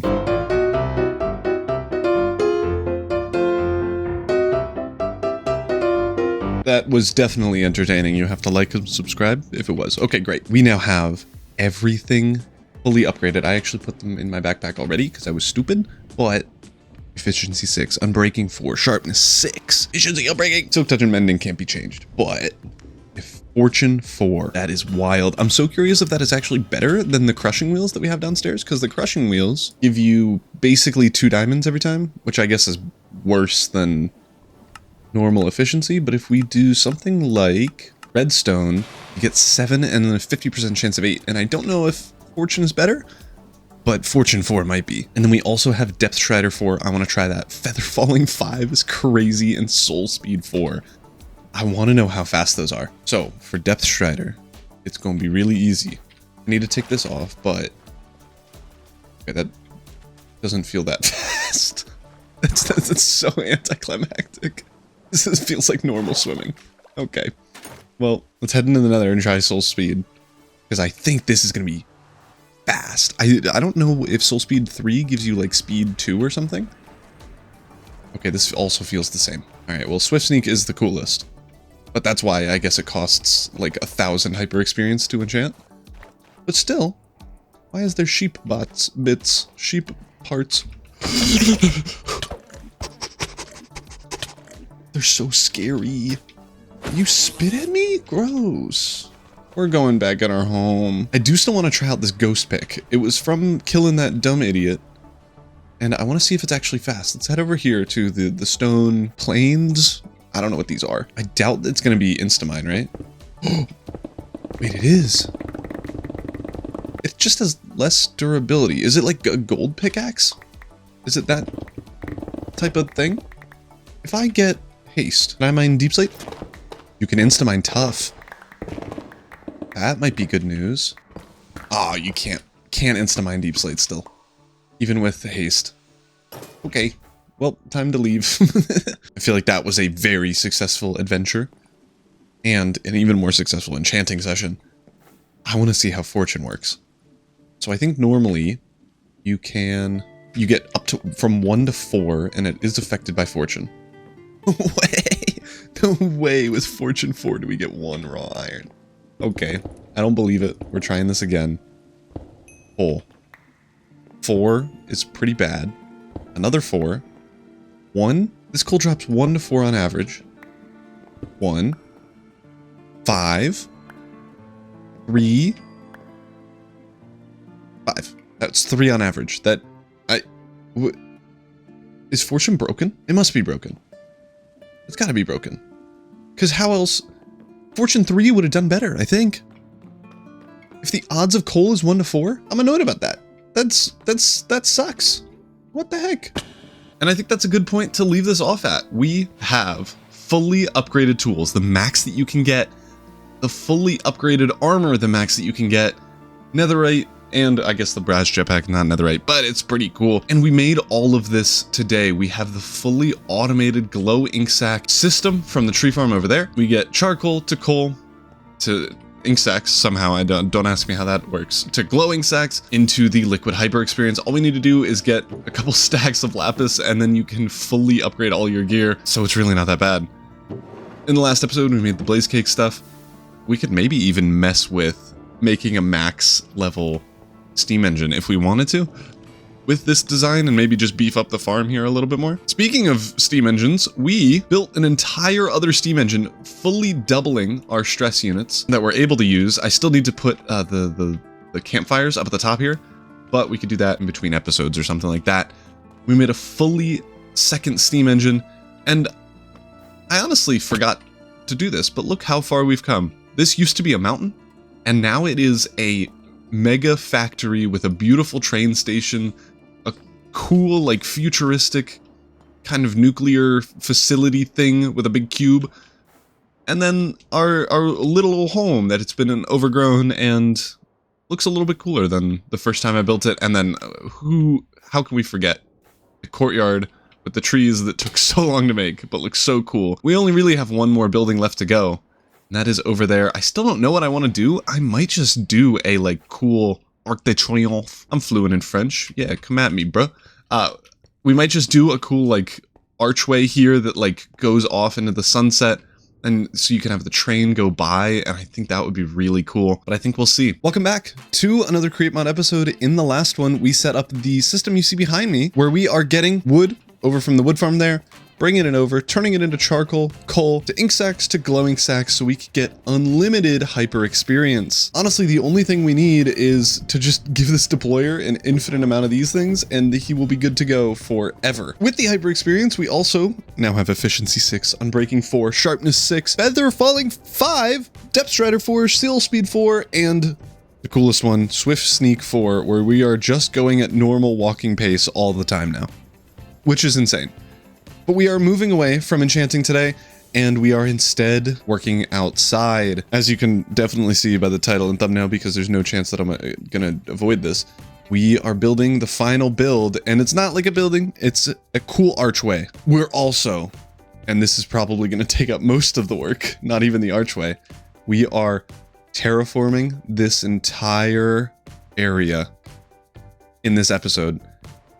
I'm very excited. This is going to take a lot of resources, a lot of blocks. I think probably 10,000 blocks total, but it's a good thing we have a moss farm, cobblestone, stone, and a site and gravel farm. But we need to get the materials together for this. I don't know what exactly we need, so let's just grab as much of everything as we can, and then we can get into the build. And in this material gathering session, I'm not going to talk about the materials that we need, because who cares? But we did need a new backpack, which I upgraded to diamond level just so that we can have all these items in there, because we need a ton of them. Instead, during the session, I'm going to just talk about my favorite types of foods, and I'm going to include just a bunch of different categories here.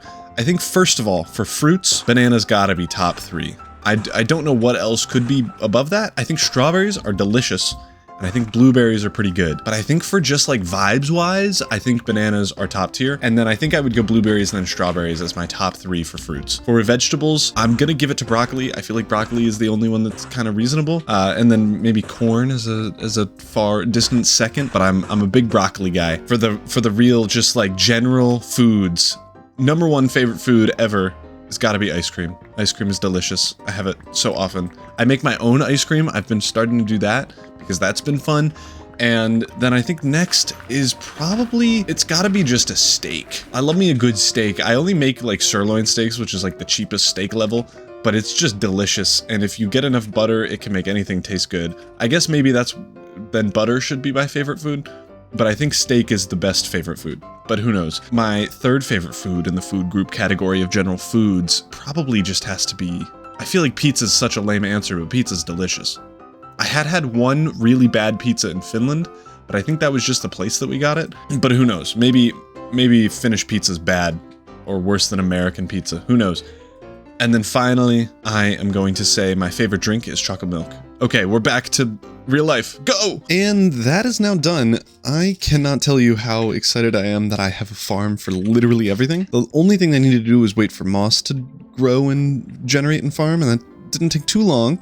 And we still have a bunch extra if we need to do this again. But these are all the ingredients we need. Almost 2,000 andesite, almost 2,000 cobble, gravel, moss, tuff, and you can probably tell what kind of color scheme we're going for the main archway if you didn't see the thumbnail somehow. But we're going with this kind of vibe. It's going to be very exciting. I think we have everything that we need to get started on this, so I guess let's get going. I do need to tear up this stone brick stuff, but we'll do that, I think, during the time lapse. So yeah, let us start building the final base build of the base. Cue the music. Let's go. And in this time lapse, I am just going to talk about the process that I went through making this. So as you can almost certainly tell, these blocks are being placed and I'm over there mining stuff, which means something funky's going on. And if we go back to the main kind of zoom out way, you can see over on like the left middle side of the screen, I'm going to put a circle around it in editing because that's what I'm doing right now. And I can tell you that because it already happened, that I'm actually using a schematic cannon to place all the blocks. And it's kind of obvious. It's like if you put a 3D printer into placing these Minecraft blocks for us, but I had to still design it in creative. So I'm counting it. We have a couple of things here that I want to go over. We are building a ton of terrain in a short amount of time. There's no way that I would be able to do all this by hand. And then separately, we're building a bridge, which I just kind of copied over from the other way and like expanded it, made it fit the vibe of the area. And then over on the right-hand side, you can see that we are building the archway out of granite and sandstone, which I think fits the vibe of the main factory that you can see in the back, and then the kind of train station that's mainly sandstone and mangrove and all that jazz. And you can see, threw in a little Kindle there, but that was kind of what I went with. We're already done, so let's get back to the world. This looks so good. We do have a little bit of cleanup left to do. The schematic cannon that I used is not super great at removing blocks, which is good because then it would have removed everything on the inside here and that would be horrible. So we just have to go around and clean up any of the grass blocks that are still here. I honestly don't mind the flowers. You can see that the schematic doesn't actually update the flowers because if I like placed a block next to it, this would pop off right away. So I honestly don't hate keeping those there, but we do need to kind of go around trimming the edges here and breaking all these extra grass blocks down, since they aren't really good looking and they just super don't fit the vibe. And there is this little sliver that I didn't do because, again, it's schematic cannon is doing it for me. So we'll have to go back and do that one as well. Again, that won't take too long. We just have to switch out all of these blocks for stuff that combines the two sides. And then we are all good. You can also see that I started working on, and I guess gravel is bad, I started working on setting up this whole thing here, which will eventually block the minecart and everything else from getting in the way. We can now actually remove this. There we go. And now that rail is there and it'll just keep going back and forth pretty much for eternity, which double points means that we can use block skidoodles and place them here. So we won't even have an area that's annoying or anything like that. It'll just glitch through the blocks and continue, which is awesome. We also have a bit of work up here to do, but that's easy. And gravel falls. Who knew that it did that? So we'll go around and place in some gravel and stuff. But otherwise, it looks so good. The terrain looks so cool. We are probably just going to have to continue this around the area and have it like peter out at some point. I'm not sure how I'm going to do that yet. We will get to it eventually. And then I want to do a little bit more terraforming in this area here to get the full base looking good. But then we will be done the main base. The main base will be fully completed. And I feel like this is a really good monument for the season. I tried my best to combine all of the vibes. We have kind of the white, the quartz, which is what we are using up for most of the detailing. And then we have granite as kind of the main factory building and sandstone as the train station. The barn up there, kind of separate, but still ties in with this. And I think for the future, the only thing that I would change about this base is the uniformity. We have so many different build styles, and I think if I just combine them all into one style, like I think this one is my favorite, the train station vibe. If I could all do this style, redo the whole thing and just do it with this style, I think this would be my favorite base ever. How did this get flicked? But that's what you get when you're building... Oh, I'm wearing a helmet. What in the world? It's because I needed to mine underwater. But that's what you get when you're playing a game and you're building a bunch of stuff and you don't usually do that. Normally, I play for like a week and a half and then I peter out. But this has been going for... What month are we in? 10/20. We've been playing for 10 months. This is 10 months of progress. This is almost a year of my life, and if you've been watching the whole series from the start to finish, of your life too, which is insanity. And just looking at it from here, I have never looked at it from this angle. This is insane. This is wild that I have built all of these things. You have joined me along with the journey. You have suggested a bunch of stuff, minecarts, trains, a bunch of different things with the builds, with the lights, with the trees, with the farms, with everything, and it is so close to being done, and that is wild. What we could do, and I just thought of this, we could throw in obsidian and try to make this a nether portal. I don't know if that would work, if it's too big, but if this was a nether portal, that would be the most metal thing in existence. We'll try it in creative. I will see if it works, because there's no chance I'm breaking all these things and then going and it not working. I do also, oh my gosh, I forgot to, so I need to put in framed blocks for those. I think they're called framed pillar. There we go. These are super easy to make. I just need to get them, and that will fully tie the thing together. The framed pillars are basically just walls that don't connect to anything, and I want those for sandstone bits, and they just go in a simple way like this and that, and then we can bang bang, and that just adds a little bit of connection between the two kind of arch bits. We'll go over this a little bit more. I just want to finish the build, and there we go. That is all of the sides done. I want to talk about how I made this, because this took way longer than you would expect. I think the biggest thing is scale. This needs to fit in with everything else here, and in order to get scale down, it kind of needed to be around this size.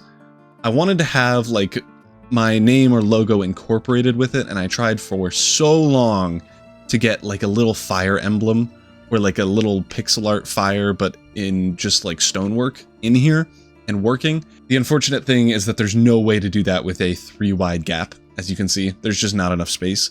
And if I wanted to do little fires, this would need to be like this big. And that would just look stupid. That would make everything look small. I have no fuel. It would make everything look small. It would just make no sense. So we settled on just Kindle on both sides, because I'm humble like that. And just some cool, simple artwork that isn't too much, but is pretty simple. And then on the insides, it just draws your eye to more simplisticness. But we're still not leaving any flat walls, because nobody likes flat walls. Those are kind of lame. I also forgot to mention that we made a full bridge. We made an entire bridge. That was all of that episode, was making a bridge. When we made that last bridge, this is just that. And we made just, I think it's pretty much a direct copy, maybe a little bit longer or shorter, I forget. But it connects up the island again. We have a perfect looking bridge, and just looking at the base, we are so close to being done. I'm so excited for it. It looks so, so, so good, but we're not done this episode yet. We still have a bunch of stuff to do. Now that we've made the arch, I'm gonna go check real quick in creative if that's another portal or not, but we need to head down here into our area over here, and we can actually change this up so that there is just a straight wall here. That'll be easy to do because we don't need this whole area now, which I guess is good, guess kind of bad also, but it's less work for me, which I'm counting as good. And then, as I mentioned, we'll come back to this in a second, but I want to finish up the little connections here and just clean up the area up here, because obviously when you're using schematic, it's not going to work perfectly. So we're just going to finish up like this little bit. Mainly this area here is just going to be cleaned up, fully working, and looking incredible. But I will check if I can make this another portal, because that would look so cool. All right, we are in creative, and I've never seen something that looks this bad. It does work. We make a portal big enough, but oh my goodness, is this the ugliest thing I've ever seen in my life, so we are not doing it. Absolutely not. Oh, I'm so sorry for your ears. That scared me. Okay, no portal, but the arch is still cool by itself, and you can see out onto the horizon. So let's get back into the actual survival world. And I wanted to see what this looks like with shaders on. I have not actually looked at this. So this is what it looks like. The sun is coming from back there for now, so we probably want it to wait until it is sunset. But if we're looking at this thing, this is so cool. Wow. What a view of the base, the build. Everything with it. Can I increase my render distance? Oh, max that baby out. You can see the main mega factory, at least the pillars in the background. It looks pretty cool. I think this is a really good final build to the main 4 sections. I didn't know what this was going to look like at the start of the series, but this looks so cool. It just looks dope. All right, that's enough gushing over the build. It looks great, but we are done I need to finish up this little bit here, which shouldn't take too long. All we have to do is go around replacing all of these blocks with just other ones, which is now done. And now we just have to set up this little wall here.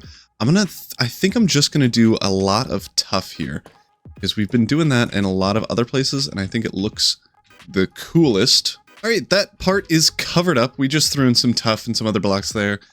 And now I think if we just go around placing in gravel where all of these holes are, I think that actually will fix the issue. So I think when the schematic in was going through, it was just placing stuff in incorrectly. There we go. That looks a little bit cleaner here as well. And I think that is all of the stuff here out of the way. We just now have to quickly jump through here. Can I actually get in? I don't think I can. That's okay. Oh, I should also finish up this little area here. This won't take any time at all. There we go. That's covered in. I want to get just a few more things in here. And there's not really a focus or a plan with this area for like terraforming purposes. But I do want to kind of blend this in with the main area of the base here. We're probably going to set up some trees and stuff, maybe even a fence to kind of block off the train tracks, because believe it or not, it's not good to have people walking on train tracks.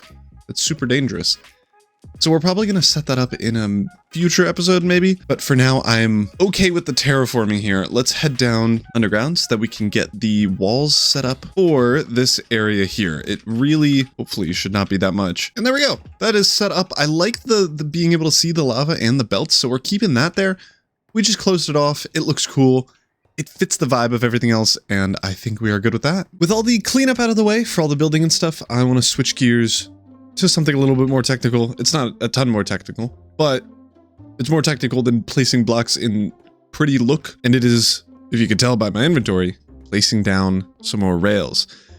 Because even though there's no purpose at all, I've already built all the things that I want to make one more huge farm that I haven't really discussed. And it has to do with putting something kind of far away up here. That's right.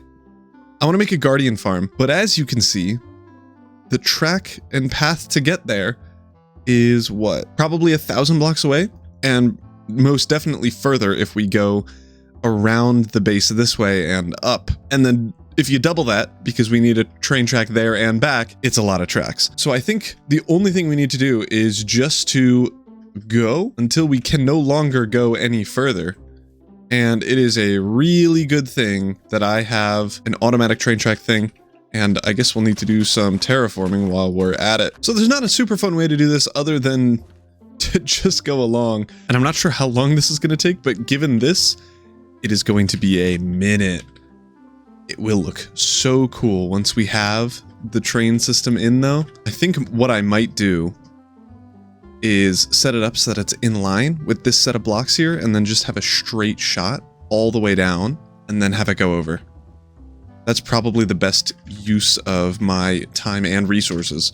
And what we might even be able to do is once we get to over here, like this line right here, we can make a train that places in and like places all the blocks and destroys all the things that we need while we're building it so that we don't even have to do that. And I think that would be the ultimate goal. The biggest issue right now are the trees, because holy cow. What a great transition, old me. This is new me speaking now. I have no idea what I'm talking about for this whole thing, so we're going to talk about my favorite animals. Number 1, not a cow. I have probably a dog, because it's a pet. And then number 2, foxes. I feel like foxes are cool and they're better than cats. I feel like they're cat vibed, but not cats. And then we did see a bear while we were driving semi-recently. It was on the side of the road being all like teenager bear, and that was pretty cool. So that's number 3 favorite bear. And then number 4 favorite animal, horse. I don't know. What other animals are there? Oh, a dung beetle. Those guys are funny. Why do they roll the poop? Who knows? They're having fun though. And then probably after that, maybe giraffes. Why are they so tall? What are they hiding from? And with that incredible commentary, we are actually done and can go back to normal me. We have officially made it to the Ocean Monument with one of the train tracks. Now it's time to get the other set. And I don't know what we're going to do over here, what kind of station we're going to have. So I'm just going to leave them kind of terminating here. But we can head back. Hello, Mr. Raccoon.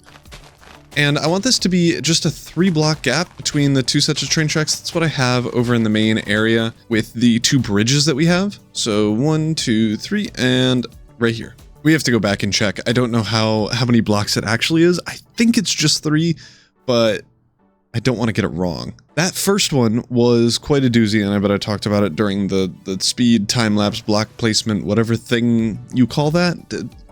I don't know. But breaking down all the trees was a hassle. If I'm doing that again, I think the plan would be to lay down all the track and then have the train have an automated mining thing system to break all of the leaves and stuff in the nearby area, probably like a 5x5 or whatever. And I think that'll be good. Maybe even a 10x10 you could do, and it wouldn't even be that much effort. I was correct, and then it's 3 total blocks between the edge of the industrial iron, but that's not super helpful since we need to now get this over to the other one, and I think that's in line. And this is going to be pretty much an identical process to what we just did, but instead of placing blocks through trees, hopefully all of them have already been mined. And honestly, I have no idea if it actually was, but you don't care, neither do I, so let's continue to talk about the more important thing, my favorite animals. Actually, never mind, we're already done the time lapse. There we go, we've gotten this connected up between the 2 tracks, and now we just have to go way over this way with it, all the way up, and wind it around and bring it up to there. This hopefully shouldn't be too bad since we've already done most of the tree breakage that we will need to do, but it is still a bunch of blocks being placed. And I honestly don't know if we have enough train and rails to do this. We are on the very final stretches here. I just have to get over this hill, mountain. It's a hill. It's not a mountain. And then we will be there. I have had so many struggles with getting all this stuff up here, but we're on the final stretches. I ran out of food midway through this. This is the first time I've ran out of the new food source of the like super crazy infinity saturation one, which I suppose is good. I guess that's good news. That means it's working and it's saturating me, but that's it. We are here. I don't know what we're doing with this stuff yet, so we're not going to continue setting up a, what's the word called? Train station. We're not going to do that in this episode, but we will have that and the, hopefully, Guardian Farm in the next episode. And then we can set up everything we need for that. These are all connected. This is under the ground. Sick. But other than that, everything is all good. And I'm just going to go back through here just to make sure that the track isn't under the floor. But I came up through here and I think I got most of them. But there we have it. Train tracks are in, and if we look at the map, I think it's going to look really, really cool, and I was so right. I had this train track go kind of diagonally down along the coastline, and then it meets up with the other one and goes all the way up north to eventually we will get this whole system in. I'm not sure if I want to do a bridge and have the train station at the monument itself or something else. I have no idea. But we will do all of that next episode. With that though, I'm going to leave this episode here. We made so much progress in this episode. At the beginning, this was all dirt and gross. There wasn't a bridge. There wasn't a monument. This was all dirt and nothing. We made 2 cliff sides, a bridge, a monument, and built a railroad that spans thousands of blocks that you can see on the minimap here. It looks super cool. And we will finish that off in next episode. Welcome back to another episode on the Create Mod. In the last one, we built the base that I am standing on now. I guess the building. The archway of Kindle. Kindle Bubble, that's the channel name. That's why it's like that. And also, we made so much more progress. We terraformed this entire area. We built a bridge across this kind of the gap here that's a similar style to the ones over there. And then we finished up with terraforming this area, and we built a railway with this second kind of track with our in our train station here that goes all the way around to a Guardian Farm, which is what we are doing today. That is right. I'm going to make a Guardian Farm, maybe decorate it. I don't know. But at least we're making a Guardian Farm. We're going to make it sick. We're going to make it fast, efficient, and we're going to get a train that goes all the way back to our base. I'm running into walls, and it's going to be sick. But first things first, I need to design this thing. I am obviously aware of vanilla Guardian Farms. I know how they work. I know what we're doing with those. But with the Create Mod, you can do a bunch cooler stuff, including the teardown process is going to be a ton easier. Normally you have to like sit there mining with a conduit and a beacon, but I'm just going to use a bunch of drills and I'm just going to brute force this thing. We don't have a lot. We have 14, but we have little micro farms that make all of these things. So that's what we are doing first. As I mentioned, we do already have a farm for andesite alloy and all that other stuff. We already have andesite in here. I just need to make a bunch of nuggets. And then we honestly just need to wait for this thing to fill up. But in the meantime, we can actually grab some of these andesite alloys and start making the andesite casings that we need. Turn it on. What's the button? And there we go. That is now being made. While we're doing this though, let's quickly hop into just a creative copy of this world so we can run over to the Guardian Farm area and start to think of a design. So we are over in a creative testing world right at the ocean monument here. This is in the same world. Our base is just down here and this is what we've come up with. So I tried initially to just cover the whole thing with drills and just use one rope pulley to do all of it. I think that's too big and the game kind of glitches out and freezes, but we can do exactly half of the ocean monument, which means we just have to scoot that guy over to another block over there, and then it will clear the whole thing for us pretty much immediately. And I haven't tested this. I assume I will just want it to go down to the bottom of the ocean monument floor, which is this set of prismarine blocks here. And then once it's there, I can just pull it back up, pick up the minecart, and scooch it over a couple blocks. And if you remember, way earlier in the series, I made this like little miner thing with the rope pulley and stuff. It is already a minecart contraption for me. I forgot that I had this. It was just in my backpack, not this one right here.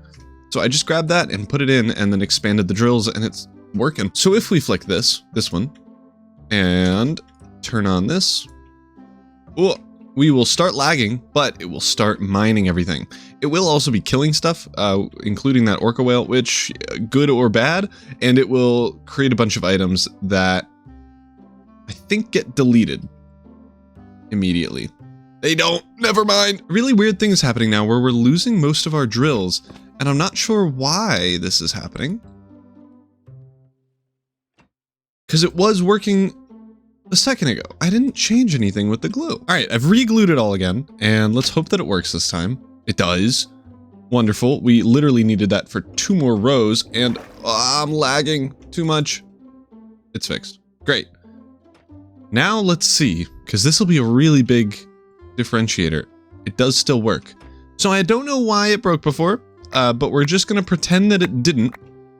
And maybe we get some chests on this bad boy, just so that it doesn't do that again and all the items don't fly everywhere. All right, we got barrels in. Will they move? They will. Awesome. Once we've mined this one side, we should just be able to pick this up, grab a wrench, pick that whole thing up, and then scooch the rail over to here, and you'll actually notice that I moved it over a block, and that is so that the drills now go down all the way to the bottom of the side instead of just 1 block over, so that we don't have to manually mine everything. And then if we... oh, bird! No! It's fixed. You can put the lever back down, turn this thing on, and this should just go straight down with all of its pieces, and it does. Awesome, and it is mining it. This is working. So after we do this, we can get in the kind of like infrastructure of the build, which is really easy. We could just use a schematic for that because it is just some walls. And we now have that in. As you can see, it is literally just glass and some soul sand at the bottom. And this is looking very vanilla so far, but that is where this ends. Now I want to use an encased fan, or I guess however many this many is, at full speed to try to push all of the mobs and everything else over to the other side. I am almost certain it won't reach the other side though. So let's see how far it actually goes. It looks like it goes really close to halfway, which is not super helpful, believe it or not. But what if I put the other set of fans over on this other side here? And I think that's the same amount of them. It doesn't super matter. And we can push those to this block here. And now we are left with this amount of area in the center. So I'm thinking of 2 ways that we can go about actually doing this. We can either have like a system where we have fans and more fans and they just all push it to the center. And then we have a set of fans back here that push them this way. And maybe we have like a waterfall tier system where we have fans maybe at this block here. And the bubble water goes all the way up to this block. And then this goes all the way across and then down where we have another set of fans here that continues to push them. That would work, but it won't be that much faster than a normal Guardian farm, I don't think. It'll be a little bit faster because you can transport mobs a little bit faster that way. But there are actually vanilla farms that only use a quarter or whatever, however much this is, probably a third of the Guardian farm. And we could do like a third width-wise, but half this way, and that will be plenty big. So let's say we are only going to use a third of the farm. So we'll shrink down this whole area by a third. We now have this smaller area, which we can, well, should be able to remove a couple of these glass blocks and replace them with drills. And my hope is that the drills will be able to kill all the guardians and I guess the squid that we have for some reason. And this is going to use a lot of drills, but I think that's fine. We're not going to super need a ton of them, but all of these things are going to cost a lot of stress units. So we will probably need to go make a steam engine over near here as well. All right, so if we switch this to hard mode, we should see bunch of guardians spawning and going pushed over into the drills. We don't have those turned on yet. So if we just place a roof on top of this, it is already working. We just powered up the drills and yes, it is already working. The last thing that we're going to need to do is, first of all, double check that if we go far enough away, no guardians can spawn anywhere else other than right here. I don't know exactly how far it is. It's 128 blocks, but I don't know how far that is in real life. It looks like this is going to be the best spot for us to build the farm and for me to AFK. I am up here somewhere. Yeah, so I am up here. I want to be pretty much exactly 128 blocks away from the edges here. And it looks like I am. Occasionally subspawn on the outside like this one, but as soon as he starts to swim away, he'll despawn.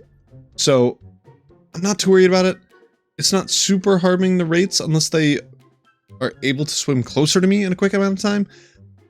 But even so, we're getting a ton of spawns here, and this is relatively simple to build. We just need to break open this amount of space in the Guardian Temple, and then the rest can be left as is, which is awesome. It's a lot less work there. It's smaller, and now we just have to work on item collection. I have some more good news. We are able to just do one row of drills here. And I'm going to keep the other like kind of wall bits to be either like literal walls, which we actually could do, or something else that is like half a block. Because then we can get in something like hoppers maybe right underneath these and then use item transport that way. Backpacks have magnets. I am so doubtful that we can get a backpack and a magnet to pick stuff up remotely, but it's worth a shot. So if we just have this diamond backpack picking up everything in the area, same with this one over here, it already picked something up. I feel like I remember seeing this in one of Mr. Beardstone's videos where you can do just a backpack chilling there. And if that lets me take the easy way out, I am absolutely gonna take it. I do need to make sure that no whales are going to get caught here because they do spawn and they are big boys. So we are going to keep walls underneath these drills. But I think if we just have a set of drills, walls underneath, they're like perfect hitbox levels to not interfere with each other. Like the walls won't block any big guys from not getting hit by the drills. So I guess let's head back up to our AFK platform and just see how many drops we actually get. And if those backpacks are going to be enough or if we're going to need one more. All right, we are watching this here. And the good thing about using the AFK platform is that I can just set up a chunk loader here and I think it'll work immediately. I can't check these backpacks and I don't know if items are coming in. So we'll just have to come over and check in a second, but it looks like it's going to be working. So it looks like it actually did work. I just had to throw in another backpack in the middle here to get everything, but otherwise we're good. It looks like they grab everything in like a 5-block radius-ish. So I think we're good here. The next thing we need to do is item transport. And I actually just remembered I was going to use hoppers and hopper minecarts. I actually just remembered that you can use brass funnels to just drop out items. Easy. Why would I not do that? Stupid. And we can actually make with an automated press Prismarine, which is way easier than crafters. And the same is true for Prismarine blocks.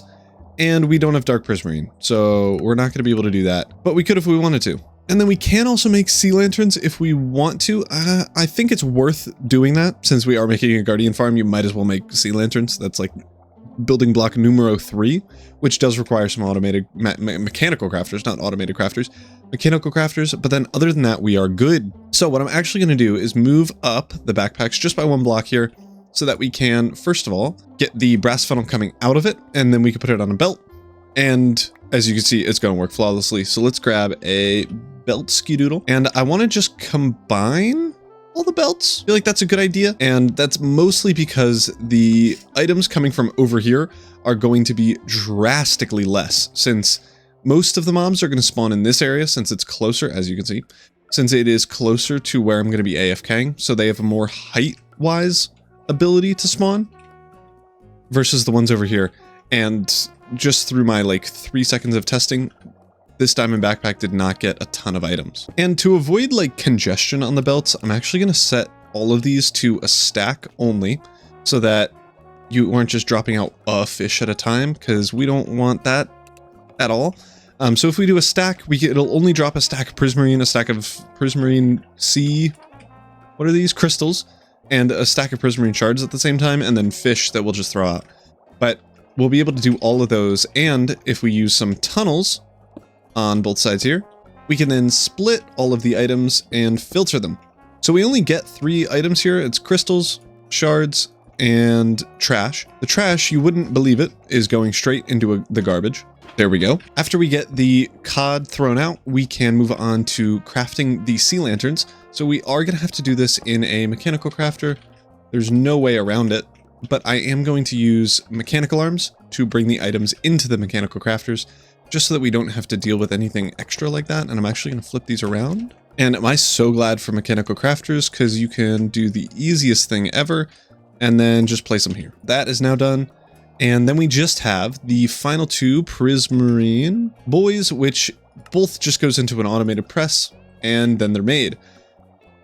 I don't know if we want to do separate ones or the same one. The issue is, I think no matter what, it's going to be an odd number unless we use another set of tunnels and split it. But no, it'll still be uneven because one is going to be a stack of 9 versus a stack of 4. What we're going to do is we are going to have a crusher for prismarine bricks, and then after that we're going to have a crusher of normal prismarine. And my hope is that the prismarine bricks will get priority, but since it costs 9, it'll be slower. Who knows if that's true. Now that we have all this set up, let's connect everything to power. And I suppose it's probably good if we now connect the fans and the drills to the same power source instead of different ones. All right, it is pretty much already working. We just need to get these mechanical presses in and power those things. I've powered all the belts. Those are working. I do need to connect up this side to power, which is now all done. And it looks like it's actually keeping up. Well, I say this, let's go up to the AFK spot and verify that it's keeping up. It should be. I mean, it's not a crazy efficient farm. It's not that big either, but it's always good to check because you would hate for it to not be fast enough. So it does look like we're getting quite a few items. If we check to see how much has been made in that short time, we do have almost double the amount of normal prismarine blocks as we do prismarine bricks, which is a little bit expected. I mean, these cost almost double the price, so I'm not too worried about that. And we also have quite a few sea lanterns already. If we are to set down a chunk loader here, how does this work? It'll do the entirety of the chunks. So what I'm doing here is I'm setting up the chunk loader, and it's actually pretty perfect. It'll load a 3x3 of chunks all the way around here, which is, I think, good. I think that's all that we need, but it does need rotational speed to actually work. So if we just throw this bad boy on top of here, that is plenty. And if we do that now, it should load in these chunks all the time. The only issue is that it's going to load in the entire Guardian farm area, which is not super great. So I'm not sure what we do about this. Maybe we just suck it up and see. I'm very curious. If I go way out of normal mob spawny distance and like I basically unload the chunks, will we still get? I'm gonna sit up here where literally the chunks are now unloaded. There we go, they're gone. I'm gonna sit up here, I guess float up here, and see, first of all, if we get a bunch of new blocks, if any, because that'll mean, well, both chunks are loaded and things are still happening, which is good. Or if we get nothing at all and it doesn't matter what chunk loading looks like, I'll have to AFK it manually anyway. It has been at least 20 minutes. We should have quite a bit of stuff happening, and it feels like there isn't, which is probably neutral news, honestly. It means that we can still AFK there. So we had that amount. So the chunk loader doesn't do anything, which is good news because then we don't have to make a whole big Guardian farm. But it does mean we need to AFK up there for this to work at all, which I think makes sense. If you had a chunk loader that could load in mobs too, that would be so many problems. So we have now a working Guardian farm, a little AFK platform over yonder, and everything is working kind of good enough. So I suppose let's get this over into our survival world. And in this short little time lapse where we're just tearing down the part of the Guardian farm and then rebuilding the thing that we just built in creative, it was pretty simple, pretty straightforward. I just used a schematic cannon, but in the last little bit where I built a steam engine to power the whole thing, my game crashed for some reason and I didn't get to record that. So there is a little bit of a steam engine at the very end, but that's the end of the time lapse. So let's get back into the survival world. And we are back, as I said, at the very end. My game crashed that was recording this, so I couldn't show us building up a steam engine here. This is kind of my base steam engine design. I have a tutorial about it on my channel. I can put it up in the top right of the screen. I can't point to it because I'm always pointing in the center. That's how Minecraft works. I'm still wearing a helmet. But we have this whole thing set up. We have AFK'd a little bit, and it is at heat level 4, which generates 65k SU, which is all that we need to actually turn this on. I think I only need 50k for this to work, but it should get up to full speed eventually. It'll just maybe take a bit. In the meantime, though, this is actually going to just work. We can, if I run way over here, I need to run way over here. We should see guardians spawning in the center there. I have to be higher up and further away from them to actually do that. And since it's nighttime, they're going to spawn, mobs are going to spawn out here.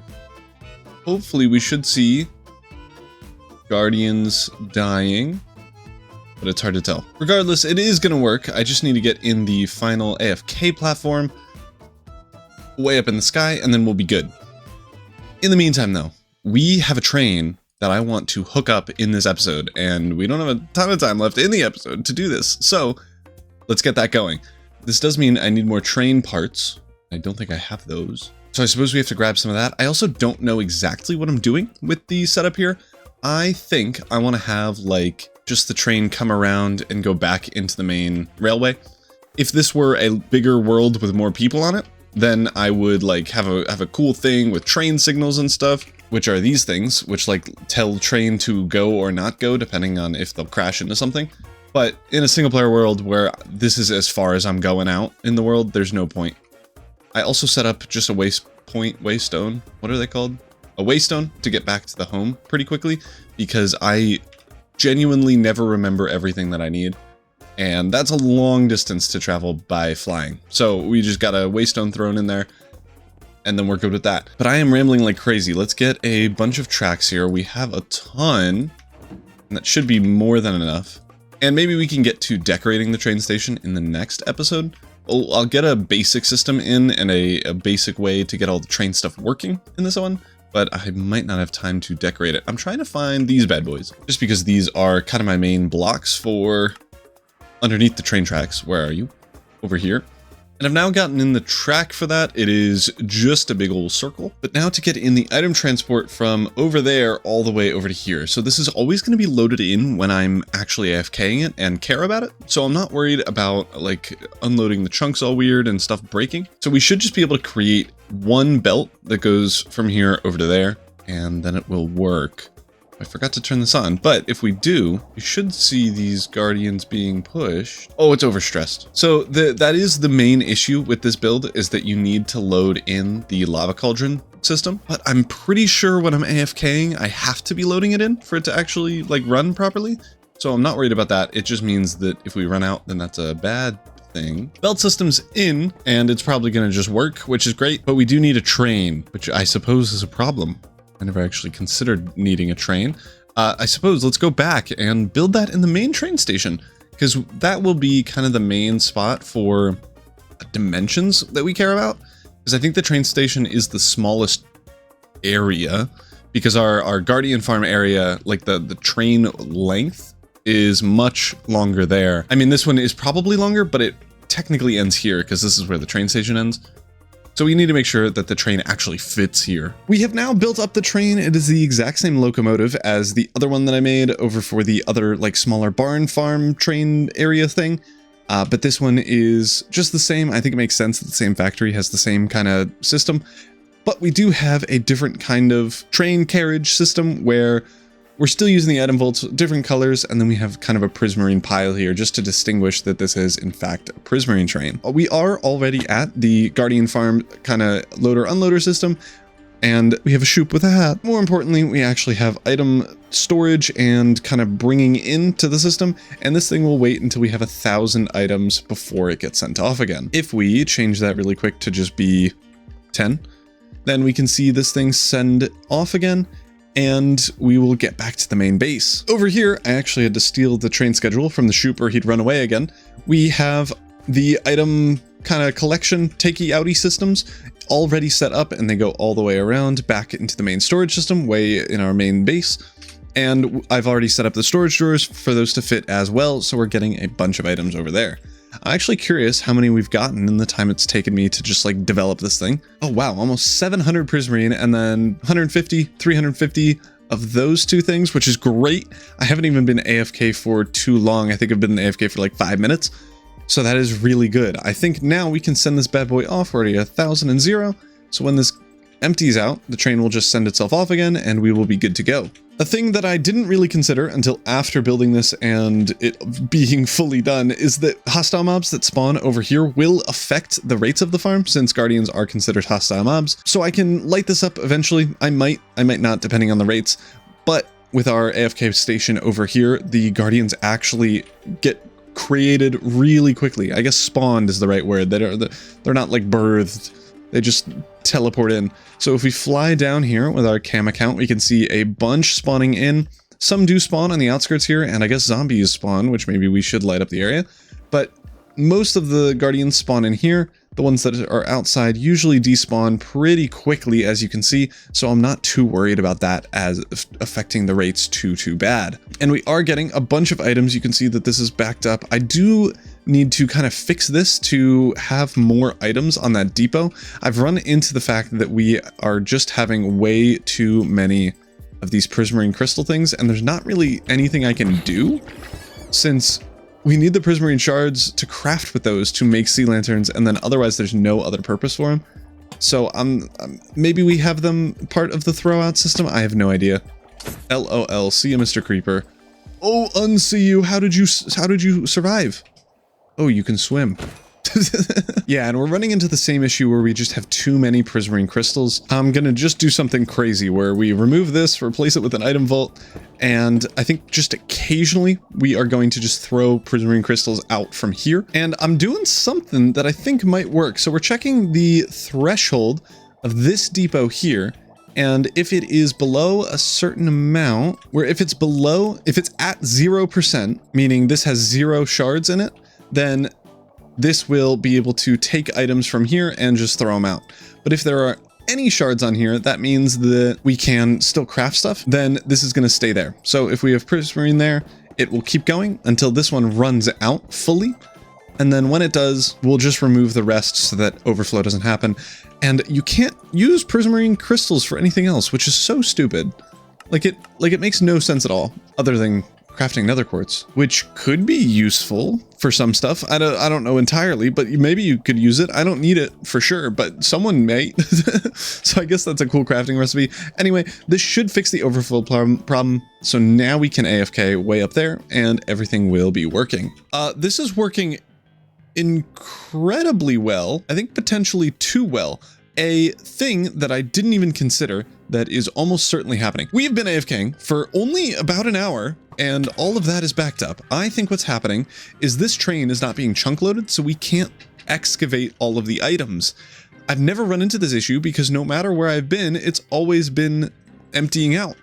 But since we're way over at the Guardian Farm. This whole area is not being loaded in, so we're going to need to make a chunk loader and do all of that so that this is loaded in and all the items are being deposited even when I'm over at the Guardian Farm. But this video has already been way too long, so we are going to do that in the next one. And we also still need to build the train station, the station itself, over at the Guardian Farm, so both of those will be in next episode. Sup nerds, we back with another Create Mod video. It's been a minute since I've been on the server because we had just a standard vanilla episode last week, but we're back better than ever, and we have some big things planned today. In the last episode, we set up the first train on this second track, where we have, it's not here, but an under system here where we have Prismarine coming out of these two chutes going down into our main storage system, tubes and stuff. We have, of course, our main storage system with some additional Prismarine storage that is put in so reasonably and at a good spot. It's a good spot. You can't say anything about it. I'm running into things. And then over here, we set up a train track system all the way to way up here, where we have a Guardian Farm. This Guardian Farm is crazy quick. As long as we're AFKing it properly, you could see all the items that are coming in, and there's actually more than normal. And this is because I did not think about it, but we're bringing this train way back to our main base. Our main base needs to unload it for the train to then come back and refill. The issue is that if we're not loading in our main base, this can't ever unload. So this train was stuck over on our main base, just being unloaded, waiting to unload, but it can't. So let's fix that first. So back at our main base here, we have a couple of cool systems here. We have an andesite chunk loader and a brass chunk loader. We're gonna deal with the brass chunk loaders. Oh my goodness, are those expensive? I have not looked at the crafting recipe for this. This is crazy. How do you even make a respawn anchor? I don't, okay, not too bad. That doesn't mean we need to trade with people? Oh, we could just make obsidian sad. Okay, that's easy. But we need a couple of these brass chunk loaders, and the reason we're doing brass is because, all right, well, first of all, if you right-click a gas with a chunk loader, it'll turn into a working chunk loader. But the reason we're doing brass is because they can expand the distance that they're allowed to chunk load up to a 5x5 set of chunks, which means we'll probably only need 2 for our entire area, which is sweet. We'll be able to check that though. If we do F3 and G, this will load up chunk borders, which is what you're seeing here. So this, like the yellow line grids things, this is one chunk. It's a 16x16 area, whatever. We need to load in our storage system and all of the underground bits. That's not the fly camera mode. And all of the underground bits that'll bring all the items back to the main storage system, which probably means we'll need this chunk that I'm looking at there, this chunk, this one, and maybe one more. So I think honestly, if we just have one and put it in this chunk, or maybe this one, we can load 2 chunks in each direction, which should be enough to actually get full unloading and no other issues over the train station, so that everything works even if we're over doing something else like AFKing the Guardian Farm. So I know I said that it was expensive. We actually have a precision mechanism machine that I haven't shown, I think, in like 15 episodes, and we already have like 75 precision mechanisms. The same with obsidian. We have an obsidian farm right here that is really compact and easy to build. Obviously, tutorial on the channel if you care. So we should have that as well for the respawn anchor. We will need to, oh, we actually have crying obsidian too. I do need to pick up some glowstone in the nether, but other than that, we'll be good. And then we just need any bits of glass, some brass casings, and a shaft. And I guess we're low on brass casings, but we technically have enough, which is superb. And then we have some glass. What the heck is a fox doing here? Why are you sitting? I don't have a tamed fox. Who let you? Whose are you? All right, not my circus, not my monkeys. And now we have the obsidian, the respawn anchor, and now we can make this thing. And honestly, thank goodness we just have a crafter here that we can use for literally everything, because otherwise this might actually be a challenge. Oh, W. It's not being powered. How do you? It's been so long since I used this. Like, I swear there was a lever here before. Oh no, my blocks. It just broke. Beautiful. Now it's back on. I can't escape. I blocked my only way out. And now if we flick this thing. What? I lied? Now, there we go. We now have a... Excuse me? Did I... Oh, we need glass. There we go, a little hat of glass. Now it'll work. I hope. W. And these things are dope. If we run over here, I want to make sure that I'm in the right chunk. I think either this one or the one here is going to be good. So I don't super think it matters. If we hook this up to a power source of literally any kind, I'm just trying to find a good place to do it. I'm going to hook it up here. I need a ghast in it. I totally forgot about a very important part of this. We need to right-click a ghast with this thing, like you would a blaze furnace. Is that what I'm thinking of? The blaze boys. We need to right-click a ghast with it so that a ghast will sit in here and load the chunks for us. I don't know why it's a ghast. I guess because it's suitably late game. Where is Mr. Ghast? They spawn in Soul Sand.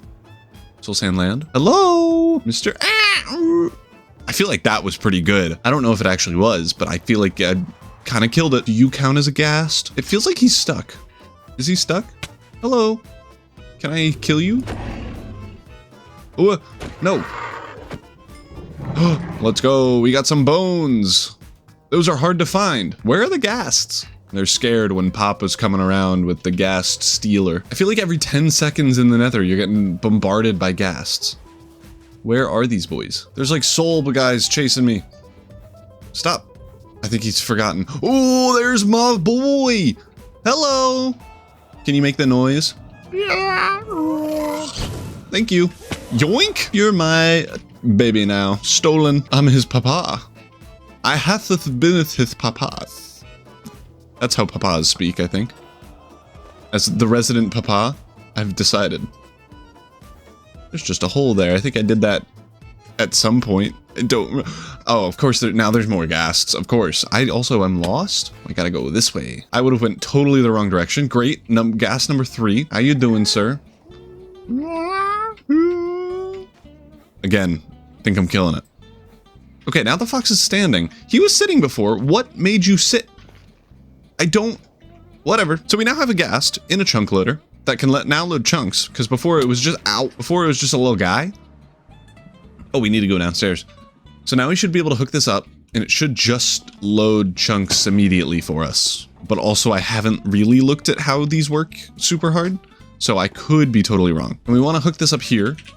This thing is using 4,000 SU, but we should be able to change it so that it loads a 5x5 square of chunks, which, if we F4, or yeah, if we free cam here, so that's 1, 2, 3, which is in loading distance, and then back here, 1, 2, which would be this set of chunks, all the way up to here. Ooh, the issue is that we won't load this little area here, but otherwise that's okay. And then this way, 1, 2. Oh, it won't load the storage system fully. We're just out. So if we built the storage system right here, it would work fine. But it's not gonna. So we actually have to move you.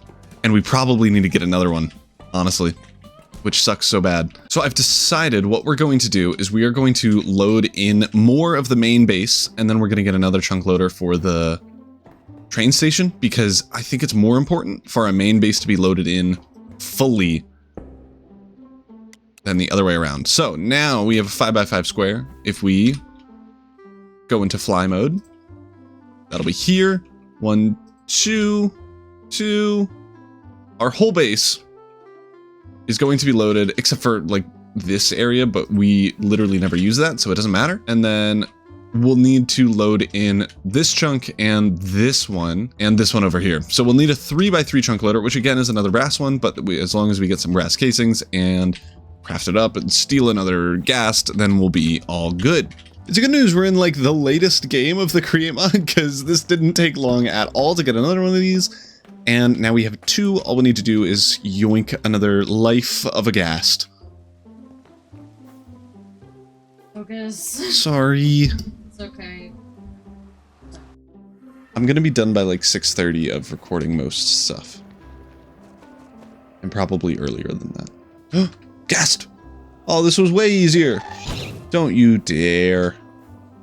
If I call you a nerd, will you get in my thing? Oh yeah, okay, great. Thank you. And with this new one in, we can set up a 3x3 square, and now everything's loaded in. Let's head over to the Prismarine area and double triple check that everything is working properly. We should, if we just send off the train from the Guardian Farm area back towards our main base, we should be able to see that it'll come back, because that's kind of the big thing that we need. So I'm actually going to just AFK so then we can get a little bit more resources and then hope that the train will send off and come back quickly instead of the previous thing of having to wait for decades. So we should see Guardians spawning and dying. Oh, this farm is so good. And we are getting a ton of blocks coming over here. Do we have a backup of items? The farm is more efficient than max speed of these? That's crazy. I don't know, but that's good. W. The train is actively leaving now, so we should see relatively shortly it come back. And as you can see, the concern I had where mobs will be spawning here is very much true.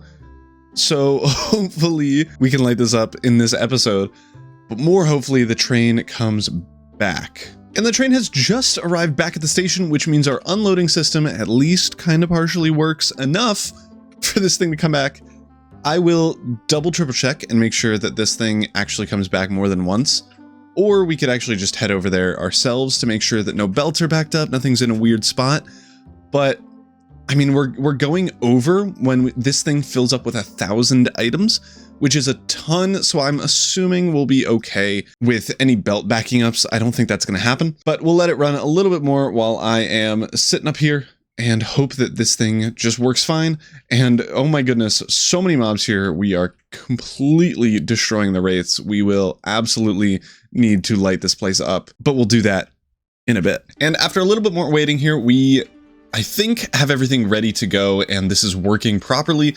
I don't know for sure if it's gone back and forth one time. Well, maybe not, but it's probably fine. It's whatever. But that is not the end of our adventures with the Prismarine train and I guess the Prismarine train station, which is kind of technically here, but we don't have a train station. We currently have a little track floating in the sky on some standolators that are not standolating. And first of all, not lit up. Second of all, looks stupid. Third of all, how am I supposed to enjoy my Prismarine train when I don't have a viewing platform to view it on?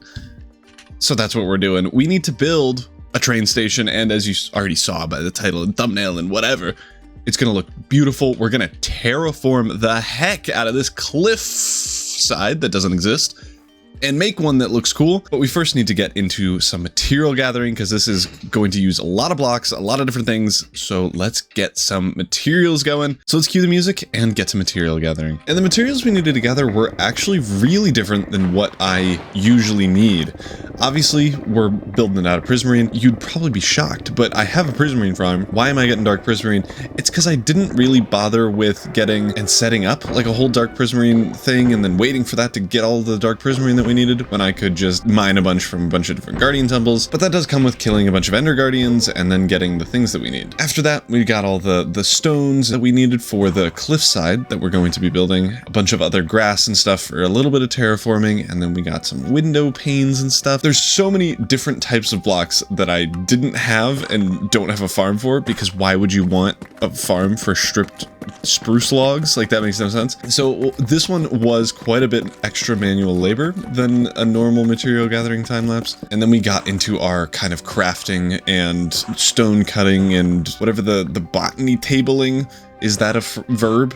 I'm considering it a verb now for new time's sake. And I say this every single time I make a build. Copper is a beautiful block, best building block in the game. I'm not saying that for sure, but like it's top 7 for sure. But I don't like that you have to oxidize it for it to be cool. Setting that up was annoying. We placed down so much copper and we'll mine more later on, but we also needed a bunch more dark oak than what I had, and you can insta-mine dark oak now. I did not know that. That is the coolest thing in the world. And then I figured out that you could actually strip logs with the saw, so I sat and watched some YouTube while this worked. And then we needed to go get some more blue blocks. We got a bunch of warp stems. Obviously, we're going to be stripping these down to their inside bits and then turning them into planks and whatever else. But you can also instant mine these with the efficiency 6 and haste 2, and then we got some blue cornflowers because that's the theme. And as I mentioned, we are getting way more copper. Honestly, it didn't take too long to get a couple stacks of copper ore, and that with Fortune 4 got us, I think, 3 stacks of copper blocks, which is enough for what we need. But we do have to wait for those to oxidize, which is a hassle, but whatever. At least I don't have to actively like click it with a bucket of water or something. But we did need a ton of copper, and I promise next time, next season, whatever, we are making an entire district for copper generation because I don't like mining. Why are you making me mine? So that's gonna happen. Mark my words, we're gonna get like a 50,000 copper per minute thing. It's not gonna be that much. But we're never going to mine copper again in whatever next series I do. But that's all the blocks that we need, so let's get back into the world. And we have finally gotten all of the items that we need. I am just currently cleaning up the copper spread that I have laid out. We have all the copper blocks that we need, but we are not quite ready to start building this. These are all of the ingredients that we're going to be using, except for like the blocks of gold and kelp. But these are all the ingredients that we're using. This is an insane amount of items. You can see that some of these stack up to 100, 500. There was 1,000 at some point, but I can't see it. But if we head over to the Guardian farm here, we have a big area to build, but we do need to clear out just a little bit of it where we're building the cliffside, because some of it is going to kind of jut up into these blocks, and I don't want to dig while I'm building. So we are going to quickly clear out a little bit of space here. I think maybe chop down this tree and then do a little bit of like tear down terraforming stuff. And then we will be good to actually start the build, and it's gonna look so good. I am so excited to start the build. But let's get the teardown process going. And I gotta avoid mobs. I probably should have slept before I went over there. It's nighttime. That's how mobs work. And straight into the time lapse we go. As you can obviously see, we're using the schematic cannon still. I mean, it's easier for everyone. It's quicker to build, it's less work for me, and if you want to see me really actually build all of the builds that I do, I have a vanilla series where there's no schematic cannon, there's no cheating. If you consider schematic cannon cheating, that's the solution. Check out my vanilla series, it is super fun. We're making a sick city, but we are getting the Prismarine station in. As you can see, we have the cliff set up so that it's not just hanging over the wall, and then we're building a beautiful, almost full Prismarine train station here with a Prismarine roof, some Prismarine cargo holders, and then a cool kind of centerpiece made of brick. But the build's already done. Let's get back into the world. And we are here back in the world as the sun is setting, and this looks so good. We are missing a couple of blocks that I think the schematic cannon just missed. So we'll have to get that in. I think what's happening is that for some reason in the backpack that we're using, it doesn't register some of the blocks. So it still, like in the book, said that I needed polished granite and I needed 91 of it. But as you can see, we have 500 in here and none of them were placed. So I think that's the issue that we're running into. So I'm just going to run around. Oh, never mind. I was wondering this whole time why it was like glitching out, saying it needed polished granite. I think what was happening was because I accidentally set it to the connected texture of polished granite in the schematic itself, and not the normal polished granite that I put in our backpacks, which is why that was happening. But once we fill up all these holes, we'll go around the builds and I'll show off all the cool stuff that I thought of and didn't think of, and that's about those are the two options. And we have to light this place up because this is a creepers, scary.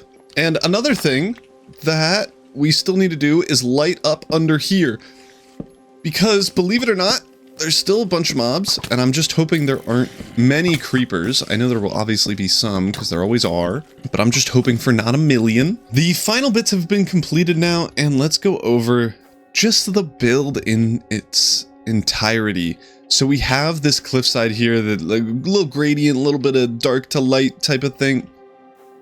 The orca whales are jumping on the belt. Sure.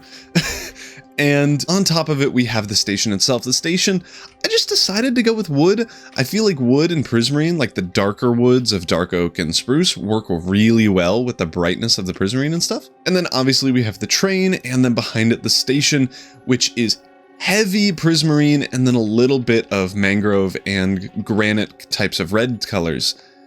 The station itself, just dummy seats.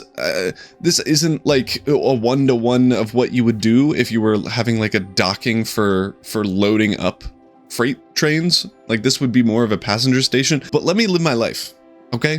I'm not the biggest train nerd in the world, and also normal freight loading stations look stupid and ugly most of the time. So I wanted to build this one. And even though there's likely not many passengers, there is our lovely driver, Mr. Shoop. I just teleported through the wall, that was weird. And maybe Mr. Shoop wants to sit while he's waiting for the train to continue. And these are our little seats. We got some trash cans, composters here, and we are using just like the most standard archway design ever with some mangrove trapdoors and like either the bricks or granite behind them, just to give a little bit of red in here because otherwise it would be the bluest thing you've ever seen in your life. On the inside, I thought it would be cool to have like a little furnace area just to keep warm during the winter. And then actually, we still need to get in some of these flowers. We're just doing some blue flowers. It was either going to be orchid or cornflower. Those are the two kind of like blue Minecraft flowers. And there were a bunch of cornflowers out in the wilderness. You could see that one there. So we just are using those. And we also have these cool chandelier designs that are built off of kind of these beams that go across with the stripped wood. And we're just using some sea lanterns, some glass and a chain and stuff. And I think these turned out really, really nice. And then we have a similar design in here with some benches, some anti-homeless architecture right there. That's what we always want to see. That's staying true to American train stations. And then over in the center here, I'm expecting this to be kind of like a welcome center where you have your train schedules and other things like that in here. And then we have kind of the main entrance. There's no real entrance to this because if you can tell, we're on a cliff. We're on a cliff and the train kind of 180s. So if you exit out this way, you still have to cross the train tracks. So there's not really an exit, but we can fly. So that's the exit for us. And then we enter in here with like a little seating thing, just if you're waiting for someone on the train that's coming in. And then I'm just saying more programs and stuff here. And we need a painting here. I should get that in because that's like the perfect spot for a 2x1 wide painting thing. And then again, we're met with the interior, a super basic interior. I think it looks nice. And if you've seen my vanilla playthroughs, you'll see that I have been working heavily on interior designs and stuff. So I think it's better than what I usually make, which is good enough for me. And then up here we have kind of an upstairs area with, for now, just has our waystone. I'm thinking of putting like a desk and a kind of a commanding zone for like a train scheduler or something like that up there. But I don't know, let me know down in the comments if there's anything specific that you think should go up here. And if there's like a train specific job that has people up in the tall bits of the train thing. I don't know what this tower's for, but it's in every single thing ever. And I honestly don't know what it's used for. So if you know, let me know down in the comments. And then I think the final thing to go over is the roof. We're just using straight up dark prismarine, which is why we needed to get all that in the material gathering time lapse. And if you can't tell, we are kind of just like taking divots out of it every once in a while and then calling it a day. Good Times with Scar did hit this for his train roof, which is kind of where I stole the idea from. Oh, and then we also have chimneys with a little bit of smoke effect from the furnace things that we have down here. I think that's a really good addition and it breaks up the monotony of the green roof quite a bit. And we also have one over on the other side. But that's the station. I think it turned out really, really nice. And I think more importantly, it makes it look not stupid and not floaty anymore. After building this, realized this kind of does look like a ship where the cliff kind of curves in like a ship kind of would.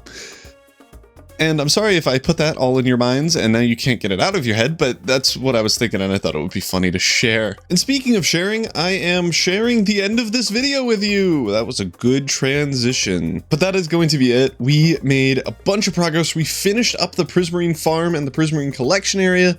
And I am going to be AFKing here just so that we can get some use out of the new train station and the new farm. Welcome back to another Create Mod episode. In the last one, I'm running into a wall already. In the last one, we built this entire Prismarine train station. That looks so good, along with this cliffside here to wrap the whole thing up. And it looks so cool. We can now fully AFK our Guardian farm, get all the Prismarine delivered back to our main base way over there. And it looks pretty, which is what we care about. In this episode though, we have a ton of things planned. I want to make a big hole. I might even call this video Big Hole, but bigger. I'm not doing that. That's a stupid name. But we are making a big hole. And this is so that we can make a crazy, crazy, crazy farm in the next episode. But first we got to make the big hole. On Friday, I posted a video about a quarry design that I made, and I want to use it in survival. I want to see how easy I claim it actually is to set up. Spoiler alerts, it's easy to set up. It's really quite simple. But we're not doing it in the overworld. That's lame. I don't wanna.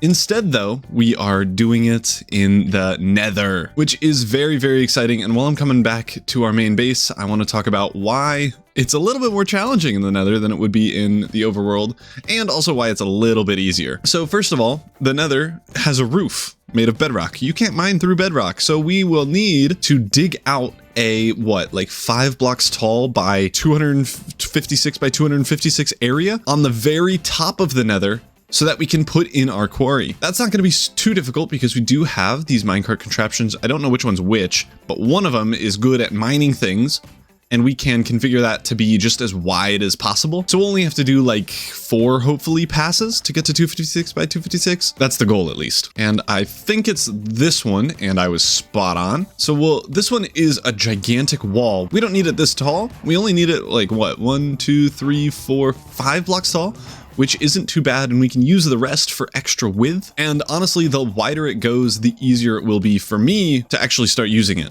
The only issue is that, like in the nether, if we're missing a block on the floor, and more importantly, a block right where this bad boy is going, then we're in trouble town. So I'm gonna kind of combine this with our nether kind of tunnel bore one, so that we make sure that we don't run out of places to place this on, and this doesn't fall like into a lava pit, because that would be horrible. So we're first gonna get started with just placing this into our world, and now I have a lot of deconstructing to do. And once that's been torn down, we have the schematic and set up. I just need some chests and only a stack of deployers, which is so easy to do. It's actually not, but it should be relatively easy because we have, I hope, everything we need. I think the only thing we might not have is brass, but we have a brass farm, so easy peasy. And I was right, we have 56, which is actually 2 more than we need. And now we just need to grab a couple of chests, and then we can start up the building of the cart assembler boy. And just to verify, this should be good. Done. Boom. Play. Ooh,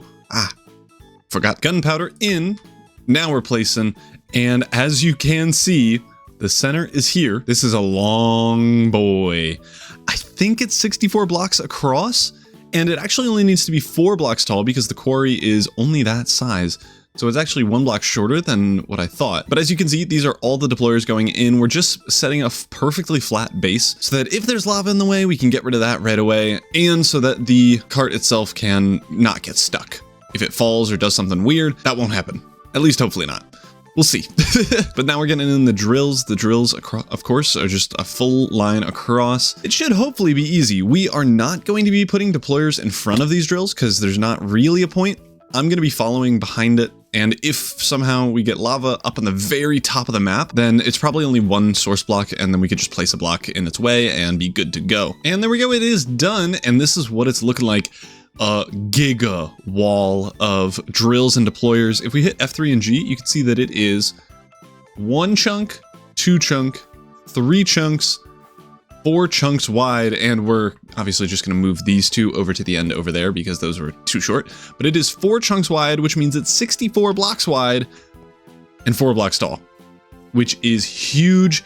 And for a 256 by 256, we'll only need to run this 4 times, which is good news because any more than that, I think I might explode. Speaking of exploding though, let's get a cart assembler in, and we'll need to place down a couple of blocks. We'll need to get rails and redstone blocks in here as well as a bunch of netherrack.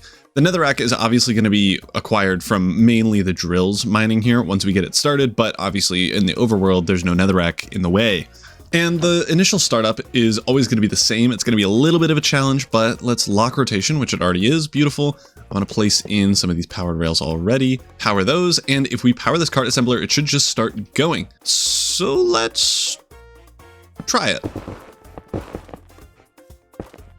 I can't push it, but believe me that it's working. And now we can just kidnap it, bring this along with us, and now we have an ugly 64 block long thing of netherrack that I guess we now have to destroy. The next steps are to find where we're gonna mine. For this farm, I'm gonna want to build it on a nether fortress, because obviously nether fortress mobs are good, like wither skeletons, blazes, other things that spawn there.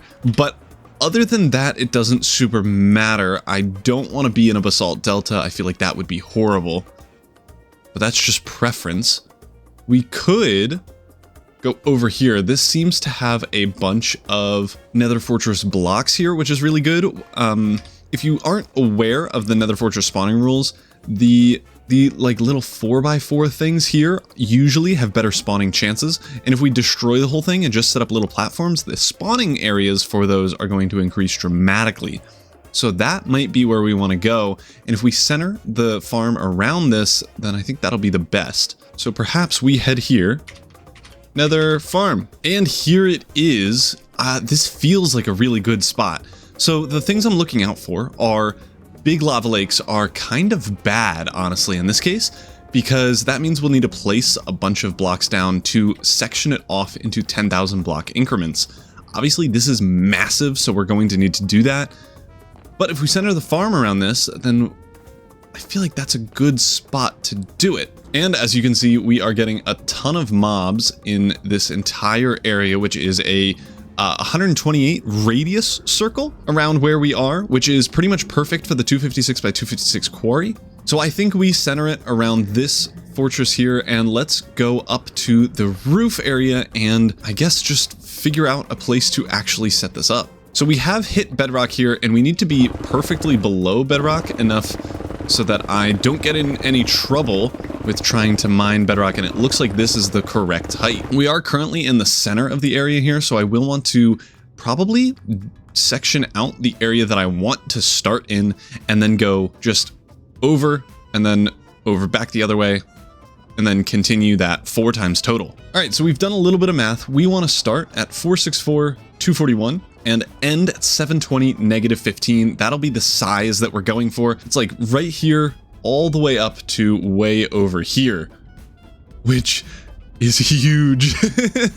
I didn't think it was that big. That is gigantic. Well, that definitely means we will be able to have a fully spawn-proofed area, which is kind of the main thing that we're doing. So I suppose let's head over to this corner and then we can start the mining. And we have now dug over here and set up the mining machine. As you can see, we are at exactly the chunk borders here, and here is the starting corner, and it is way bigger than I thought. We are going to go from here to here. This whole area is going to be empty, and I'm so excited. Without further ado, let's just try to send it. I'm making sure we have netherrack, redstone, and everything else. I think we just send it, and all we need to do is power this. We lagged a little bit at the start. It looks like we're going good. I need to break these things. We're lagging a lot at every single thing we mine. Oh, wow. I'm very glad I didn't do any more than this, because we are chunking every time we break a set of blocks. But it is now going, and it might be even working well, which never happens. And it's perfectly in line with the chunk borders. Love that. So I guess my next 45 hours is me sitting in the back of this thing, waiting until we get 250 blocks away over to that yellow beam there. And this might be time-lapsable. I'll try my best. I don't know exactly how one does time-lapse this, but it'll be entertaining.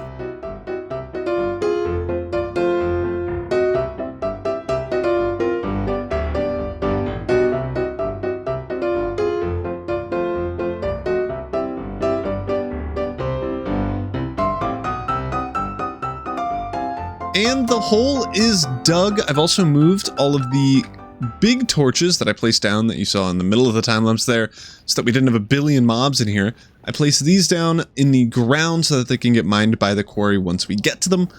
But until then, it'll prevent any mobs from spawning in the general area, at least kind of. I have also set up the schematic for the quarry. You can see it is the perfect height, which is awesome to see. I've slid everything into its perfect sizes, so that we are mining exactly to the chunk borders on every side. It's all measured out. We are good to go, but we need to build this whole thing. And I don't think it'll be that hard. Ooh, uh-oh. I think I need an extra Y level. Uh-oh, that would be bad. Okay, we are going to switch this to another block. I don't know how I'm gonna do that, but we're gonna have to, because it's actually 5 blocks tall, including this one thing, which is a problem. So we could probably scooch that over to right here, and then we'll just mine out this area, because that has to be able to move over anyway. That has now been dug out. We'll obviously have to fix, whoopsies. We'll obviously have to fix the redstone link system once we build the farm, but I think it's time to build it. We have nothing else to lose, nothing else to wait or prepare for. I just really hope this works. I have double checked that we have all the resources. I hit play. Uh-oh. Searching. It's going, but it is slow. What's it doing? I'm so curious what it's doing. Is it going all the way over, and then all the way over, and then all the way over? That's gonna take so long. Well, guess I'm sitting here on my backpack, just chilling. And it is finally done. We can now pick up all of our stuff here, and we can just check out briefly that everything's working. I include this in the description of the video from Friday, but way, way, way down here, one of these belts is not glued together. And it is just because the schematic gets confused and these are never glued together. So you will have to glue these together if you're building the schematic, but I say that in the description of the video, so just learn how to read. Then if we follow the rest down, this should all be glued together. And I don't know why something this big, just the glue doesn't work anymore. I assume it's just because it's an entity and that's confusing for the create mod to have to deal with. But then otherwise we are good. We have to switch up this redstone link with an observer in red and gantry shaft in blue. And there we go. That is set to receive. That will power this redstone link, which will power, I think, the one right here. Yep, that is correct. These should be set to the correct ones already. We should be good. Yes, I need to get 2 shovels to put in here. I need to just get a building block in this thing. We have 18 of our blocks in there. There we go. 2 wooden shovels in this, and we are good. This has a power level of 2. This is powered on. I think all we have to do now, I need to get some sails in here because I totally forgot to break some of the blocks. Okay, this should be enough. I don't actually know. But when we turn it on, everything should start spinning. So far, everything looks good. I'm just gonna send it. I don't know what else we could do. There are no redstone links that could be powering any of these. I'm just gonna turn it on. And we're going. Uh-oh. Uh-oh. Uh-oh. Uh-oh. Well, that's not good. I bet I know what the issue is. Hopefully that's not a big deal. Okay, now it's working. Okay, so before that was happening, I think because we had full blocks here, so it started but couldn't actually do anything. So I am going to really quick just reset this thing. Okay, we've brought it back to the start now. It should be able to go straight down. I just have to make sure that is the correct way. Let's just send it. Should be going down, and it is. And we've connected everything up. Let's just quickly go into FreeCam, and we are already getting lava, which is why I'm here in the first place. So that is going to be the kind of main challenge with this farm in the Nether specifically, is that we are going to have a very tough time with lava because it spawns everywhere and flows like crazy. But the good news, which I didn't actually talk about earlier in this video, was that we don't have water. So we're not getting cobble gen, we're not getting obsidian gen, which makes the miners actually a little bit easier. And water, or I guess lava, is way faster and doesn't produce source blocks. So we're just gonna have to deal with the total number of lava source blocks, mainly in the lava pool over in the center here.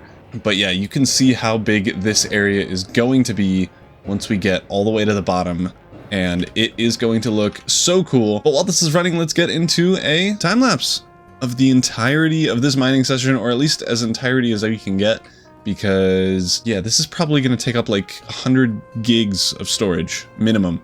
probably like 500. And I don't know if I have that capacity, honestly. And I bet you thought this is going to be such a long time lapse and it's going to be so cool with really cool music. Yeah, as you can see, there's a ton of lava and this is going to be a huge project to just clear up all the lava that we have. And as you can already see at the very end there, it is just going back up and down and forth a ton. And that's because I forgot a redstone link that got broken because I tried to place it in bedrock. But let's go back to real life. This is why you don't stop the thing while it's moving and you just flick the lever at the start. So we have run into a couple of issues. You can see if I dig out of here, we have had a couple of issues. I've fixed quite a few of them. You can see that the ceiling has now been mined out, and that is because we actually needed 6 blocks of gap because the drills that were moving over, even though they were like at this block, they were mining the netherrack above it, slowing down the scooting over 8 blocks version. So if you are going to replicate this, be sure to mine above and the row below where the deployers were on my initial minecart contraption here. But then otherwise, we have a full row here. That's working great. Wonderful. But let's head over and see why this contraption is now broken and why you don't want to delete it or turn it off when it's in a weird state. So if we hover over this, you could say this contraption was unable to assemble because there is bedrock in the contraption itself. And if we scooch down, you can see that in the floor, so there's drills up top and then 2 rows of storage and then drills on the bottom in the bedrock itself, which means the drills got pushed down into the netherrack, and normally that would be fine because then they go straight back up, but they got turned back into a contraption and some of the drills broke. Like right here, these drills broke because there's bedrock there. And now bedrock is stuck in the glued contraption, so we're kind of toast. Not incredibly toast, because we would have needed to do this anyway. It just is kind of a delay to my plans. We need to get rid of all this lava. So yeah, this was inevitable because we needed to do this. I just wish we didn't have to do this soon. My hope, though, is that we just have a lot of singular source blocks and it'll go away. But there's no real way to check that before we drain all the lava out of here, and there's not really a good way to do this. We will, once we get down to the full lava lake, we can use a rope pulley, a hose pulley, whatever it's called.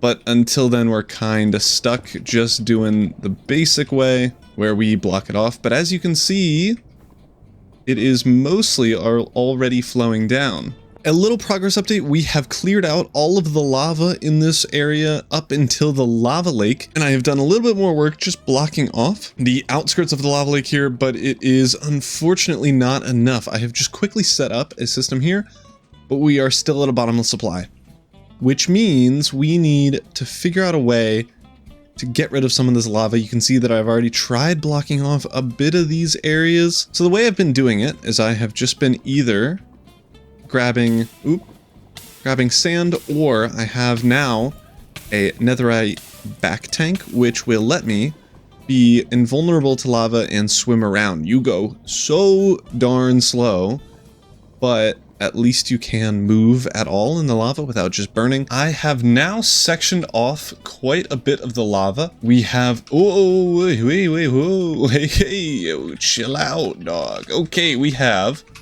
sectioned off a little bit of lava, kind of over to like this little half of the area here. We have like a line straight down the middle, and allegedly, if we hover over this, it doesn't say infinite source. So it is removing sources. I just don't know where it is coming from or going. It looks like it removed that corner source because that used to be a source block. I just don't know where else it's removing stuff from, but it is removing stuff. And we have a long way to go, but at least it's removing sources. That's what we care about. It's not an infinite source. It is removing sources from somewhere. I just don't know where. Over here, but I don't see any. So I don't know. So I guess we can AFK this, see how long it takes for all this to drain. I mean, given the fact that I haven't seen anything happen, probably a while. That's going to be my guess, which is a bit unfortunate, but at least we're clearing out the lava. It is going rather slowly, but at least it's going. And I guess eventually we'll be able to pull this thing out of our stuck lava situation that we have ourselves in. And after this is when it went way downhill. All right, it has been probably 5.5 hours since that last clip, and we have actually reduced some of the lava down there. But it's been 5.5 hours and you can still see lava, which means we're not at all fast enough. So I'm gonna make a machine to get rid of all the lava. But for now, we're just gonna come back with mining stuff. I don't think I was recording on the right screen when I recorded bringing all this back up and moving over. But it doesn't matter because then my game crashed and now we are stuck with random stuff in the middle of nowhere that I have to all rebuild now. And I'm not doing that right now. As I mentioned, 5 hours. As soon as everything's working again, my game crashes. I don't know if the quarry is worth it. I don't know if it's worth it. But if it is, tune in for next video. I'm so sorry. This is bad. It'll get better. We'll have a fully empty hole by next episode. So thank you all so much for watching. If you liked it, leave a like. Please subscribe.